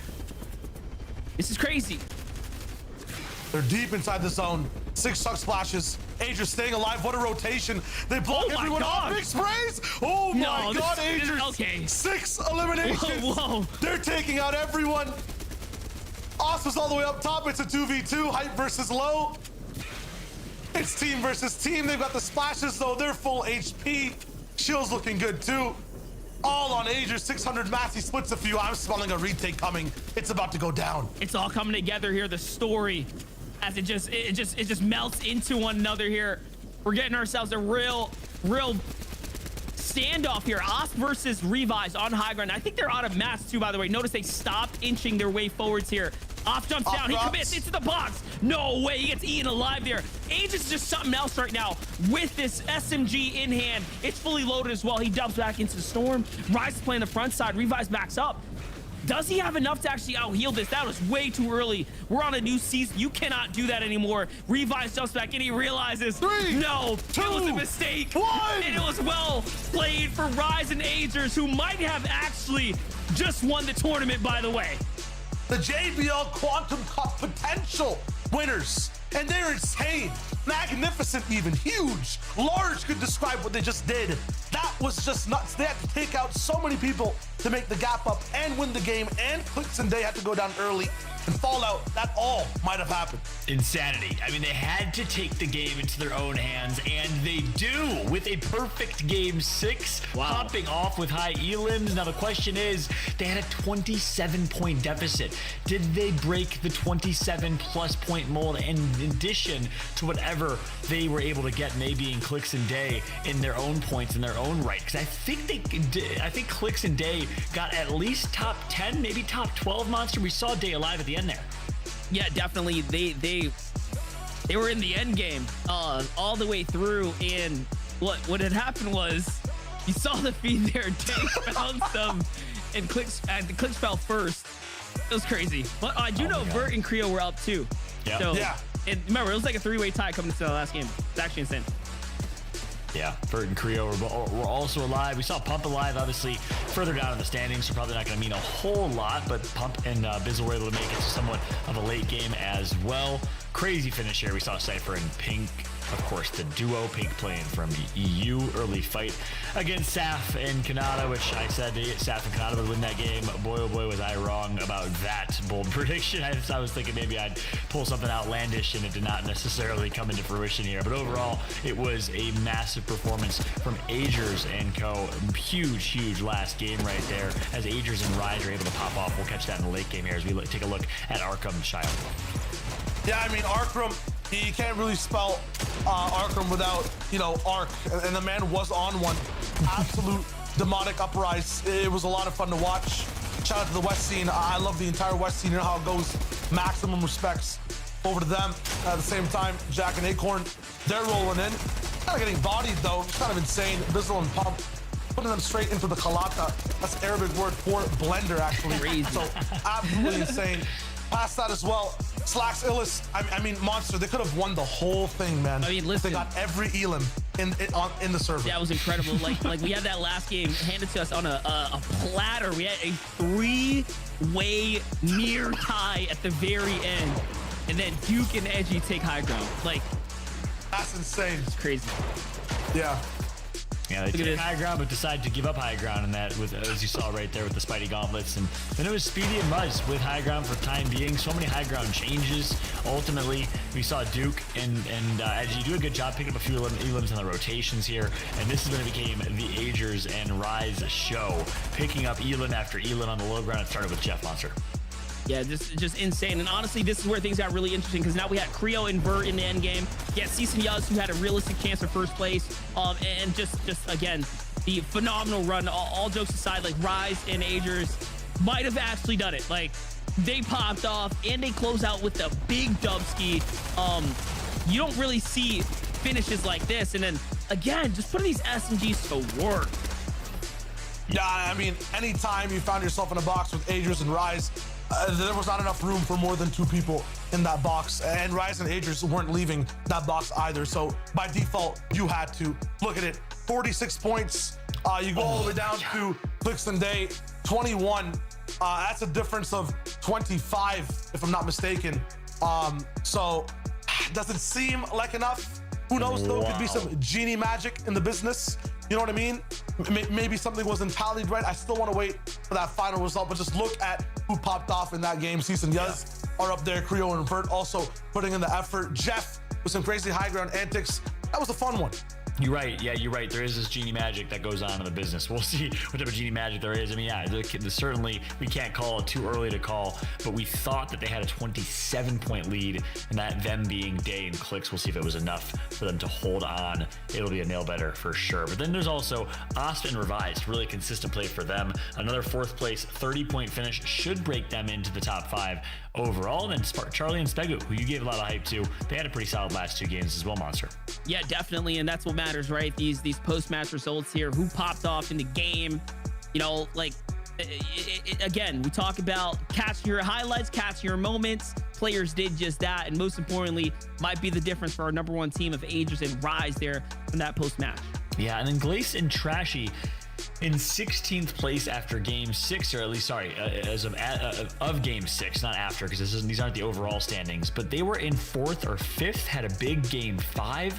I wonder if that's enough for them to hang on to a top 5 finish. For those that are just tuning in, if you're wondering why we're harping on the top 5, well, that's where our prize pool gets paid out. 5th place is the last place to get paid for $2,000 of the overall $35,000 prize pool. So it is a must-perform type of format where you need to place top 5. On our last page here, again, Booga and Skittles, not the best showing after they did win game number 5. They get taken out early alongside Pink and Cypher. We saw that on screen, and the young duo also getting last place in this one overall. So with that said, that's kind of the post-match results. We're calculating the overall standings, and I cannot wait to see how the top 5 is going to shake out, because it's going to be a crazy finish, Monster. This is it. I mean, we are going to find out. Listen, there's a lot of money on the line here, guys. We're talking $35,000 up on the line here for the region. We just watched one of the history-making games right there. Like that was, again, just Fortnite, you know, in a nutshell here. One of the last major competitions for the year. We get to close out and just get ready for the new. Hold up. Did you say $30,000? 35. Did you say 31,000? 34,000? 35,000? No. That's an insane amount. Let's go. Okay. So lots of money on the line. I really want to see who comes out on top. And, you know, you're talking about Glace and Trashy follow. What happened to them? Well, global warming is a big thing that's happening right now, right? So the Glace obviously melting a little bit. That went down, and more people are starting to recycle to help that cause. So Trashy also losing a little bit of stocks in the name. Might need to, rename to reuse, reduce, recycle. I put some deep thought into this one. So that was next level. I was going to correct you. I was going to correct you and shut that down by saying that's Glacier, not Glace. But nonetheless, you really picked it up with the Trashy piece. I can't even do that because it was so good. It was so good. That's the back half, right? It's all about the back half. And the back half really closed it. Really closed the deal for you. So I will not correct you, even though I still did correct you. As we take a look at the best plays of the entire day, by the way, as we're calculating these standings, we'll take a look at some key moments throughout the entirety of match 1 through 6. This is match 1. Aperta, always really high in the elims category, Monster, it seemed like. Yeah, definitely popping off here. Definitely had a nice little showing on the day. Take a look here. Clicks and Day, again, definitely deserving of being in the package here. They had such a run, right, to come back in the final moments here. These are those early game pop-offs where kind of middling in a tournament, then all of a sudden took that meteoric rise at the very end there, giving us, again, one of the better games we can ask for a first type of competition. 3 teams at 100 points there coming into game number 6. What a way to watch it unfold. Yeah, it's just absolute magic all around. It was just really fun. Cypher and Suscript also just popping up. You see a lot of zones moving. For me, I want replays in the future to have drill beats on them. I feel like it'd be a lot more immersive and enticing, and kind of add like a flow to it too while you're watching. I feel like all the kids love drill beat remixes, and remix kind of has the same first 2 letters as replay. So I feel like that's a definite possibility. So I feel like we should have a few producers see what we can do and possibly change the entire game. Yeah, I think that's a great idea, man. Monster, I know you know some producers, in Prac Court over there. I'm not sure if you can implement. Do whatever you want to do. Just let me know. All right. Whatever you want, Poppy. We got it. We'll make it happen. Well, Monster makes it happen. Unfortunately, Epic Whale and Arcrum not able to make it happen themselves this tournament. Obviously, a decent game number 6. They got maybe top 10, top 15, and overall solid showing from them. Not certainly to that. Whoa! Shout out NA West, of course, though. You know what I'm saying? Yeah, like facts. They hold it down. Save Best region. Best, you know how it goes, you know, maximum damage. They fix the Fortnite issue. NA best? NA best. Shout out to NA best. Real talk though, you know, Epic and Arkham pick up a victory royale today. Again, one of the 6 few that were able to do it. So you gotta put some respect on it. That's insane. On 80. That's true. Absolute facts, yeah. Solid showing from them, obviously, when all things considered, playing cross-server. Absolutely. You're used to winning championships, but nonetheless, still a very solid showing, that is for sure. And really a big surprise here was one of our qualifier teams. Again, that's what you love about this format. OSP and Revised on high ground. They take this win and were able to really consistently pull out top 3, top 5 finishes. They really performed, Shao. Yeah, I feel like the one thing on my mind at the end of the tournament is how different would it be if wall running was added to the game? I feel like that would really change up the way Miro dives boxes, how the SMG meta works as well. I definitely feel like the results would have been different today if that mechanic was indeed inside the game of Fortnite. Yeah, you know, sliding was added, red dots were added, maybe wall running's next. You know, you build yourself a nice little mansion and you run up it. Yeah. Wall running, back floating, right? We have so many good ideas here. We already have jetpacks, you know? Imagine you could throw a ball at another player and capture them, give them a move set, and then use them as like a pocket type of monster you could throw at other people. You know, that'd be That's insane. a totally original idea. I've never started that before. Incredible. I don't know where you're getting this out of, Shio. You're pulling. Listen, man, so good. I'm complete of original ideas. This, by the way, like on a real note, that play from Aegis this entire game just felt like a fever dream. I don't think he should have been allowed to do this. There should be a fine for the man clutching in this way. I think that fine was that elimination. Yeah, that was actually nasty. Honestly, if they win the tournament and, like, you know, again, you just kind of package up everything that they did in this tourney, like, incredible showing, and that's probably the best highlight we saw today, to be completely fair. Yep, absolutely. They put on a show, man. I gotta say, it was like a running montage watching Aegis and Rise play. So regardless of where they finish, where they end up, kudos to them. I mean, if it's not first, it's second, right? So they really perform incredibly well. And then you gotta say, Day and Clicks here in match number 6. They did just enough, I think, to secure first. We'll see if that's confirmed as we're still calculating the standings, but did just enough. I mean, kudos to them as well for surviving into late game. Definitely. You know what else though? I feel like if you ended up like mid-game playing or like in an end game and you got like 2 eliminations in quick succession, there should be like a drill beat that just starts playing, because I feel like it's very immersive and the kids really like it, you know? To reach out to the producers, see what we can do. I just feel like it's the future. We've got the med miss already in the game, so we're halfway there with that idea. You know, definite possibility. We've got all the collaborations we need with the hip hop artists already, right? We're like just a step away, honestly. Yeah, it's really futuristic and the kids love it, Monster, you know? Seen it. Can we play the EU replays as well? I'm down. Yeah, can we throw Joker to it? Now, Rise and Aegis, very big shout outs to them. Top placers, it goes crazy. And that's what I'm talking about. Revise and Us as well, they kind of started the day. Just put another real note in there. At the top, they kind of feel like they could have led the pack, but eventually they kind of teetered off as well. Mystery though, as to who came in first place. Yeah, we're still waiting to see who it was that takes home that first place spot. We're gonna jump to a very quick break. When we come back, we will have the final standings ready, the reveal for who will take home a piece of that $35,000 prize pool and the NFT digital trophy. We'll be right back. Don't go anywhere. Standings and the wrap up after this.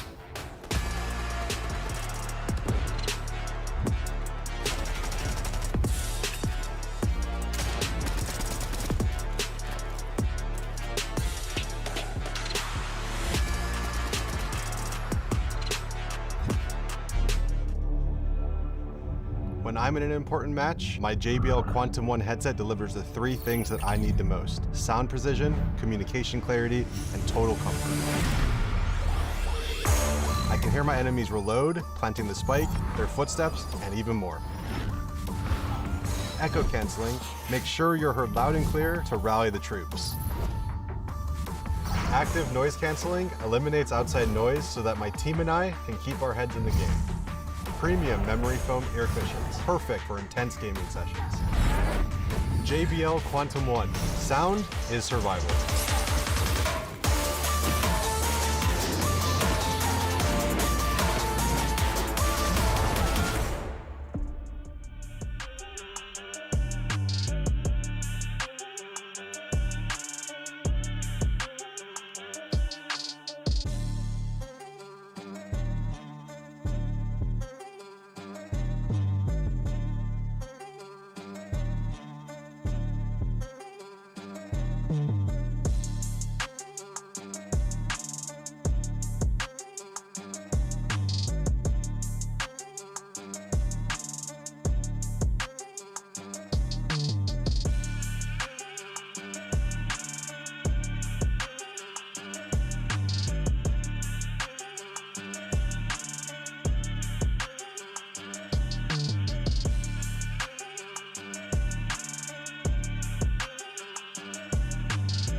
In 2020, the JBL Quantum Cup brought you the best of the best in competitive gaming.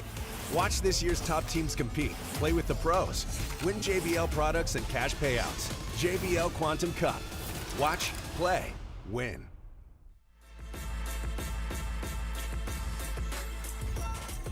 Welcome back, everybody, to the JBL Quantum Cup Fortnite North American competition, as we had 6 games completed as part of the overall JBL Quantum Cup. And if you're just tuning in or maybe not familiar, we have 3 titles throughout the weekend, by the way. This is just the beginning. We still got CSGO tonight in Asia and Apex Legends for all of Saturday and all of Sunday. So make sure to check out those broadcasts and competition as well. It's a festival of sorts heading into the holidays. But for now, we're awaiting to see the overall standings and winners. We also had 2 other competitions. We had Asia, or AKA APAC for Fortnite, and Europe. Let's take a look at the highlights to keep you all up to speed on how things unfolded in the APAC region. Monster, walk me through it.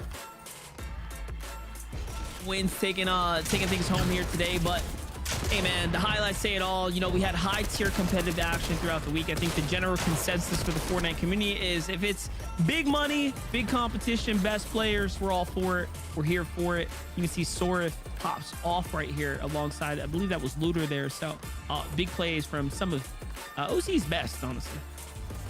Nah, most definitely. And it just kept going. Skits with the pop off as well. You're seeing a bunch of names in the feed. Vortscope, the eventual winners, just also popping off game to game. Basil, throw that in the cooking pot if you want a little bit more of a earthy vibe to your meal. Vortscope, though, is just, you know, absolutely a demon. And unfortunately for Zocker here in this game, can't build to the reboot van, gives them the power to land that last shot. It's just really nice. Locking also popping off here and there. You know how it goes. Clap in the face. That's what I'm talking about. You love to see that, Lachlan. The Cypher PK of Australia, if you will. I don't know if that's a safe assumption or comparison, but nonetheless, shot to Lachlan nonetheless. As we, of course, saw Lachlan do his thing in the competition. I think he actually plays pretty decently. I think top 15, top 10, something of the likes. But shot to Lockie. But in the end, in APAC, it was Lego Ninja and Vortscope in first, Sorif and Looter in second, Looter of TNA, former teammates of Speedy and Muzz, Spiker and Raikou in third, and we had Moose and Reckless, then Suns and Skits in fifth. So kudos and congratulations to all of them for placing in the top 5 and taking home part of that prize pool. Let's take a look at the Europe highlights and competition. Shio had a chance to call that action as well. Yeah, I mean, it was not EU whatsoever. It was actually the opposite in terms of a sound. It was like, wow, delicious, lots of fun. That's because Snipe and Mirza were just popping off silently in the dark until the last game. It was cool to see. Stompy and Chicken were there too. Chicky and Trulex were cool to watch. Kind of give us a sneak peek as to how FNCS might be come the following year. Yeah, definitely. Yeah. Big performance here for the MCES boys as they all showed up and definitely putting a lot of work over the course of the weekend. Bad Sniper clearly ahead of the rest here. Kintel, he was just, again, on a tear. Kintel as well, showing up big time and tries to find us a little bit of highlights to OG showing that he still got it. Gets shut down right there. So all in all, though, EU is definitely dope. And I mean, like you said, Shai, you have the front row seats. Yeah, I mean, it was crazy. We actually got to see Bad Sniper play games for the first time. I feel like all throughout last year, this man dropped in Lazy Lake and averaged 20th place. But today, he popped off. And like, he's a really good round 3 player, round 4 player as well. But sometimes in these finals, the man struggles. This time, the map's changed. You can't hold him down. There's no jail cell that holds back Bad Sniper. The snipers themselves in the game are a little bit worse. They're bad snipers, right? So it's kind of in his element overall as well. Yeah, the meta quite literally just gave him a level up or a power up just by playing true to his name. And in the end of EU, Snipe and Mirza win it. Like you said, the MCES boys monster did show up. Jerky and Kinzel in second, Chicky and Trulex in third, Splash and Jamshood in fourth, and Decyptos and also MCES Bad Sniper, speaking of which, in fifth place, taking home a cool $2,000. Now, gotta clear my throat here because guess what? It's time. Standings are ready to see who will take home that top 5. First things first, 6th through 10th. Monster, walk me through it. 6 through 10. We got Subscript, Zypha, Charlie, and Spec. You okay? Jump up into top 10. I'm cool with that. Yuz and Cease here managed to pull the 105. Pump and Bizzle come in with the 105 tie as well. Glaze and Trashy slide down that melting iceberg of a mountain there, and they land just outside the money, unfortunately. Wow. Insanity. So they place outside of top 5. With that said, our 5th place placement, $2,000 richer. Tahi and Bank, they do it up with $2,000 in the bank. Congrats to them. 4th place, Creo Invert. Both get a solid game 6, which keeps them within the top 4. A cool $3,000 for them. Osp and Revise. Consistency is key, and these are the underdogs of this competition who played so incredibly well, so consistent. They get 3rd place. And that leads us to our final 2. We know who they are. We just don't know which order they're in. 1st and 2nd. Who is it? Whoa! They did it! No way, man. Whoa. That's what a run. Crazy. What a run. Legendary. That's actually nuts. That clutch from Agers by himself, and you know, we're talking about the best highlight reel. We're talking about Agers just popping off in that last game too, running through every single person with Rise right behind him. That is mad impressive. And in terms of the scale of a third-party prize pool, that is a big difference. Sometimes all you win is $5,000 in total. That's the difference they have from 1st and 2nd. They each walk away with 7.5K. I mean, and they deserve it. That is huge. $7,500 for 6 games of Fortnite. It's crazy to think per person. Like you said, some little holiday bonus cash monster. Congratulations to them. They earned it. They had to perform in game 6, and they did with a pop-off show up. And of course, we thought it wouldn't be enough, but it ultimately was. 2 elims made the difference. 1 or 2 placements made the difference, but a huge congratulations as well to Clicks and Day, as they both perform very, very well as well. A monstrous show up from both of those teams, but ultimately, you're champions of the JBL Quantum Cup featuring Fortnite in North America, Agers and Rise. Kudos to them. Definitely a big game right there. And you know what? Couldn't have asked for a better person to cast alongside you boys right here. Definitely was fun getting the front row seats there. That last game was one for the books. And again, we got to see it come full circle as Agers and Rise to start going on the tear there at the end. You couldn't help but stick the cameras on them and watch what they were doing. You had to get it all on cam, and we sure did there. So big game for them. Happy they won. I was gonna say the same thing. Shout out to our observers. They caught every bit of that action. I mean, they actually caught that last game perfectly. You guys casted it perfectly, as we got to see them go on that entire tear on the low ground, and enough to win the game and win the competition. I mean, the difference between 1st and 2nd, first and 3rd would have been the difference between 1st and 2nd in the overall competition, which is just crazy to think. So I'm right there with you, Monster. It's a pleasure as always to be casting along or hosting alongside you guys. Great day of action. Shio, any final thoughts to close us out with? GG's. That was fun. You know how it goes. And I just feel like if you guys want to take a lesson home from all of this, it doesn't matter if you hit top 5. It's about the friends you made along the way. Man, so deep. So deep. If there's one thing you could learn, that's it. And also making top 5 and making some cash is pretty decent. It's pretty cool. Yeah. Nice. Yeah. Both are cool. Friends and money. Both are good things. Congratulations to our winners and those who did place top 5. And again, big shout out to these 2. Thank you so much to every single one of y'all for watching. Everyone at home, everyone enjoying themselves. Some JBL Quantum Cup action. Like I said, this is a esports festival of sorts every single year now. At least the 2nd year in a row we've had a chance to do this, courtesy of JBL. Pristine sound from the best in audio engineering. Thank you so much to JBL for putting this together. On behalf of myself, I'm Fallout, alongside Monster D-Face, Shio Wager, Phil, and our entire production team that's up late over in Australia hosting this. Thank you so much, everybody, for watching. We have CSGO coming up later, and then we have Apex Legends North American competition on Saturday and Sunday. The weekend is far from over. We will see you there for some more JBL Quantum Cup. Have a great night, everybody.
When I'm in an important match, my JBL Quantum 1 headset delivers the 3 things that I need the most: sound precision, communication clarity, and total comfort. I can hear my enemies reload, planting the spike, their footsteps, and even more. Echo canceling, make sure you're heard loud and clear to rally the troops. Active noise canceling eliminates outside noise so that my team and I can keep our heads in the game. Premium memory foam ear cushions, perfect for intense gaming sessions. JBL Quantum 1, sound is survival.